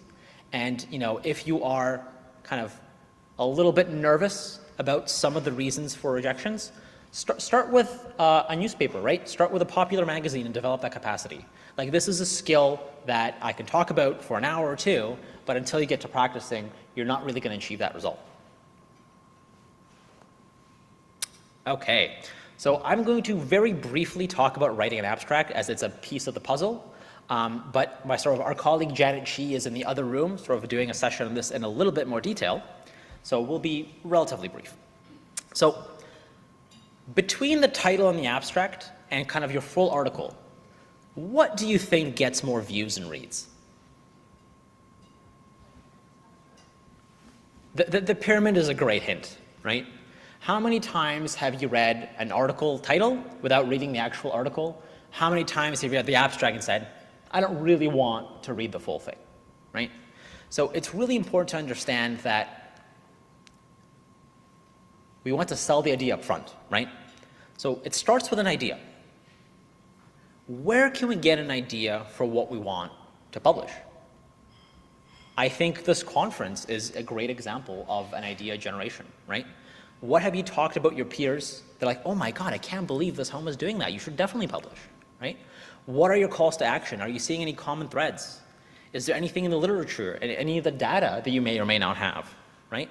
Or any sort of discussion with your colleagues that lead you to this idea, right? Keep in mind keywords, right? Keywords help sort of distinguish your abstract and manuscript for others to follow, right? You have to make sure they're related to your topic, you know, the draw on the title, and really we use the medical, oh Julia, you have to help me out. Medical standardized? No, nomenclature. Thank you. Anybody want to help me what MESH stands for?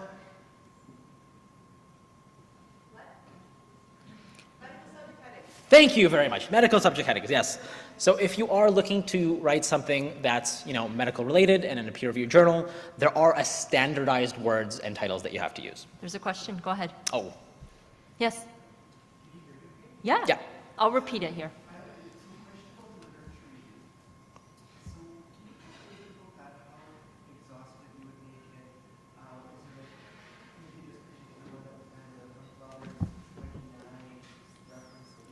Yeah.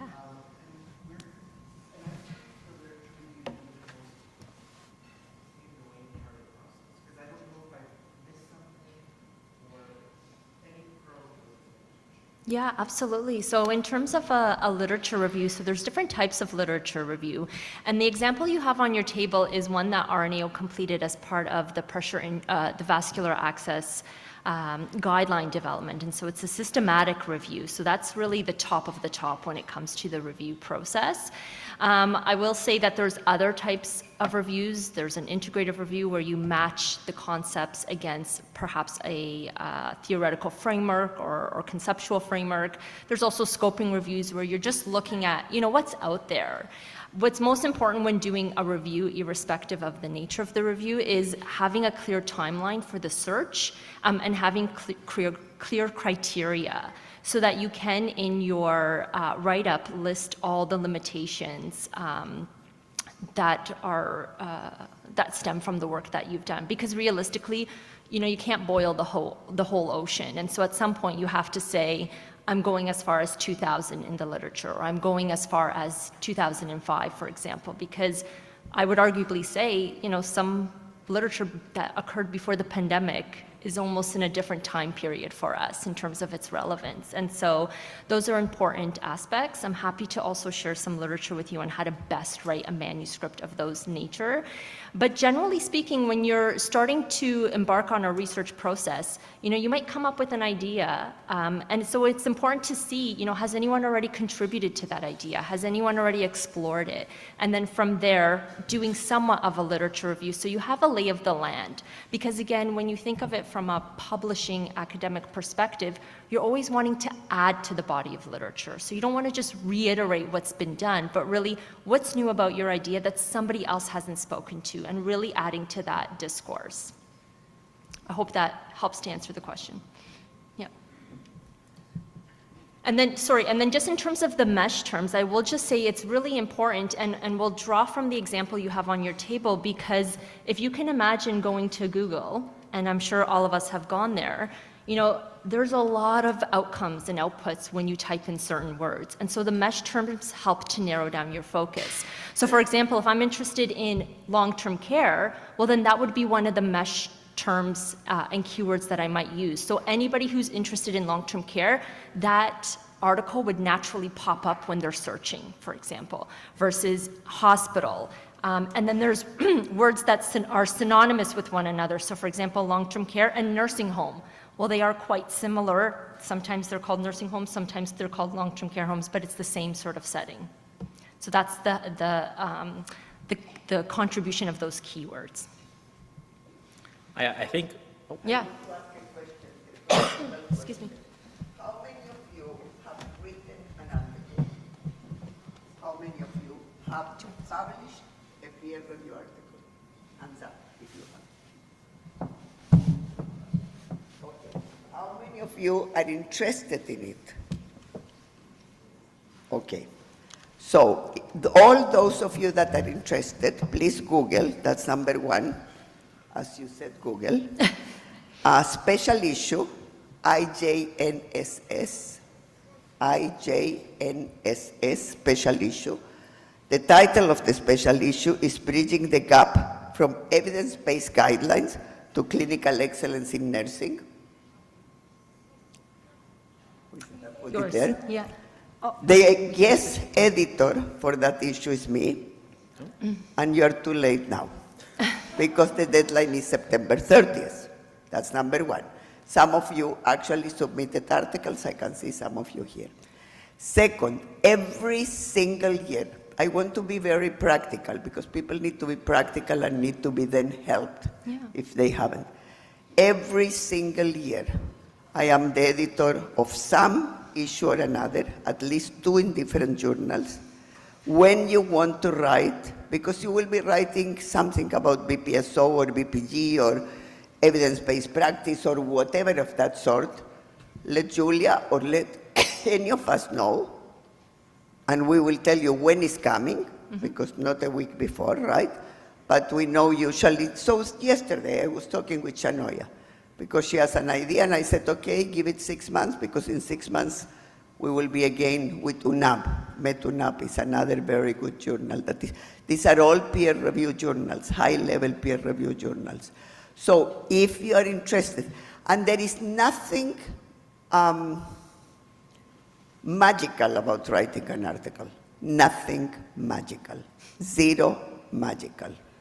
It's a bit like studying the first degree in nursing, in my view.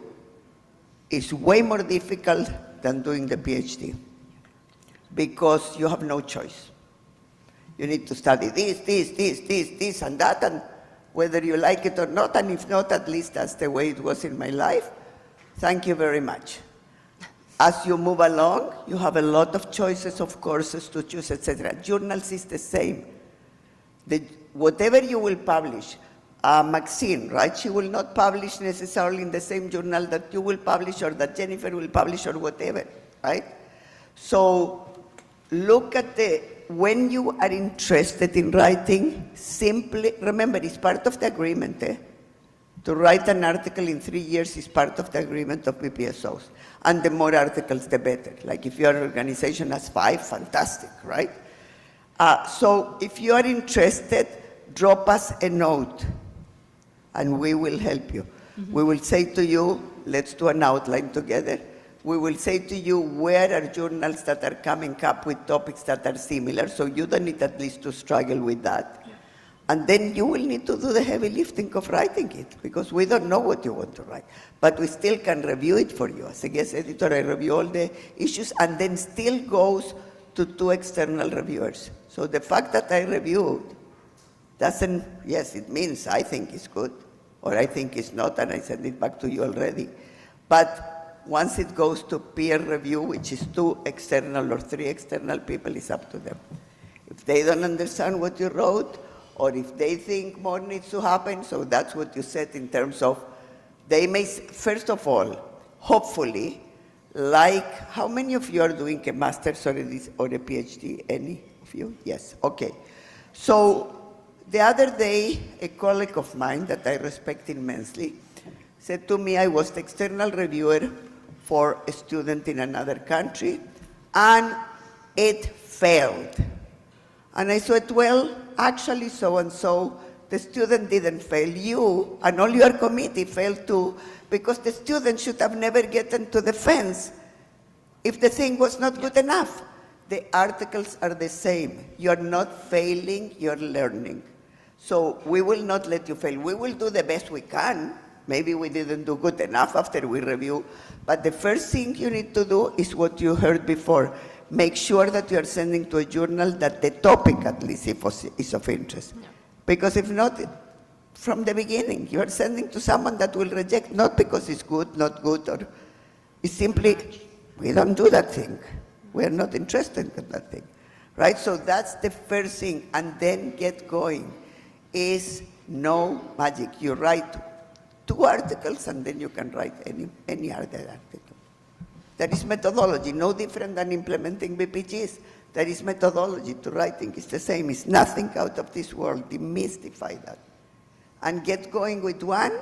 And I can tell you, because I remember many of my colleagues, both at RNO and also internationally. And I remember myself, many, many years ago. I was in Michigan at the time, and I was a very super young Doris. And I always like to write on that, so that's not new. But the thing is, I remember when I saw the first article published. And actually, Janet said that same thing when her first article was published.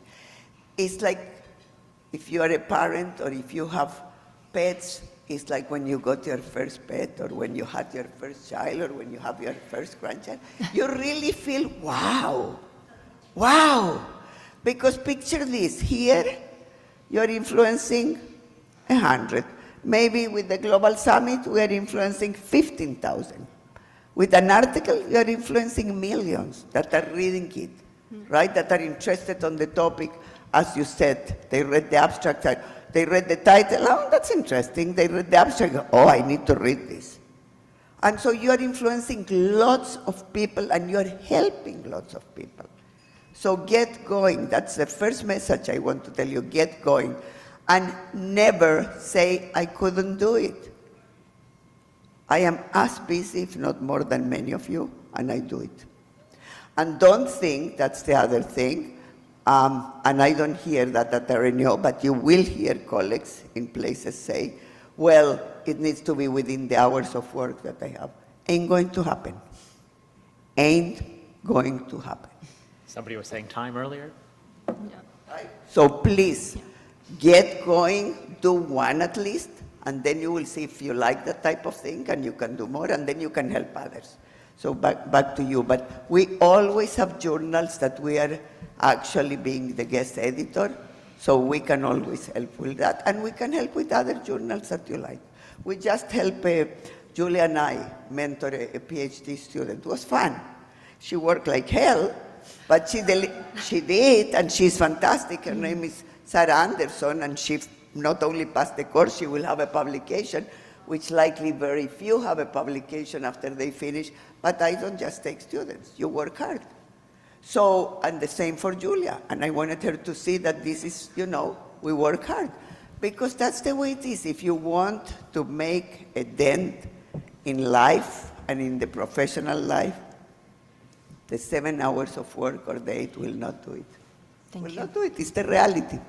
Thank you. You know, if you have a passion for this type of work, if you have a passion for the subject, this is really where it starts, because that passion, that intrinsic motivation will drive you through all these steps that, might not necessarily be the easiest, but they're definitely the most worthwhile. Okay. So I will just very briefly talk about develop an abstract before I pass it off to Julia for the meat and potatoes of sort of the manuscript structure. And, we've started, gather your ideas. What are you most proud of? What have you done, right? Match your ideas with the call for abstract, as Doris was saying, right? What is the journal about? What is this issue about? Does your idea align with that topic and with the audience, right? I cannot stress this enough. Review the submission guidelines. Every single thing you do, every single journal will likely have their own requirements that we would have to adhere to. Right? If they say 200 words, how many words would you do? 200. 200 or less, right? Not 201. If they ask for references in APA or MLA, right? That's what we do. So it's very important to sort of know what you're getting into. And the way you know is by reviewing those submission guidelines. Right? Understand your target audience. Who's going to be reading that journal? Who's going to be reading that newspaper? Who's going to be reading this article? Is it going to the right people, right? As Julia was saying about long-term care, right? And really the last little tip here is create an engaging story. Be bold, right? How can we balance academic writing with creative writing, right? We always talk about this title and the abstract as a hook to get people in. How do we keep people interested, right? What makes them want to read your work? And these ideas are endless, and we are here to help you because we love what we do. Without further ado, I will pass it off to Oh, no, there's one more slide. I was too excited. Sorry, Julia. That's okay. So let's sort of bring it all together, right? Let's sort of put this in context. So here we have a sample abstract from the article that Julia passed around. And if we look at really best practice guidelines in the assessment and management of vascular access devices, let's look at the introduction, right? It's the most common invasive procedure, right? It's the source of infections and other complications. So here's our call to action. And there's a lack of clear guidance. So what can we do? Well, a best practice guideline was developed. Now we have some guidance on this topic. How is it developed? What are the methods? Well, it's a systematic review of the literature. 100 articles, 65,000 articles, whatever number it was, were reviewed, right? We've identified certain themes, right? What are the results, right? End of the day, there's 9 recommendations in really kind of comprehensive health teaching, in practical education health providers. So really, this is your synopsis of what you're reading, and this is how it comes together. So one of the tips that we have is, write your title last, right? Or maybe even write your abstract last. Everybody's going to have a different workflow. But think about the abstract as that standalone piece that advertises your manuscript. Without further ado, I'm Red. Thank you. Thanks so much. Okay, and I will say just to Michael, your comment that there's 29 references, there's actually way more references for this guideline. Just in the interest of paper, and the extra 6, 7 sheets that would have been printed. It's a very extensive guideline and very extensive review. So in terms of a manuscript structure, this is sort of the recipe on how to write a manuscript. And so oftentimes in academic literature, there's this language of IMRAD, right? So introduction, methods, results, discussion, and then conclusion. And again, I will suggest that you go to the publication guidelines for the journal you're interested in publishing to get further details as to what is required and what are the exact headings. But generally speaking, this is what we're looking for. And while I speak to this as an academic document and academic writing for a journal, one would follow a similar methodology, I would say, for a magazine. So you're not going to talk about your results, you're not going to talk about your discussion before you introduce the topic. So I think, generally speaking, this is an approach that you can use whether you're submitting something for a peer-reviewed journal, or you're submitting something for a local journal, for example, or a professional journal at that. So in terms of introduction, so this is where you set the stage. This is your why. Why is this important? You need to provide the context to the questions that you're trying to answer. So if I'm interested in studying falls, for example, I've implemented the falls best practice guideline. Well, falls is important to me. We've done the work, but why is it important to the reader? So at this point, I would draw in some literature around statistics around falls. How many people are falling in the home setting, in the long-term care setting, in the community, and what are the impacts? And when I speak to impacts, it's about impacts to the person, to their family, to the community, financial impacts on the system, to really set the stage as to why this is an important area for us to look at. Under methods, this is where you describe what did you actually do? Right? So what tools did you use and who was involved? So you might be, for example, as you implement your guidelines, doing some analysis and doing some data collection. So maybe you're interested in patient satisfaction. Maybe you're looking at, if we run with the concept of falls, looking at audits that you're doing as part of the interventions that you're delivering. So in the methods section, you would be describing what it is that you've done. Have you administered surveys? Have you done audits? Have you entered data into Enquire, for example? What tools did you use? So how did you develop these tools? Did you just make up the questionnaire on your own, or did you pull validated tools to collect that information? And then who was involved? And this is an important aspect, and oftentimes when you do read peer-reviewed scholarly articles, you'll actually see initials of people that participated from that team to synthesize and determine their different components within that manuscript. So for example, you might see initials saying these 2 people reviewed the documentation, or these 2 people reviewed the results. The next section is results. So what did you find out? Okay, in this section you're describing what you found, what happened, what the experience was. What's interesting in this section as well is what you thought you would discover perhaps and hadn't, or what was a surprise to you that you undiscovered unknowingly. And so this is where you're going to put all your results related to your topic. And then the last is the discussion here.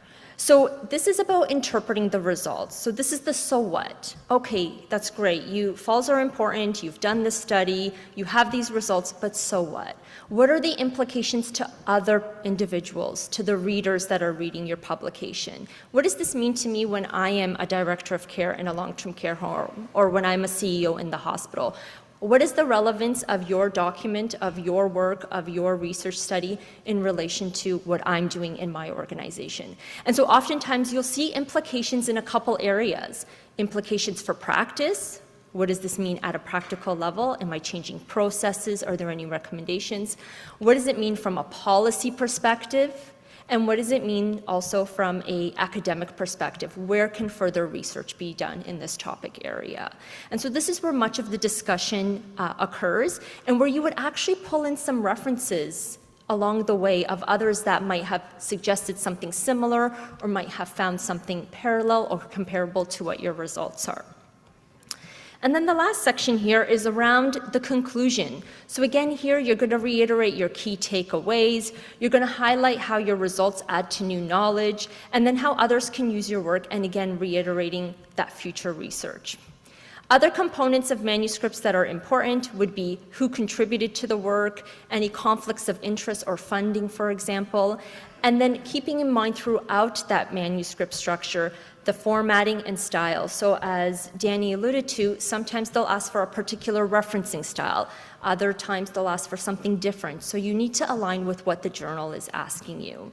Equally so, they might say you can only have 2 tables or 2 pictures or 2 graphics, and you might have 100 that you think are worthwhile. So you might add stuff into supplementary material. And so this is decisions that you'll make along the way. So tips for success. Wanted to kind of give a shout out to a few resources and references that we found helpful and others amongst our team as well. And so we've been intentional about putting up these 3 separate QR codes. So the first one will take you to a reference titled Writing for Publication, an Easy to Follow Guide for Nurses by Wiley Online Library. The second is Writing Resources by Western University, Writing Support Center.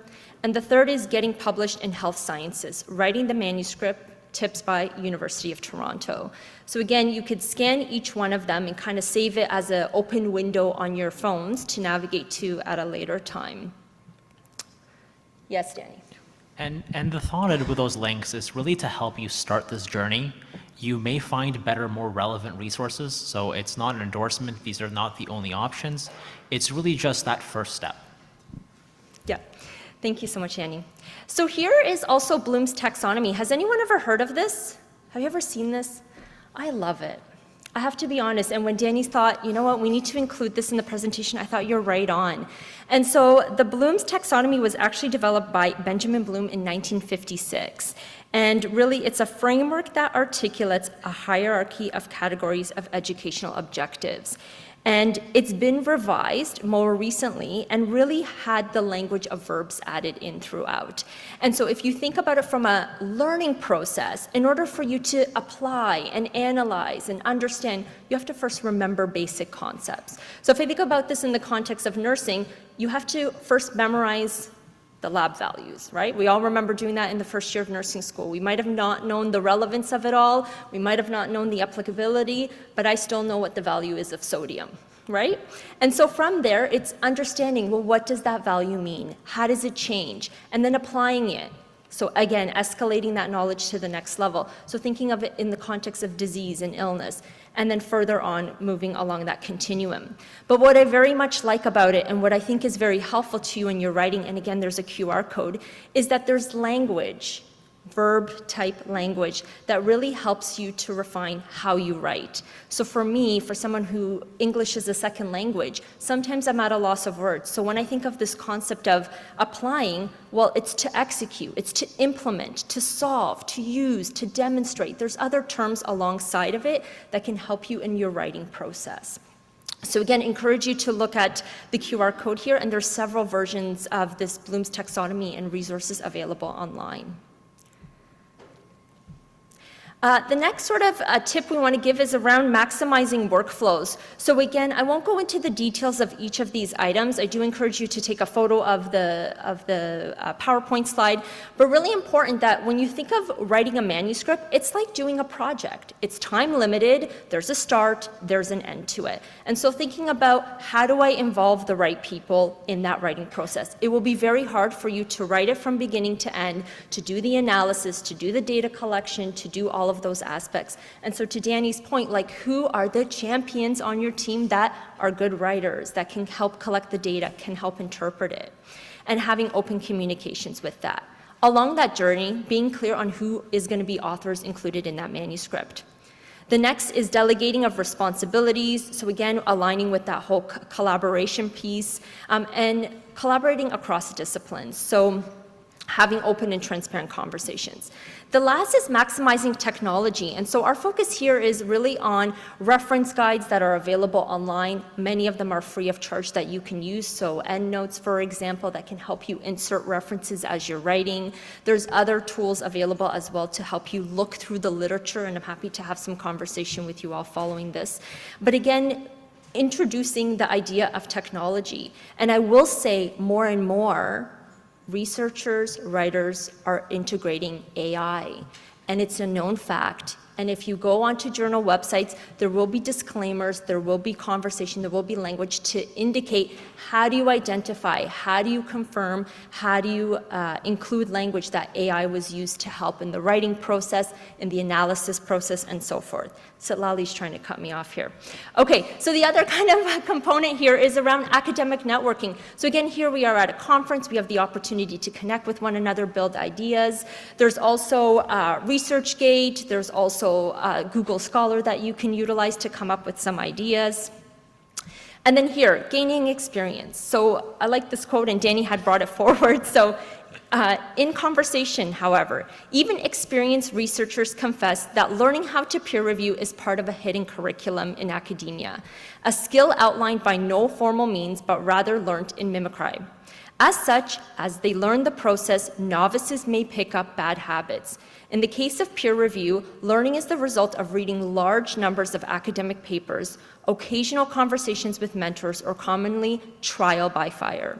Experience via the reviewer comments to their own submissions. So again, all of this to reiterate that it is a learning process, and whether you have imposter syndrome, you're approaching it for the first time, the second time, the more you do it, the more comfortable you become in that skill. The more you read scholarly paper, the more you will find comfort in being able to write that.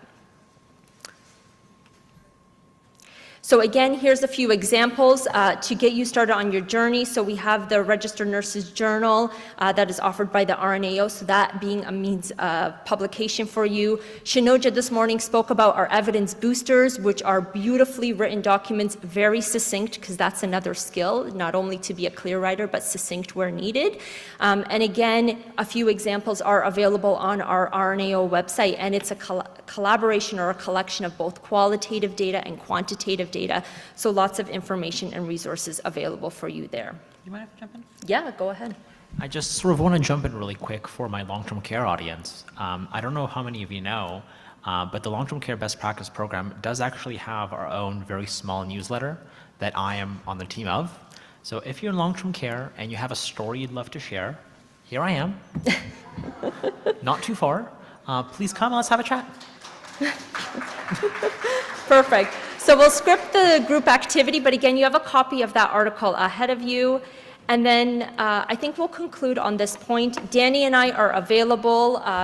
We're jumping into the next session now, but we will be here for the rest of the day. Please come see us if you have any questions, if you want to know sort of what your next immediate steps are. So thank you so much for your time, and apologies, we're a minute over, so thank you.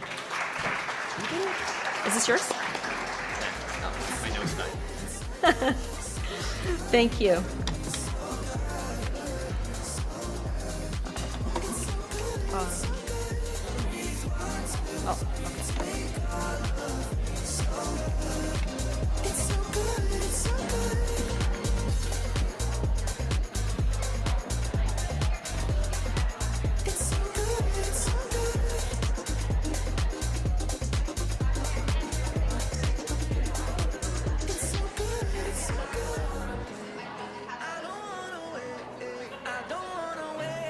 Got no reason not to celebrate.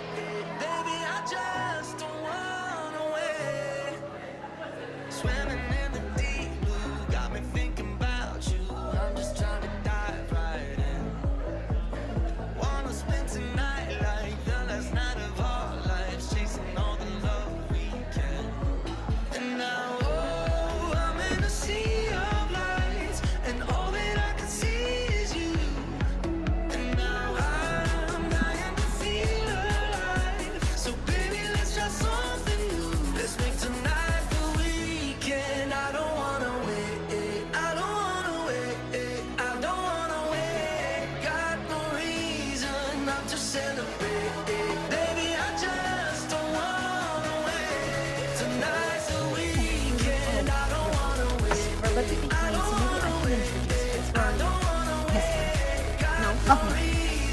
on the second one? Oh, I have a different pages. That's why I'm looking. From practice here.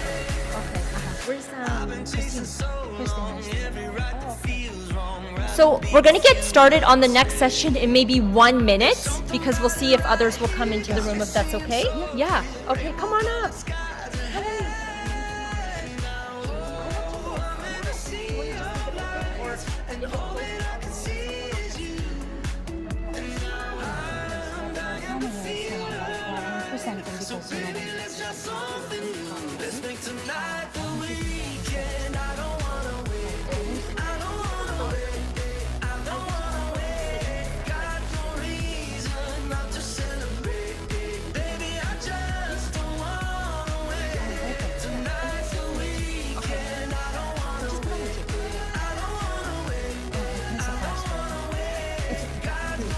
Okay, all right.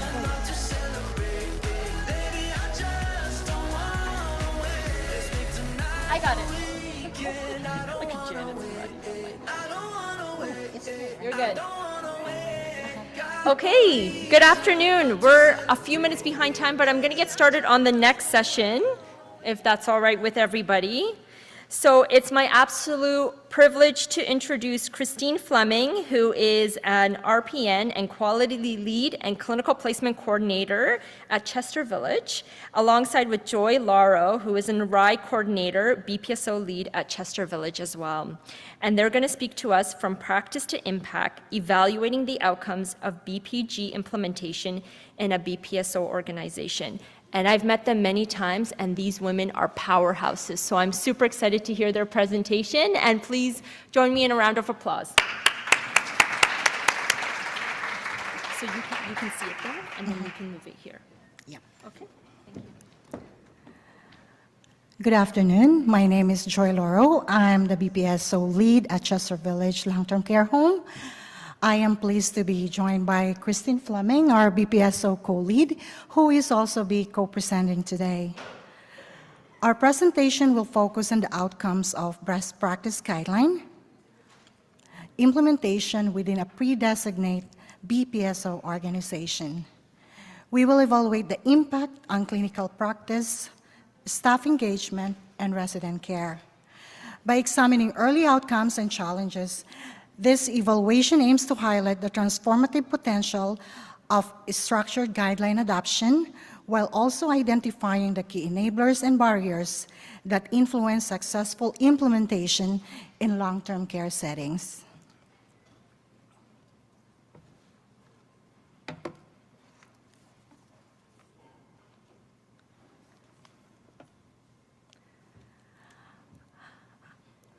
Our home provides long-term care accommodation for 203 residents and is conveniently located in established community in Warden and Danforth.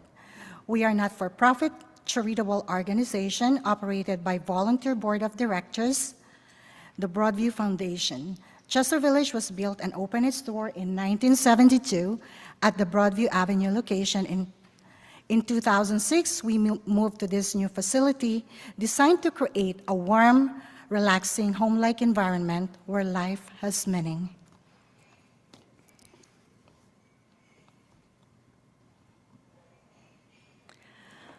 Chester Village is proud to be a pre-designated best practice spotlight organization actively working toward full designation through the RNAO. We are committed to implementing evidence-based RNAO best practice guideline in key areas such as admission assessment, delirium assessment, person and family-centered care, pain and falls management, pressure injuries, palliative and end-of-life care. A best practice guideline in transitionist care is planned for spring of 2026. Our goal is to strengthen leadership and advance evidence-based practices to support positive resident outcomes. We continue to collaborate closely with RNAO to meet all our deliverables during our pre-designation journey.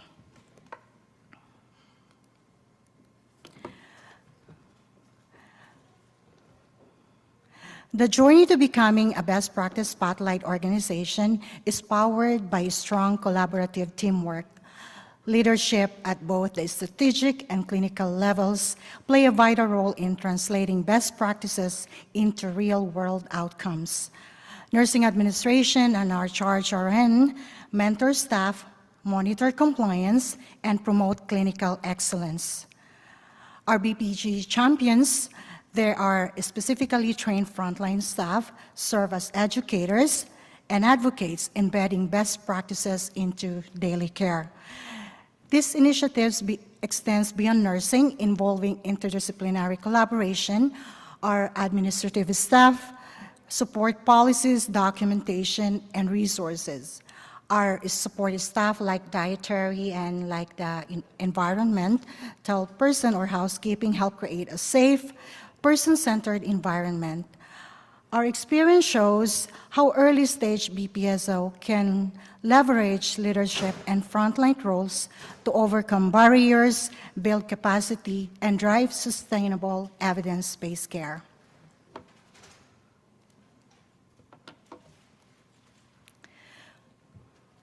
At Chester Village, successful implementation of RNAO best practice guideline is supported through focused training and ongoing staff support. Staff receive in-service education before, during, and after implementation to ensure clear understanding and integration into practice. Best practice guideline champions and nursing leadership provide continuous guidance, while staff are encouraged to ask questions, share their challenges, and learn collaboratively. Regular check-in help monitor progress, address concerns, and reinforce practices.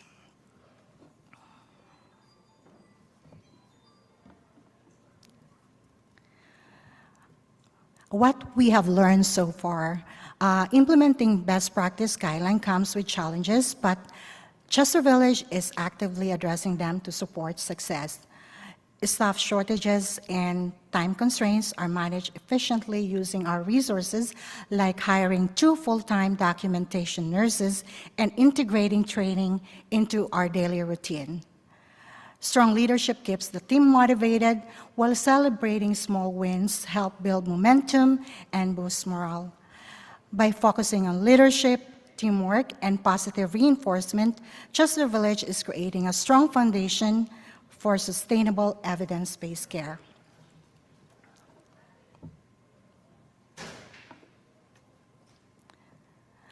How do we evaluate our impact? We conducted regular structured audit aligned with key performances indicators such as care quality, safety, and service delivery. Examples included tracking delirium symptoms, pain symptom management, resident satisfaction, fall incidents, and post-fall huddles. This is just few examples. Staff were engaged through team meetings and reflective discussion, promoting ownership and frontline insight. Residents and family also shared feedback through customer service form and resident satisfaction survey, ensuring remain person-centered and aligned with live experiences. Evaluation helped us identify successes like improved communication and reduced incidents, as well as areas for growth, such as documentation consistency and training gaps. Feedback was shared transparently, driving a continuous improvement cycle.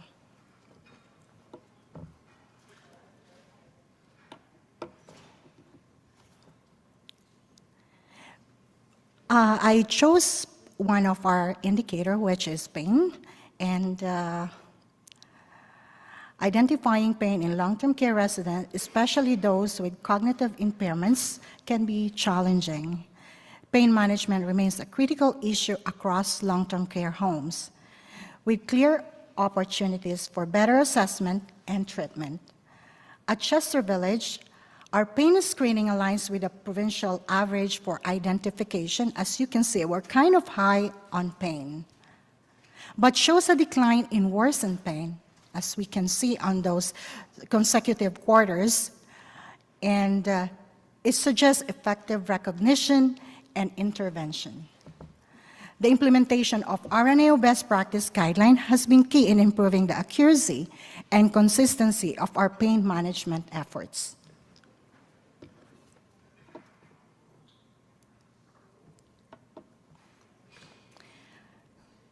and what we have achieved so far.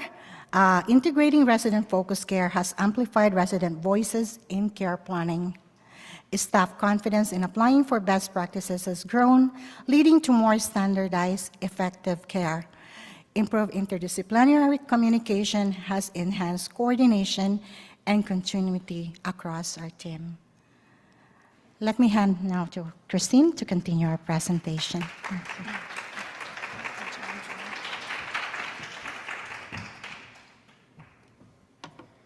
Hi, everyone. Okay, so I'm going to talk about celebrating early wins. One of the most rewarding parts of this journey has been recognizing and celebrating our early wins. These moments have really reinforced that we are on the right path. For example, with the admission assessment that we implemented through the clinical pathways, we can ensure important screening tools such as delirium screening are completed, which we weren't doing before. We're able to identify delirium within the first 24 hours of the resident's admission. Instead of discovering it after a crisis, we're able to intervene early, prevent escalation, and ultimately improve our outcomes for our residents. We also introduced, as Joy mentioned, the documentation nurses. Now, while they support the RAI more often, their role goes much further. They have the dedicated time during the admission process to sit down with the residents, their families, and their friends to gather the kind of detailed information that paints a full picture of the resident care needs. This gives us a much more holistic understanding of how to tailor the care right from the beginning. I also want to highlight our frontline staff. Too often, staff engagement is overlooked in the change projects, but here at Chester, we recognized and celebrated their contributions every step of the way. By doing that, we haven't just raised awareness of our journey into the BPS program, we've also sparked a genuine interest. Staff feel ownership, and this is what's fueling our momentum. So here are just some slides. So we had our BPSO soft launch. We held our launch, it was a milestone for us. We held it during Nurses Week. It's a time when we already celebrate our nurses. Chester Village, we do like to party. So it was the perfect backdrop.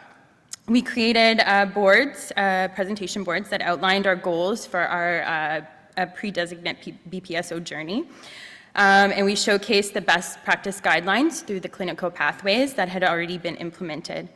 It was important for us, for our staff, to recognize that we aren't starting from ground zero, that we've already, we're rather building on our foundation that was already strong. We also developed information sheets to share with all of the team members, encouraging them to be best practice champions. These sheets explained the role, the benefits, and how staff could get involved. The energy that day, it was pretty incredible. Like I said, we know how to party. We had more than 60 staff members from across all departments sign up to express interest in becoming BPG champions. So that kind of response that day told us that it was something that our staff are truly interested in.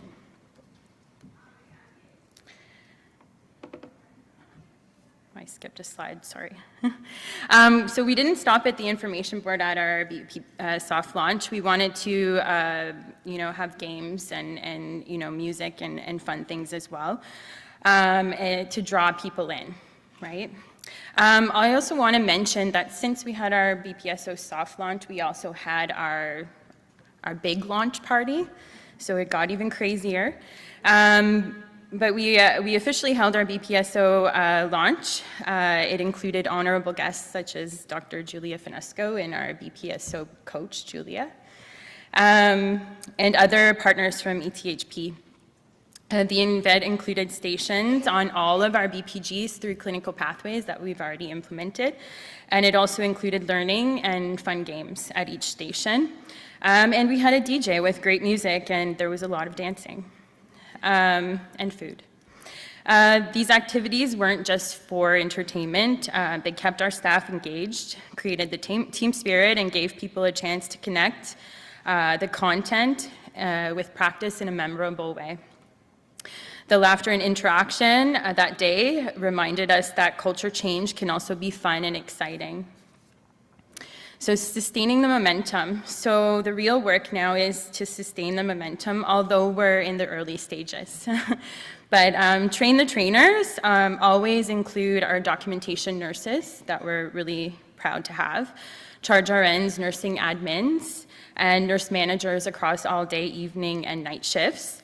For this structure, it ensures consistency across the board, and it means that staff always have somebody to turn to if they need any kind of assistance or guidance. We continue to provide training one-on-one whenever and wherever the need arises, and the personalized support helps staff feel confident and capable. We also aligned our work with our quality improvement plans for 2025-26. For example, we've embedded the delirium assessments and admission assessments into our QIP to ensure we're screening thoroughly, avoiding inappropriate use of antipsychotic medication, and making sure residents' health care needs are fully understood from day one. We also have integrated RNAO assessments into our daily nursing morning report, which means we're continuously reminding the staff and ourselves about when and how to complete these assessments in a way of keeping best practice front and center in our daily routines. Lastly, we're also starting our journey moving forward to expand on our BPG champions. We're excited about this. We've already registered our staff educator who is a PSW and an activation aide to become BPG champion coaches. And we have our 2 first scheduled trainings for BPG champions. So that by doing so, it will help us grow our leadership capacity to ensure sustainability for the long term.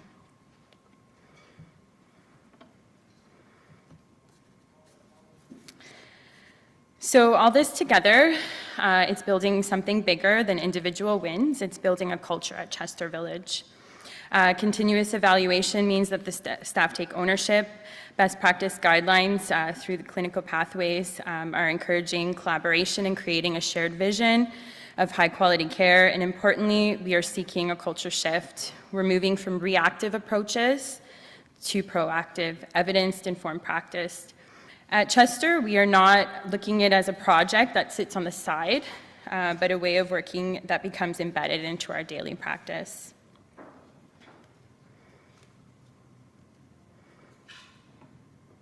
So overall, even though, as mentioned, we are in the very, very early stages of our journey to becoming BPSO designate, we are seeing an impact on resident care already.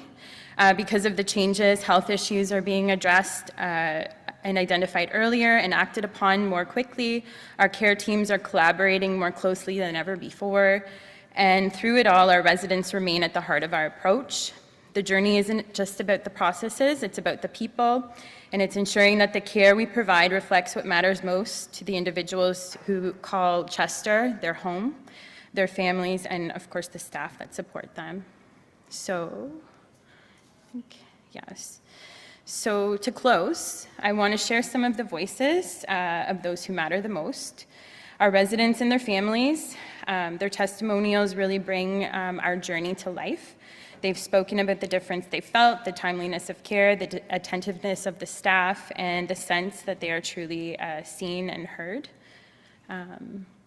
So one resident, I feel I am highly involved with the decision-making and comfortable to tell the staff what I like and dislike. Another resident, I wonder why they know the things I like. I feel so comfortable here, thinking I'm in a hotel. We appreciate how much information about access to care services and our involvement with her care plan, or her plan of care. We feel at ease knowing that our mom is able to get the care that she needs, and that's from a family member. It is comforting to be informed about the palliative and end of care options, knowing that I'll be surrounded by the people I know and love when the time comes gives me a real peace of mind. At the end of my life, I just want to be comfortable and free of pain. I'm grateful that these conversations are happening with me.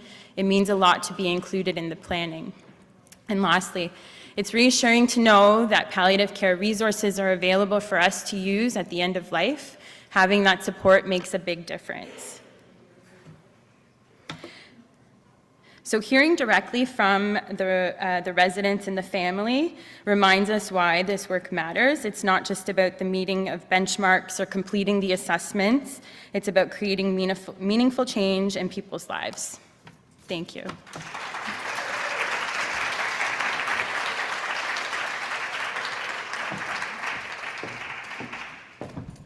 What an incredible presentation on behalf of RNAO. Thank you so much, Joy and Christine. Thank you. Big round of applause for them. I'll just say, you know I won't let you go. Are there any questions for Joy and Christine? Yes. Julia.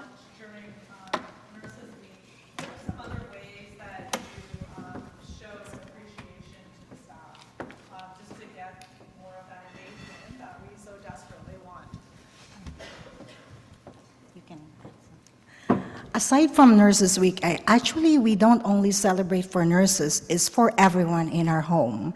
So, like special occasions like Christmas is everybody for every one of us. And we always promote the best practice guideline that we're implementing. We have a corner for us in our home that everyone can see, including family members.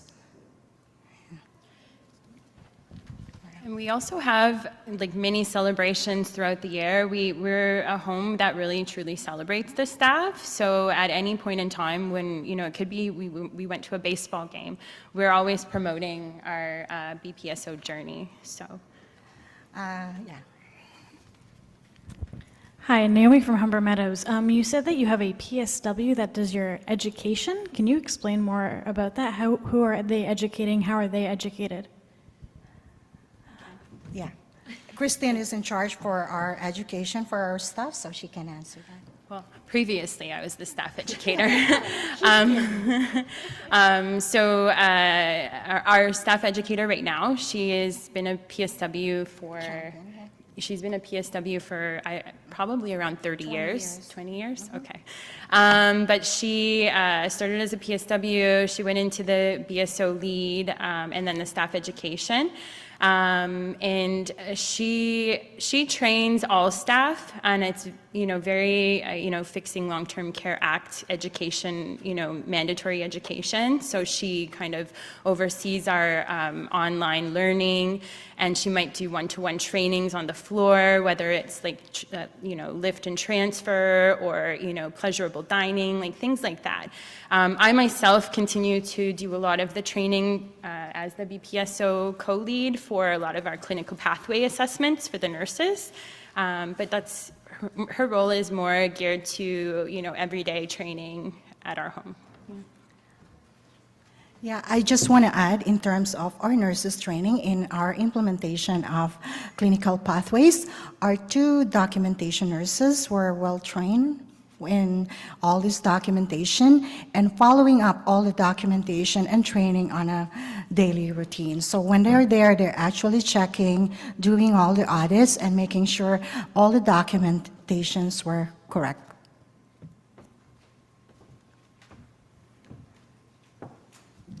Any other questions?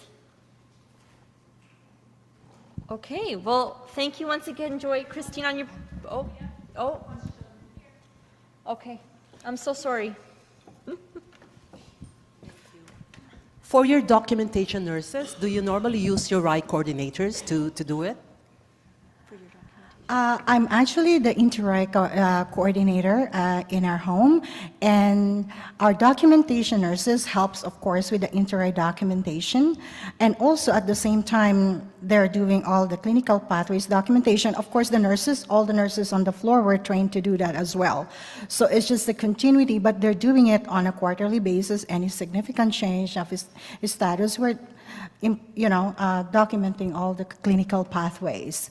And also they're the one who master the documentation with, of course, I'm always checking their work and they're sharing it with all the nurses and make sure that everyone is trained. And Christine is always there as well, the two of us. We work together. That's why I emphasize leadership is very important in any home.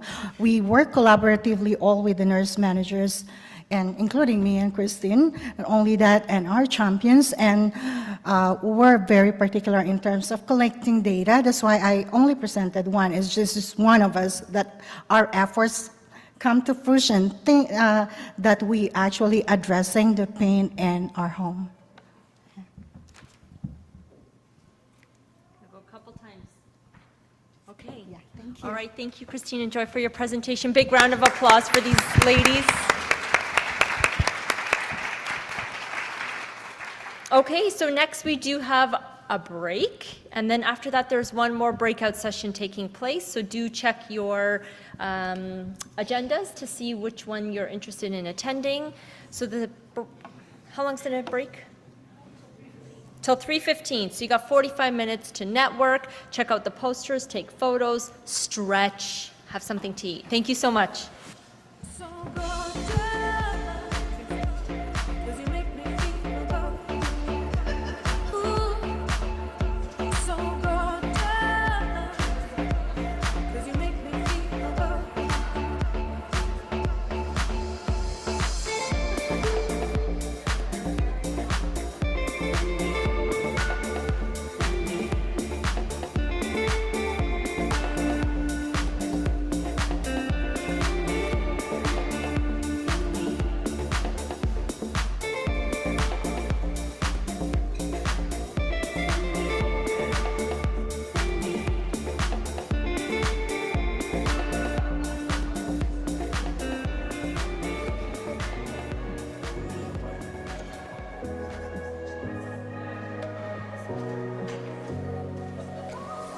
Sick of waiting by the phone.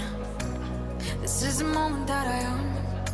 What do I do now? What do I do? The only way to moving on is realizing that you're gone.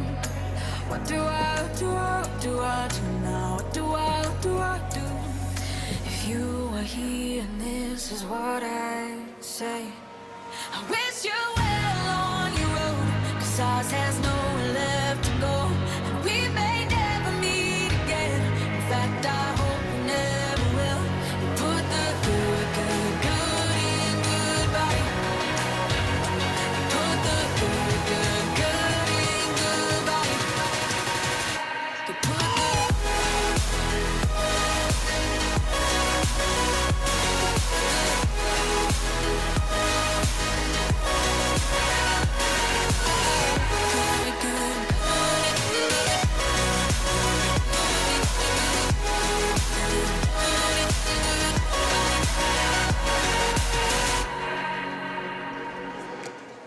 Don't come knocking at my door. Don't dream about you anymore. Honey, I can let go. Honey, I know. Could send a letter, but I won't. Thought I cared, but I don't. Honey, I can let go. Honey, I know. Wish you had long ago, 'cause ours has nowhere left to go, and we may never meet again. In fact, I hope we never will. You put the good in goodbye. You put the good in goodbye. You put the good in good in goodbye.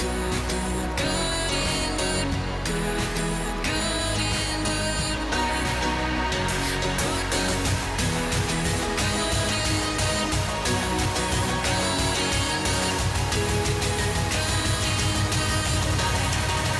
you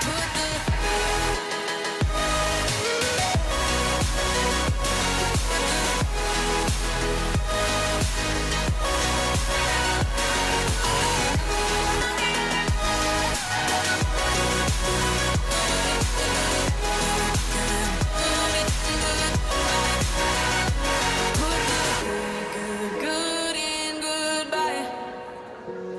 You put the good in goodbye. It's so much better with everything. Nice and clover in my chair, there's no compare. I adore you. Ooh, I adore you. I came first, but you're ahead beyond your years. People try to find this thing you've always been. I adore you. Ooh, I adore you. When prayer answered, you walk through life just like a dancer. If I had my way, every day would be your parade.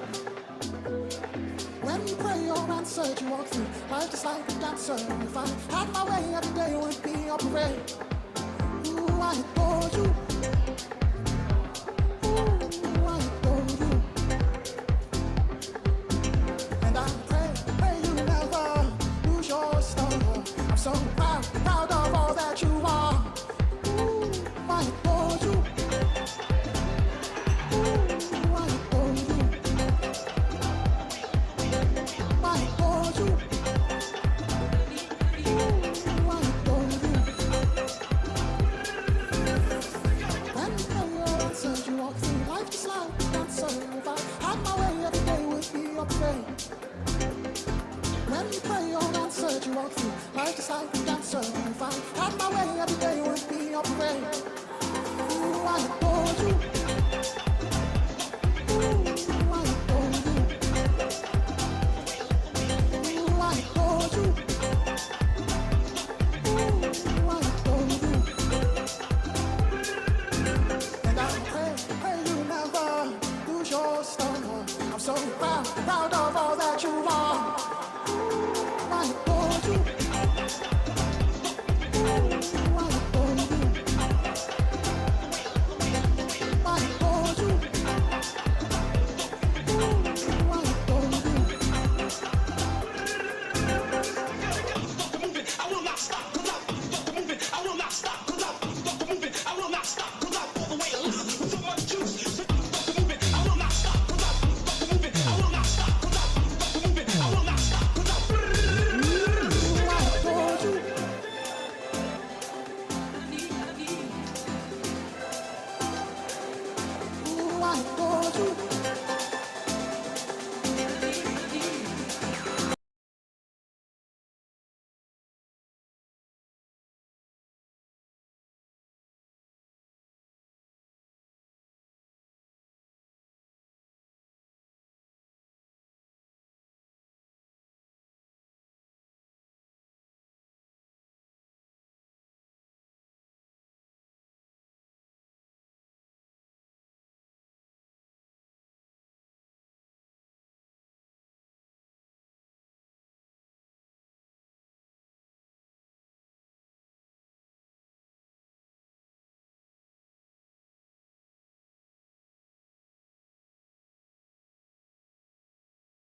Before we wrap up for today, we're in Knowledge Exchange Breakout Session, block number 24, and I would love to welcome to the stage Willa Jones, Quality and Patient Safety Specialist, Emergency Department, Michael Garron Hospital, East Toronto Health Partners, who's going to do a presentation on exploring the experience and perspectives of persons and care providers within the MGH2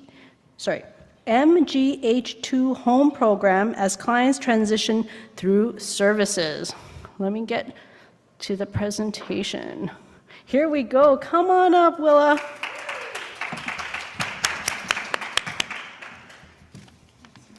You can't miss it as a button. Okay, I probably can miss it. You can. Hello. So my name's Willa. In addition to being a quality and patient safety specialist, I'm also a little nervous, so bear with me. But I was the Advanced Clinical Practice Fellow for the East Toronto Health Partners for last year. And together, along with Susan Felix of Spectrum Health, Chantal Marshall of Spectrum Health, and Marjorie Conan right here of Michael Garron Hospital, we conducted a service audit on exploring the experiences and perspectives of persons and their families, as well as care providers, as they experience transitions between different health sectors through the MGH to Home program.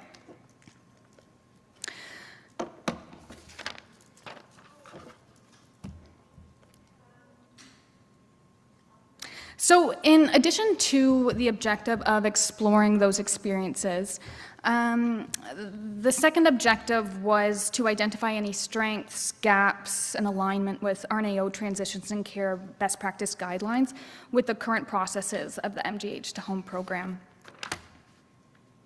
I can't really tell if we're on the right slide, but we are. So the MGH to Home program, just some background, is a hospital-to-home initiative launched in April of 2023 that brings together 3 community service agencies, so Spectrum, Wood Green, and Michael Garron Hospital, to form a single integrated multidisciplinary care team that works together directly with patients and their families to develop and implement care plans to ensure hospital and home transitions are seamless. The program aims to reduce hospital length of stay, prevent avoidable readmissions, and enhance the care experience for ALC patients requiring continued care post-discharge. So the program has collaborated with clients and providers to develop and improve connections between teams, but it continuously seeks opportunities to gain feedback for improvement and as a result, took the opportunity to complete an advanced clinical practice fellowship in the form of a service audit. So that's where I come in. We hope that the findings of the research will highlight some strengths and gaps, but just of note, the findings that I'm presenting on today reflect the MGH to Home model of 2023, but the program has undergone changes since then, including a new bundled care model. So we grounded our audit in the guiding questions on the slide, ensuring that we stayed focused on the person and family-centered experiences throughout the transition journey. After developing interview questions based off the RNAO ACPF methodology structure, we gained Michael Garron Hospital Research Ethics Board approval and engaged liaisons within the MGH to Home integrated team to identify potential participants. I then purposefully selected 2 clients and 2 care providers and ensured informed consent and completed independent semi-structured interviews that considered their overall experience with transitions in care that occurred between health sectors. Data was collected through transcription of Zoom interviews, which I then thematically analyzed to identify areas where the MGH to Home program was successfully providing seamless patient and family-centered care as clients transitioned through those services, but it also illuminated gaps and challenges faced by the clients of the program. So from this process, ultimately 5 key themes were identified, and that's what I will be presenting on. So our key themes that were illuminated through the thematic analysis of those transcripts were communication about program end and transitions, caregiver consistency and relationship building, involvement in care decisions, communication gaps in service transition, and satisfaction with the care process. So we're going to explore these themes in a little bit deeper with some insights from both clients and care providers. So our first theme was communication about program end and transitions. As you can see, comparing the interviews highlights some distinct experiences between clients within the same program. The first client experienced confusion about the timing of the program's end and transition to the new program. They felt there was a lack of clear communication from staff, particularly around who to connect with and what would happen next, whereas the second interviewee had a smooth and well-managed transition between the MGH to Home program and Ontario Health at Home. Communication about this was transition was clear and proactive, with the client being well informed about the schedule for changes. This is further supported by insights from a care provider within the program who noted that communication from the interdisciplinary team was crucial to positively impact the client's experience. The second theme to emerge was caregiver consistency and relationship building. Client 1 showed a strong emotional attachment to their caregiver and expressed concerns about losing familiar PSWs, which led to anxiety over not knowing whether the same caregiver would return, whereas Client 2 demonstrated greater flexibility with changes in caregivers. So again, clearly the clients had differing perspectives around caregiver consistency. One felt distressed by change, whereas another adapted easily, highlighting the variability in needs. The ultimate takeaway from this was that consistency in care providers is valued, and the loss of this consistency can cause distress from some. It also shows us that we need to engage with our clients to determine and understand how they rank the importance of caregiver consistency, which leads us into our third theme of involvement. Client and family involvement in care decisions. When asked if they felt involved enough in the development of their care decisions and plan, Client 1 expressed a desire to be more involved in care decisions and felt that their family should be more integrated into the discussions, whereas Client 2 did not explicitly mention dissatisfaction with the involvement in care decisions, but she did highlight her family's involvement, particularly the client's spouse's role in the process.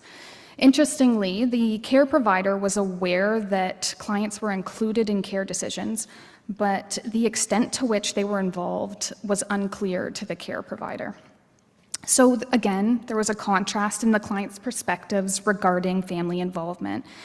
However, we know that involving clients and families in decisions is an RNAO Transitions in Care Best Practice Guideline recommendation. And in this case, some clients felt excluded, suggesting that hospital-to-home services could consider strengthening engagement practices with providers and families. Our fourth theme was communication gaps in service transitions. We're on 4 out of 5, so you're doing well. Interestingly, both clients shared an experience where their schedule changed and they attempted to inform their care provider via the organization, but were unsuccessful. More specifically, patients had scheduled appointments at the hospital that overlapped with the hospital-to-home service schedules and were unable to get a hold of the program or individual service provider to attempt to cancel or reschedule the services, which led to frustration, confusion, and guilt for both the clients and the care providers. This highlights a system-level issue surrounding failed communication when service schedules changed, impacting continuity and efficiency of care provision. And its need is further supported by the recommendations outlined in the Transitions in Care Best Practice Guidelines for organizational vigilance and communication strategies. So I've intentionally placed this final theme to close this presentation on more of a positive note, and that is satisfaction with the care process. Both clients were vocal about how much they appreciated the care they received, often citing professionalism, kindness, and responsiveness. This is reiterated by the care provider feedback, where they felt that clients often did not want to leave the program. So with respect to the themes we've identified, there were limitations to the service audit. And as a result, there's opportunities for improvement in future research. There was, of course, a small sample size of 2 providers and 2 clients, which impacts the generalizability of the findings. And I also experienced some technological issues, such as dropped and poor quality calls, which led to challenges in transcribing the interviews. However, despite the small scale, the findings of the research provide valuable direction for improvements in future research on transitional care models.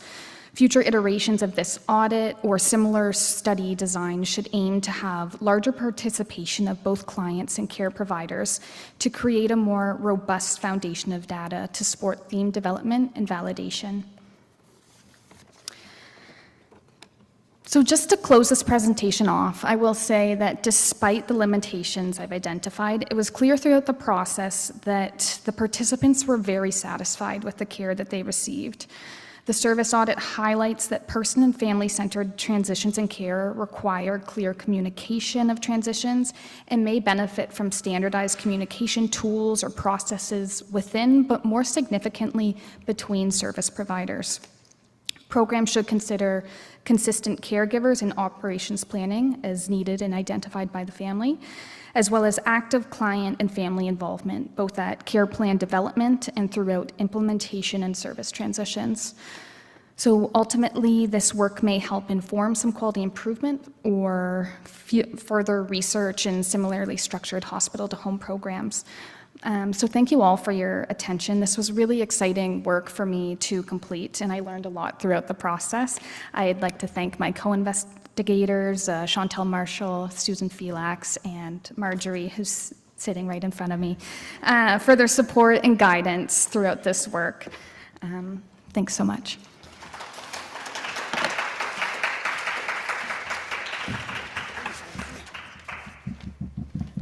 Thank you, Willa, for that presentation. You know, I really appreciated hearing the differences between the 2 clients that you interviewed, and it just highlighted for me how different person-centered care looks for each person, but the foundation is really the communication, really ensuring, you know, really strong communication so we could understand what our clients want. So thank you for sharing that with us. Okay, I am going to move forward to introduce and welcome to the stage Jason Bartel. Jason is the Executive Director, Co-Chair for the BPSO Working Group at Chatham-Kent Family Health Team. And he will be presenting, Chatham-Kent Ontario Health Team's collaborative BPSO journey, a rural health system perspective. Welcome to the stage, Jason. That's your advancer. So I'd like to thank everybody for the opportunity to discuss our journey from Chatham-Kent's perspective. So as it was noted, I'm the Executive Director of the Chatham-Kent Family Health Team and also the co-chair of our Best Practice Spotlight Organization Working Group for the CKOHT. So over the next few minutes, I'm looking to describe how we used a multi-sector approach to our BPSO implementation, identify high-impact enablers and barriers in rural guideline implementation, and apply 2 transferable lessons for within your own network. So as a little bit of background about Chatham-Kent, we're located in southwestern Ontario, about 1 hour east of Windsor and 1 hour west of London. We're a semi-urban/rural municipality that's made up of multiple former towns and small communities. Chatham-Kent, or Chatham proper and Wallaceburg are semi-urban, but we have multiple small towns, and we have a large geography. It can take you up to 1.5 to 2 hours to drive from one side of our municipality to the other. We have a population of roughly 104,000, and we have a statistically higher average number of people over the age of 65, nearing 25% of our population. We have 3 unique First Nations communities within Chatham-Kent, and we have 1 community hospital with 2 sites. We have 4 primary care teams, and uniquely, if you are attached to primary care in Chatham-Kent, you're attached to a team. We have no solo practice care, but we do still have 25 to 30% unattachment rate. We have multiple other services, but we also do have statistically higher chronic disease rates and smoking rates than anywhere else in the province, and especially have high burdens of COPD, cardiovascular disease, diabetes, and dementia. We're also, as part of Southwestern Ontario, some of the largest producers of fresh produce, but some of the lowest consumers of it in the province. We're not a very healthy place, unfortunately. So the Chatham-Kent Ontario Health Team was a Cohort 1 Ontario Health Team that was announced back in December of 2019. We currently have 22 signatory partners across sectors, including social services. Our OHT steering committee is currently made up by the lead executive of each signatory partner, and the leadership of the steering committee is a trilateral model with a physician lead, an admin lead, and a patient co-chair. We are guided by a consensus decision-making model and a collaboration agreement, and we have a very strong patient and family advisory council. The Chatham-Kent Ontario Health Team has 7 standing working groups, and BPSO is one of them. Our OHT has been very driven since the beginning about meeting partners where they're at and not forcing any partner into work they're unable to step up to. Our BPSO working group is presently made up of 13 of our signatory partners, and that includes our hospital as well as all of our primary care, as well as another series of organizations. Our BPSO journey started in 2021. We were a Cohort 2 BPSO OHT, and so we were right in the middle of COVID at that point. So we did our virtual champions training in October of 2021 and launched our BPSO across our OHT in March and April of 2022 with a together but apart approach. So what this meant is that we had to launch our OHT with a standardized slide deck that each organization had to individually roll out within the same week so that we could be together but apart. From there, we did the patient and family-centered care guideline in 2021 and 2022, transitions in care in 2022 and 2023, falls prevention in 23-24. We also, in 2024, hosted the RNAO president as part of her fall presidential tour. And in 2024 and 2025, we applied the palliative care guideline. And we just received our designation at the AGM this May and published our manuscript in July of this year in the OHA News, our health system news.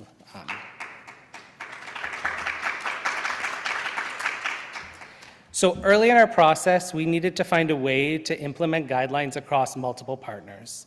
We have partners that are direct care providers, indirect care providers, and social services. So after many rounds of trying to see how we could apply these, we chose to match our BPG implementation to larger OHT initiatives. And so some examples of how we've done this is with patient-centered care. We have launched a bridge care and mobile care, which is our unattached patient strategy throughout Chatham-Kent, and we have linked the principles there.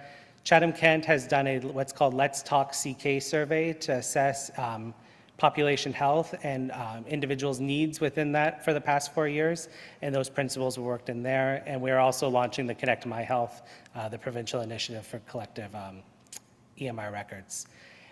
Regarding transitions in care, we have a navigations community of practice that is very active.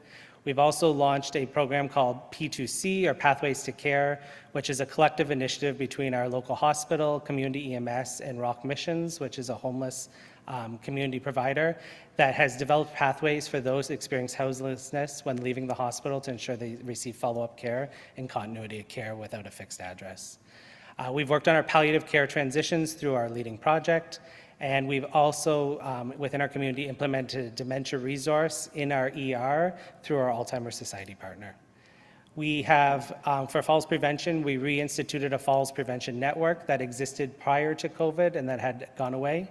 And we also adopted from East Toronto Partners, who's also here, their fall prevention toolkit that we have made a little bit Chatham-Kent and reshared out there.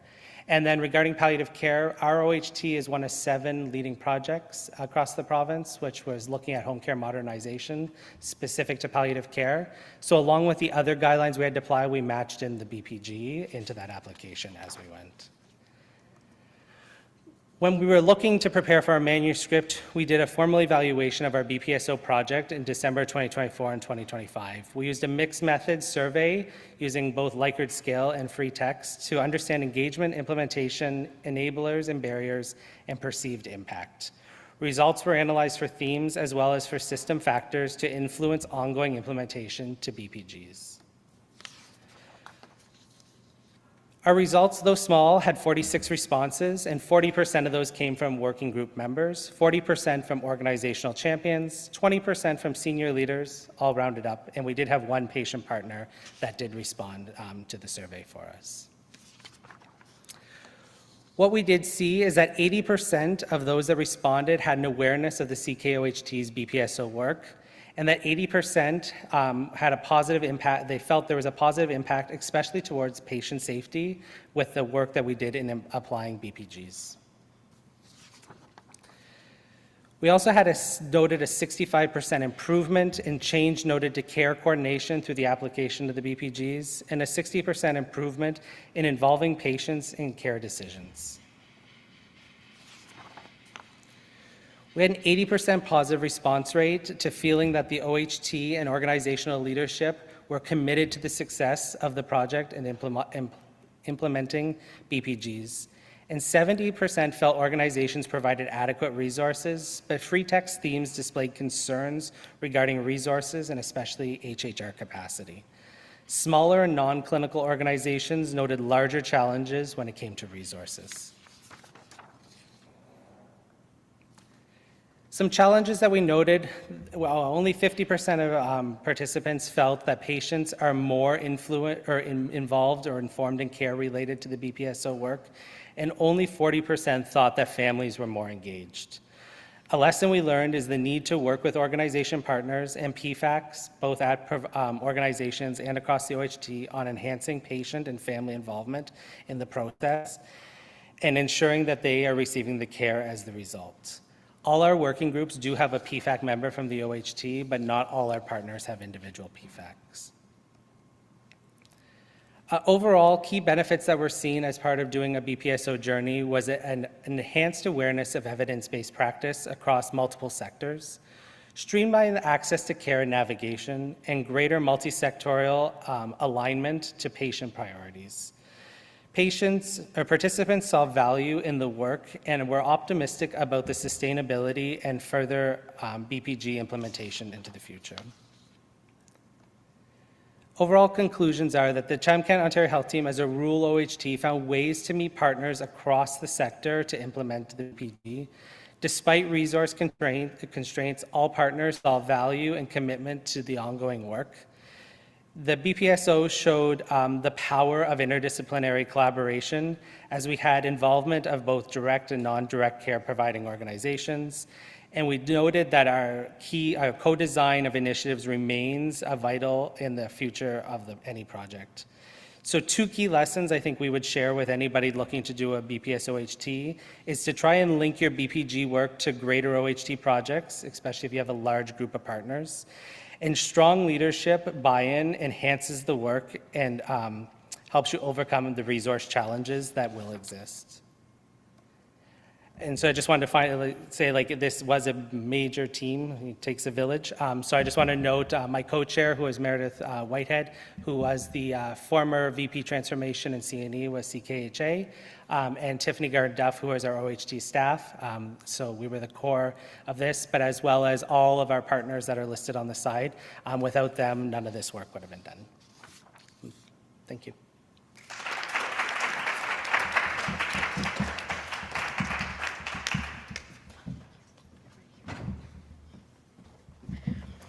Thank you so much, Jason, for that presentation. You know, I really liked how you talked about matching the BPGs to OH projects and initiatives, because I think that's one of the struggles that we often have is how do we fit it? And if we can match the guidelines to our existing work, then the guideline work, the BPSO work, isn't an add-on. It's part of and integrated into your daily work, and it could actually enhance and spread your existing work. So I really appreciated that part of your presentation, Jason.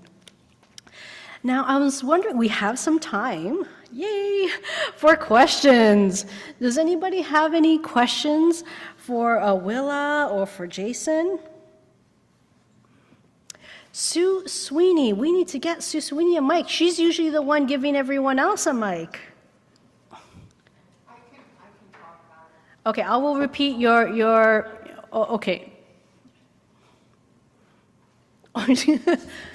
just grab one from up here.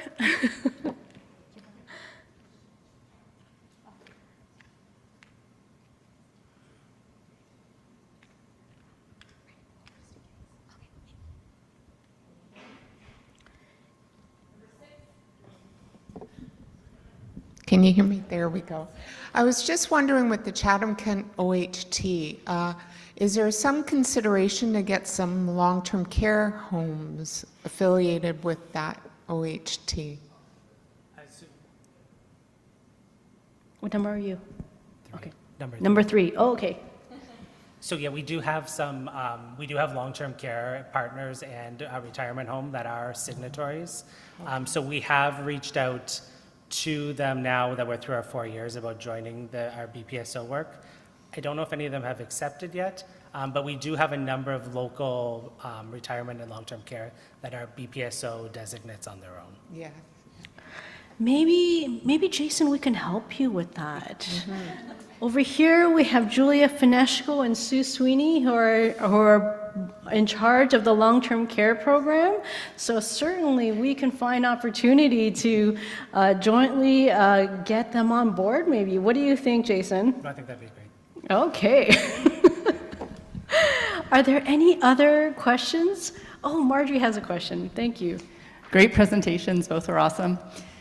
Jason, I'm curious about, you said 13 partners are in the BPSO agreement, and did a lot of them have previous connection to RNAO, and how did people prioritize the joint guideline work compared to all the other organizational priorities that, I mean, you would face in your job and your co-chair as well, and all the members? Yeah, so I would say, so CKJ, our local hospital, has been a BPSO designate for 20 plus years. So they had a strong connection. Beyond that, none of us did. And so that was where the real part about aligning to the OHT projects, because it allowed the partners that maybe weren't on a certain project to not have to focus on it quite as much. And so, yeah, it is a bit of juggling because it is all corner of desk, unfortunately, at the OHT level. And so a big part of the work is kind of being the cheerleader as the co-chair and keeping people engaged, especially when they're not always in that. And we really noticed that a number of our non-direct care partners really wanted to be interested, but they really had a hard time applying the BPGs when they don't provide direct care. Oh, we've got a question at the back there.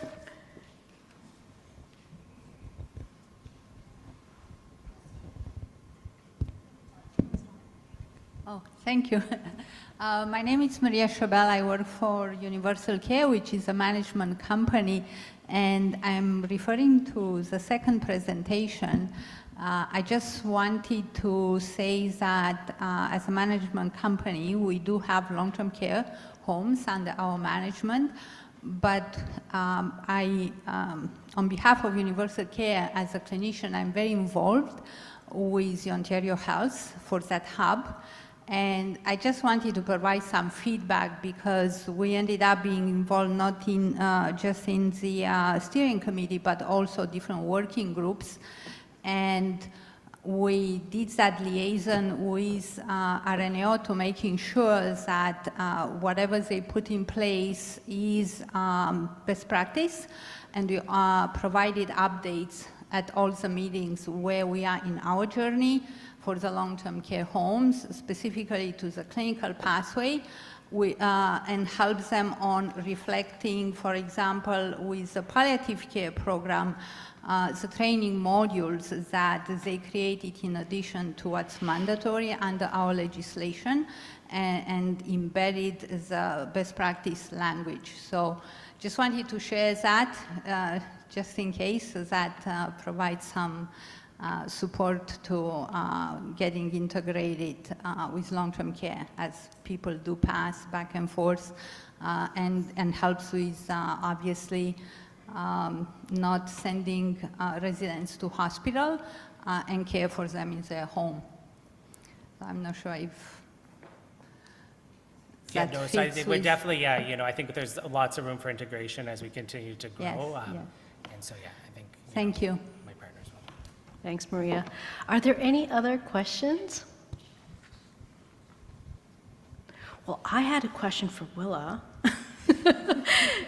In terms of like, what are your next steps? Like, I'm so happy that you were able to complete this fellowship. And when you're thinking about next steps, like, what are you thinking of doing, whether with the program or with the fellowship? Is my microphone on? We were initially hoping, once we got a bit of an extension with RNAO, to interview more participants, so both clients and care providers, to get, again, that sort of more robust data for theme development and validation. But it was a challenge to make those connections again once we had taken a little bit of a break. It would be really interesting. We haven't discussed about, now that the fellowship has sort of ended, going back to that work and expanding on it. However, now that there's been a new like the bundled care model change that has happened since 2023, when we initially were going off the previous model for this fellowship, it would be fun to see a sort of pre-test, post-test, to see if the new implementation has impacted any of the findings that we found in the initial fellowship. But whether that's me or someone else, I'm not sure. Thanks. That's fantastic. Thanks, Willa. Julia, go right ahead. Yes, I had a question. It was actually going to be, what are your next steps? But Janet took it from me. So my other question is for Willa. Were you surprised by any of the findings? Like, I appreciate it's a smaller sample size, and of course, you know, you can only generalize it to an extent, but any surprises to you as a researcher with an interest and passion for this area? There were two, not surprises, two interesting findings for me. The first was the fourth theme that I spoke about, and that's the communication breakdown that happened between different services within the same program. So we had this integrated team of Wood Green, Michael Garron Hospital, and Spectrum, but there was breakdown within the communication between those different services, which led to decreases in efficiency, I found.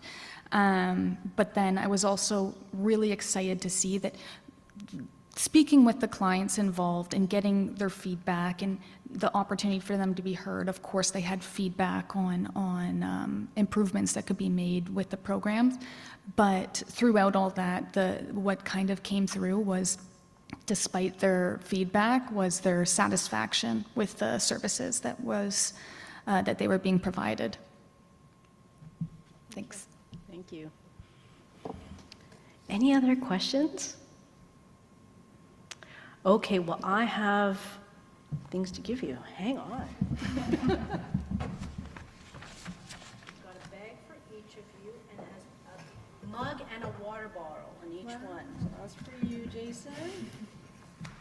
That's for you, Laura.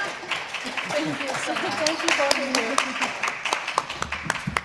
Okay, so we have a 10-minute break, and then we're all coming back to wrap up with Doris, okay? So don't go away, but you can go and get a coffee or a snack or go to the bathroom. And see you back in 10 minutes. We'll be wrapping up our day. Thank you, everyone.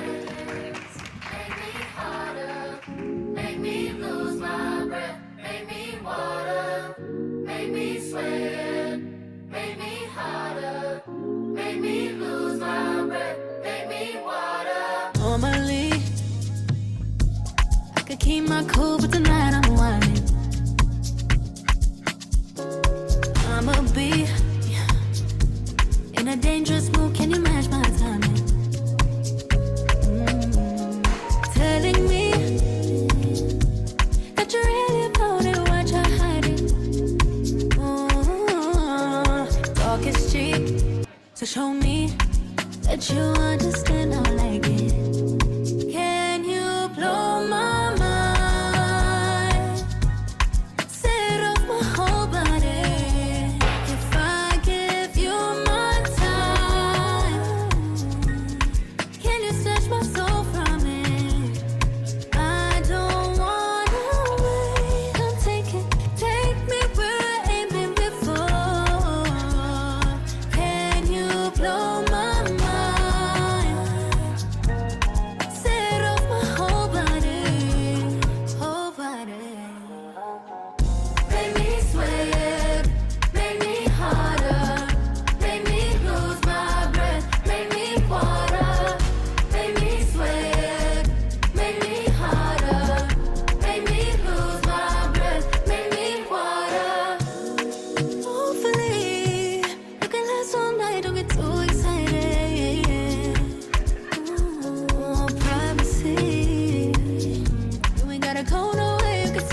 I know you've been hiding.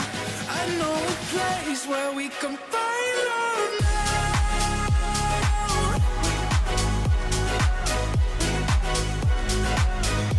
We can find love now.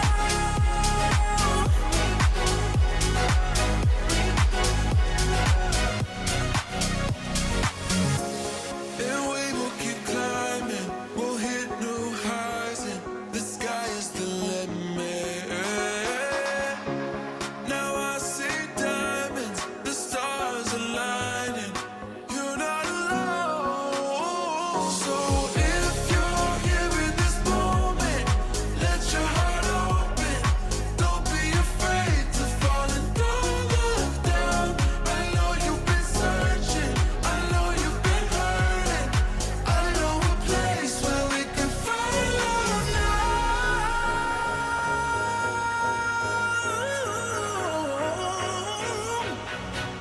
Don't look down. I know you've been searching. I know you've been hurting. I know a place where we can find love now. We can find love. We can find love. We can find love now. We can find love. We can find love. Oh, we can find love now. We can find love. We can find love. We can find love now. We can find love. We can find love. We can find love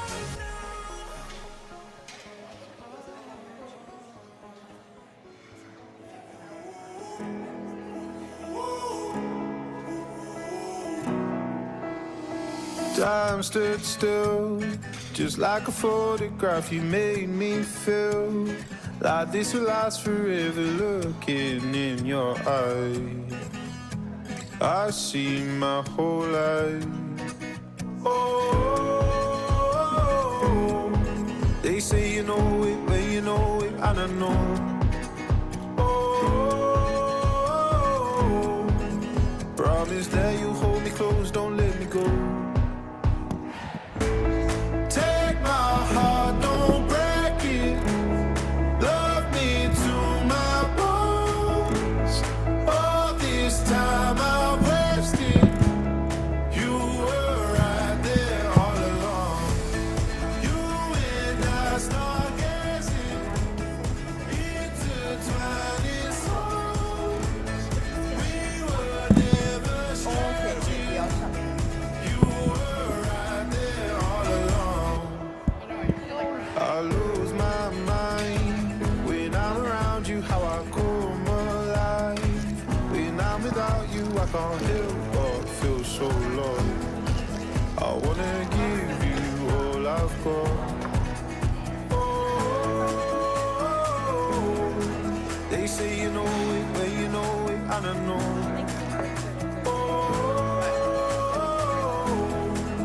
Promise that you'll hold me close, don't let me go.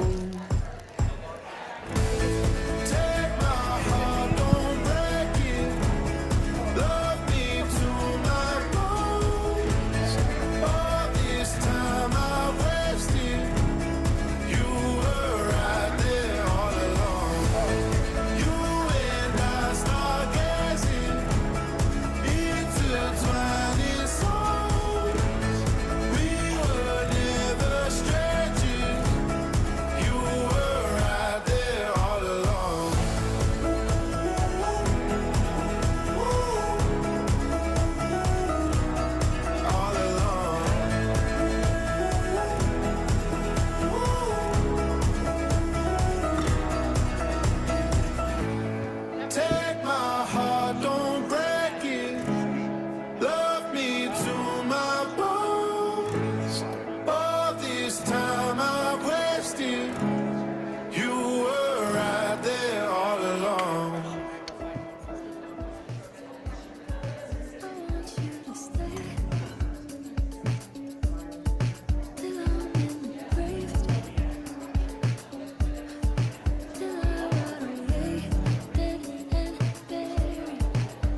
feels like the walls are all closing in, and the devil's knocking at my door. Whoa, out of my mind, how many times did I tell you I'm no good at being alone? Yeah, it's taking a toll on me, trying my best to keep from tearing the skin off my bones. Don't you know I lose control when you're not next to me? I'm falling apart right in front of you. Can't you see? I lose control when you're not next to me. Yeah, you're breaking my heart, baby. You make a mess of me. Problematic. Problem is I want your body like a fiend, like a bad habit. Bad habits hard to break when I'm with you. Yeah, I know I can do it on my own, but I want that real full moon, black magic, and it takes two. Problematic. Problem is when I'm with you, I'm an addict, and I need some relief. My skin and your teeth, can't see the forest through the trees, got me down on my knees, darling, please. Oh, I lose control when you're not next to me. I'm falling apart right in front of you. Can't you see? I lose control when you're not next to me. Yeah, you're breaking my heart, baby. You make a mess of me.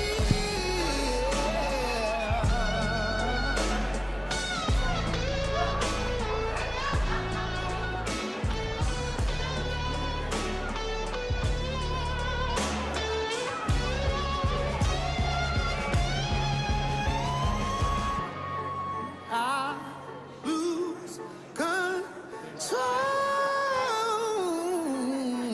when you're not here with me. I'm falling apart right in front of you. Can't you see?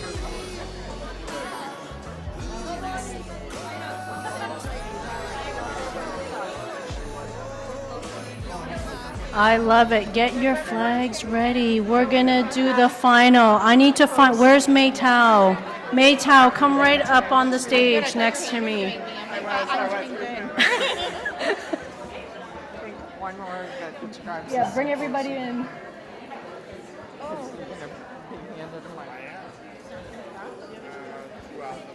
You're gonna be on standby next to me right over here. You're gonna sit right here, right next to me. Okay, I'll sit here.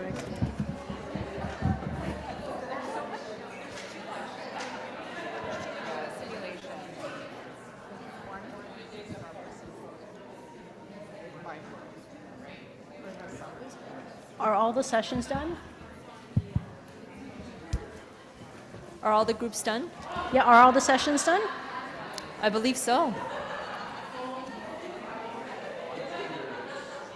You got your words? I got my words. You guys got all my words.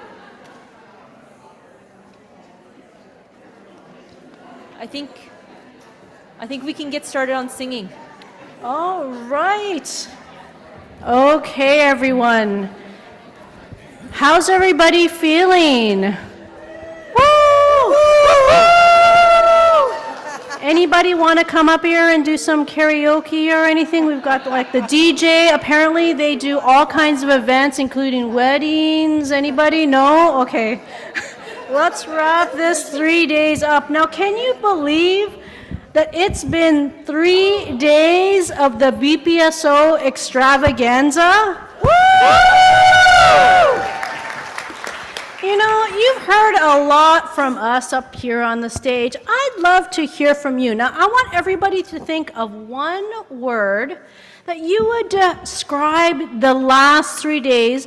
And I have people with mics planted all around this room, and they're just going to put the mic in your face. Okay, now think of one word.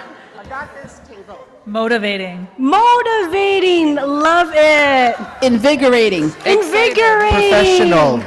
Professional. Enlightening. Enlightening. Empowering. Empowering. Collaborative. Collaborative. Inspirational over here. Inspirational. Empowered. Informative. Informative. Honored. Honored. We are honored to have you here. Thankful. Thankful. Oh my goodness.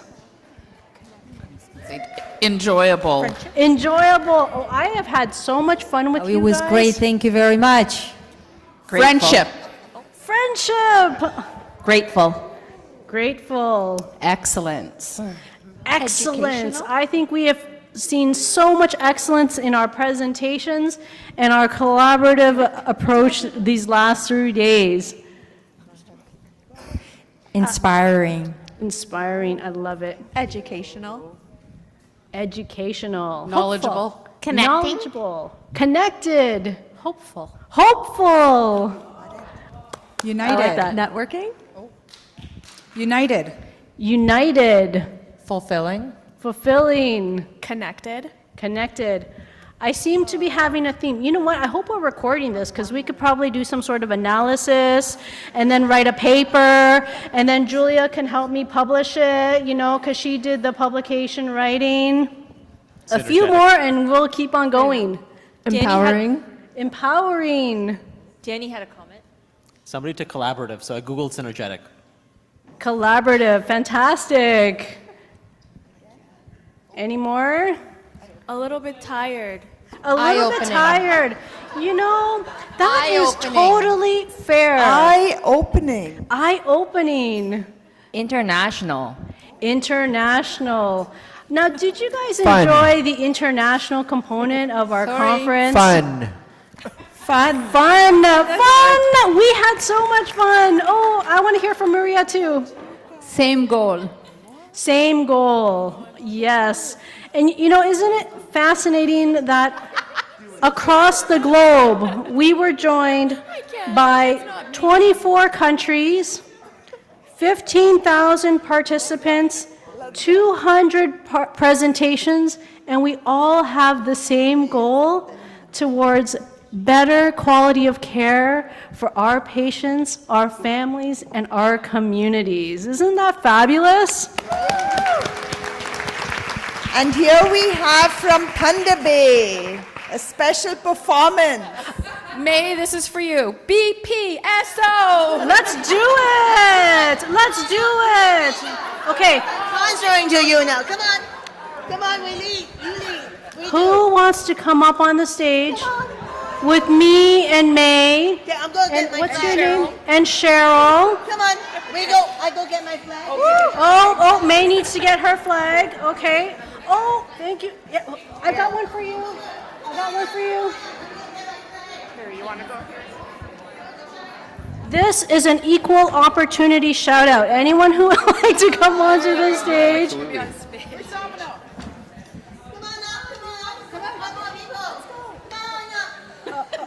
Okay, I think we might have like a weight limit for the stage, so you could also go on the front, okay? Okay. Wasn't it? All right. Go up. That's good. Good. Okay, let's do it. Let's do it. Go, May. Okay. BPSO! BPSO! BPSO! BPSO! BPSO!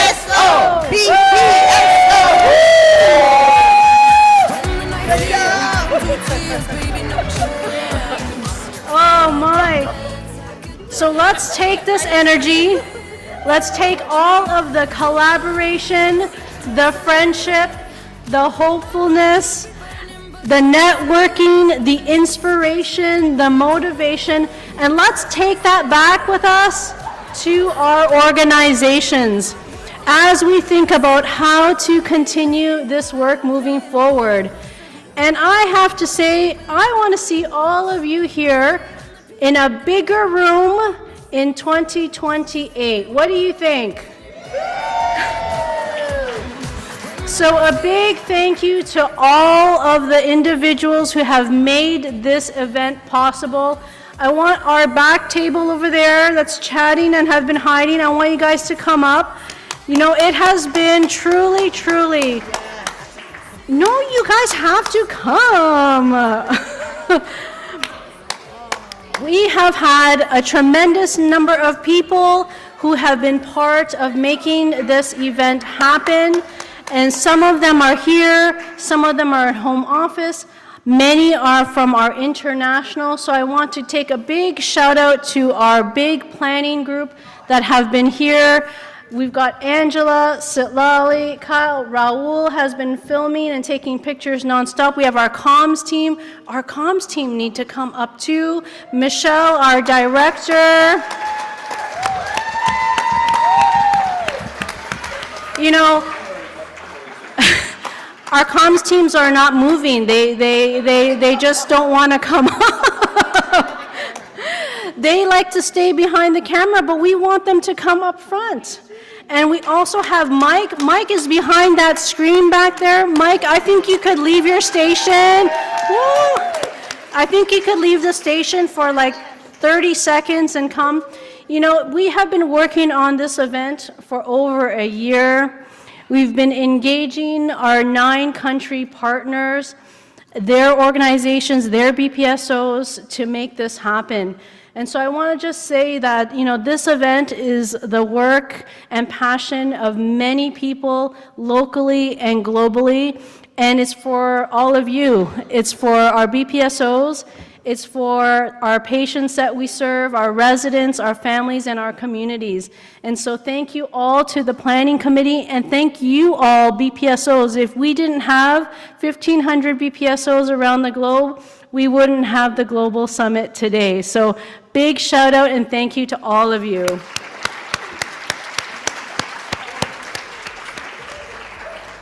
And I do also want to say I'm really excited about continuing this extravaganza tomorrow. So for all of you that are staying and going to be joining us at the OHT Global Summit, we will be doing this all over again. So thank you to all of you.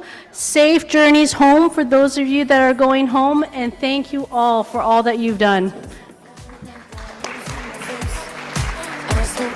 Posters.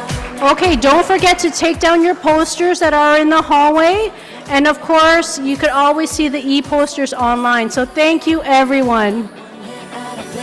Watch me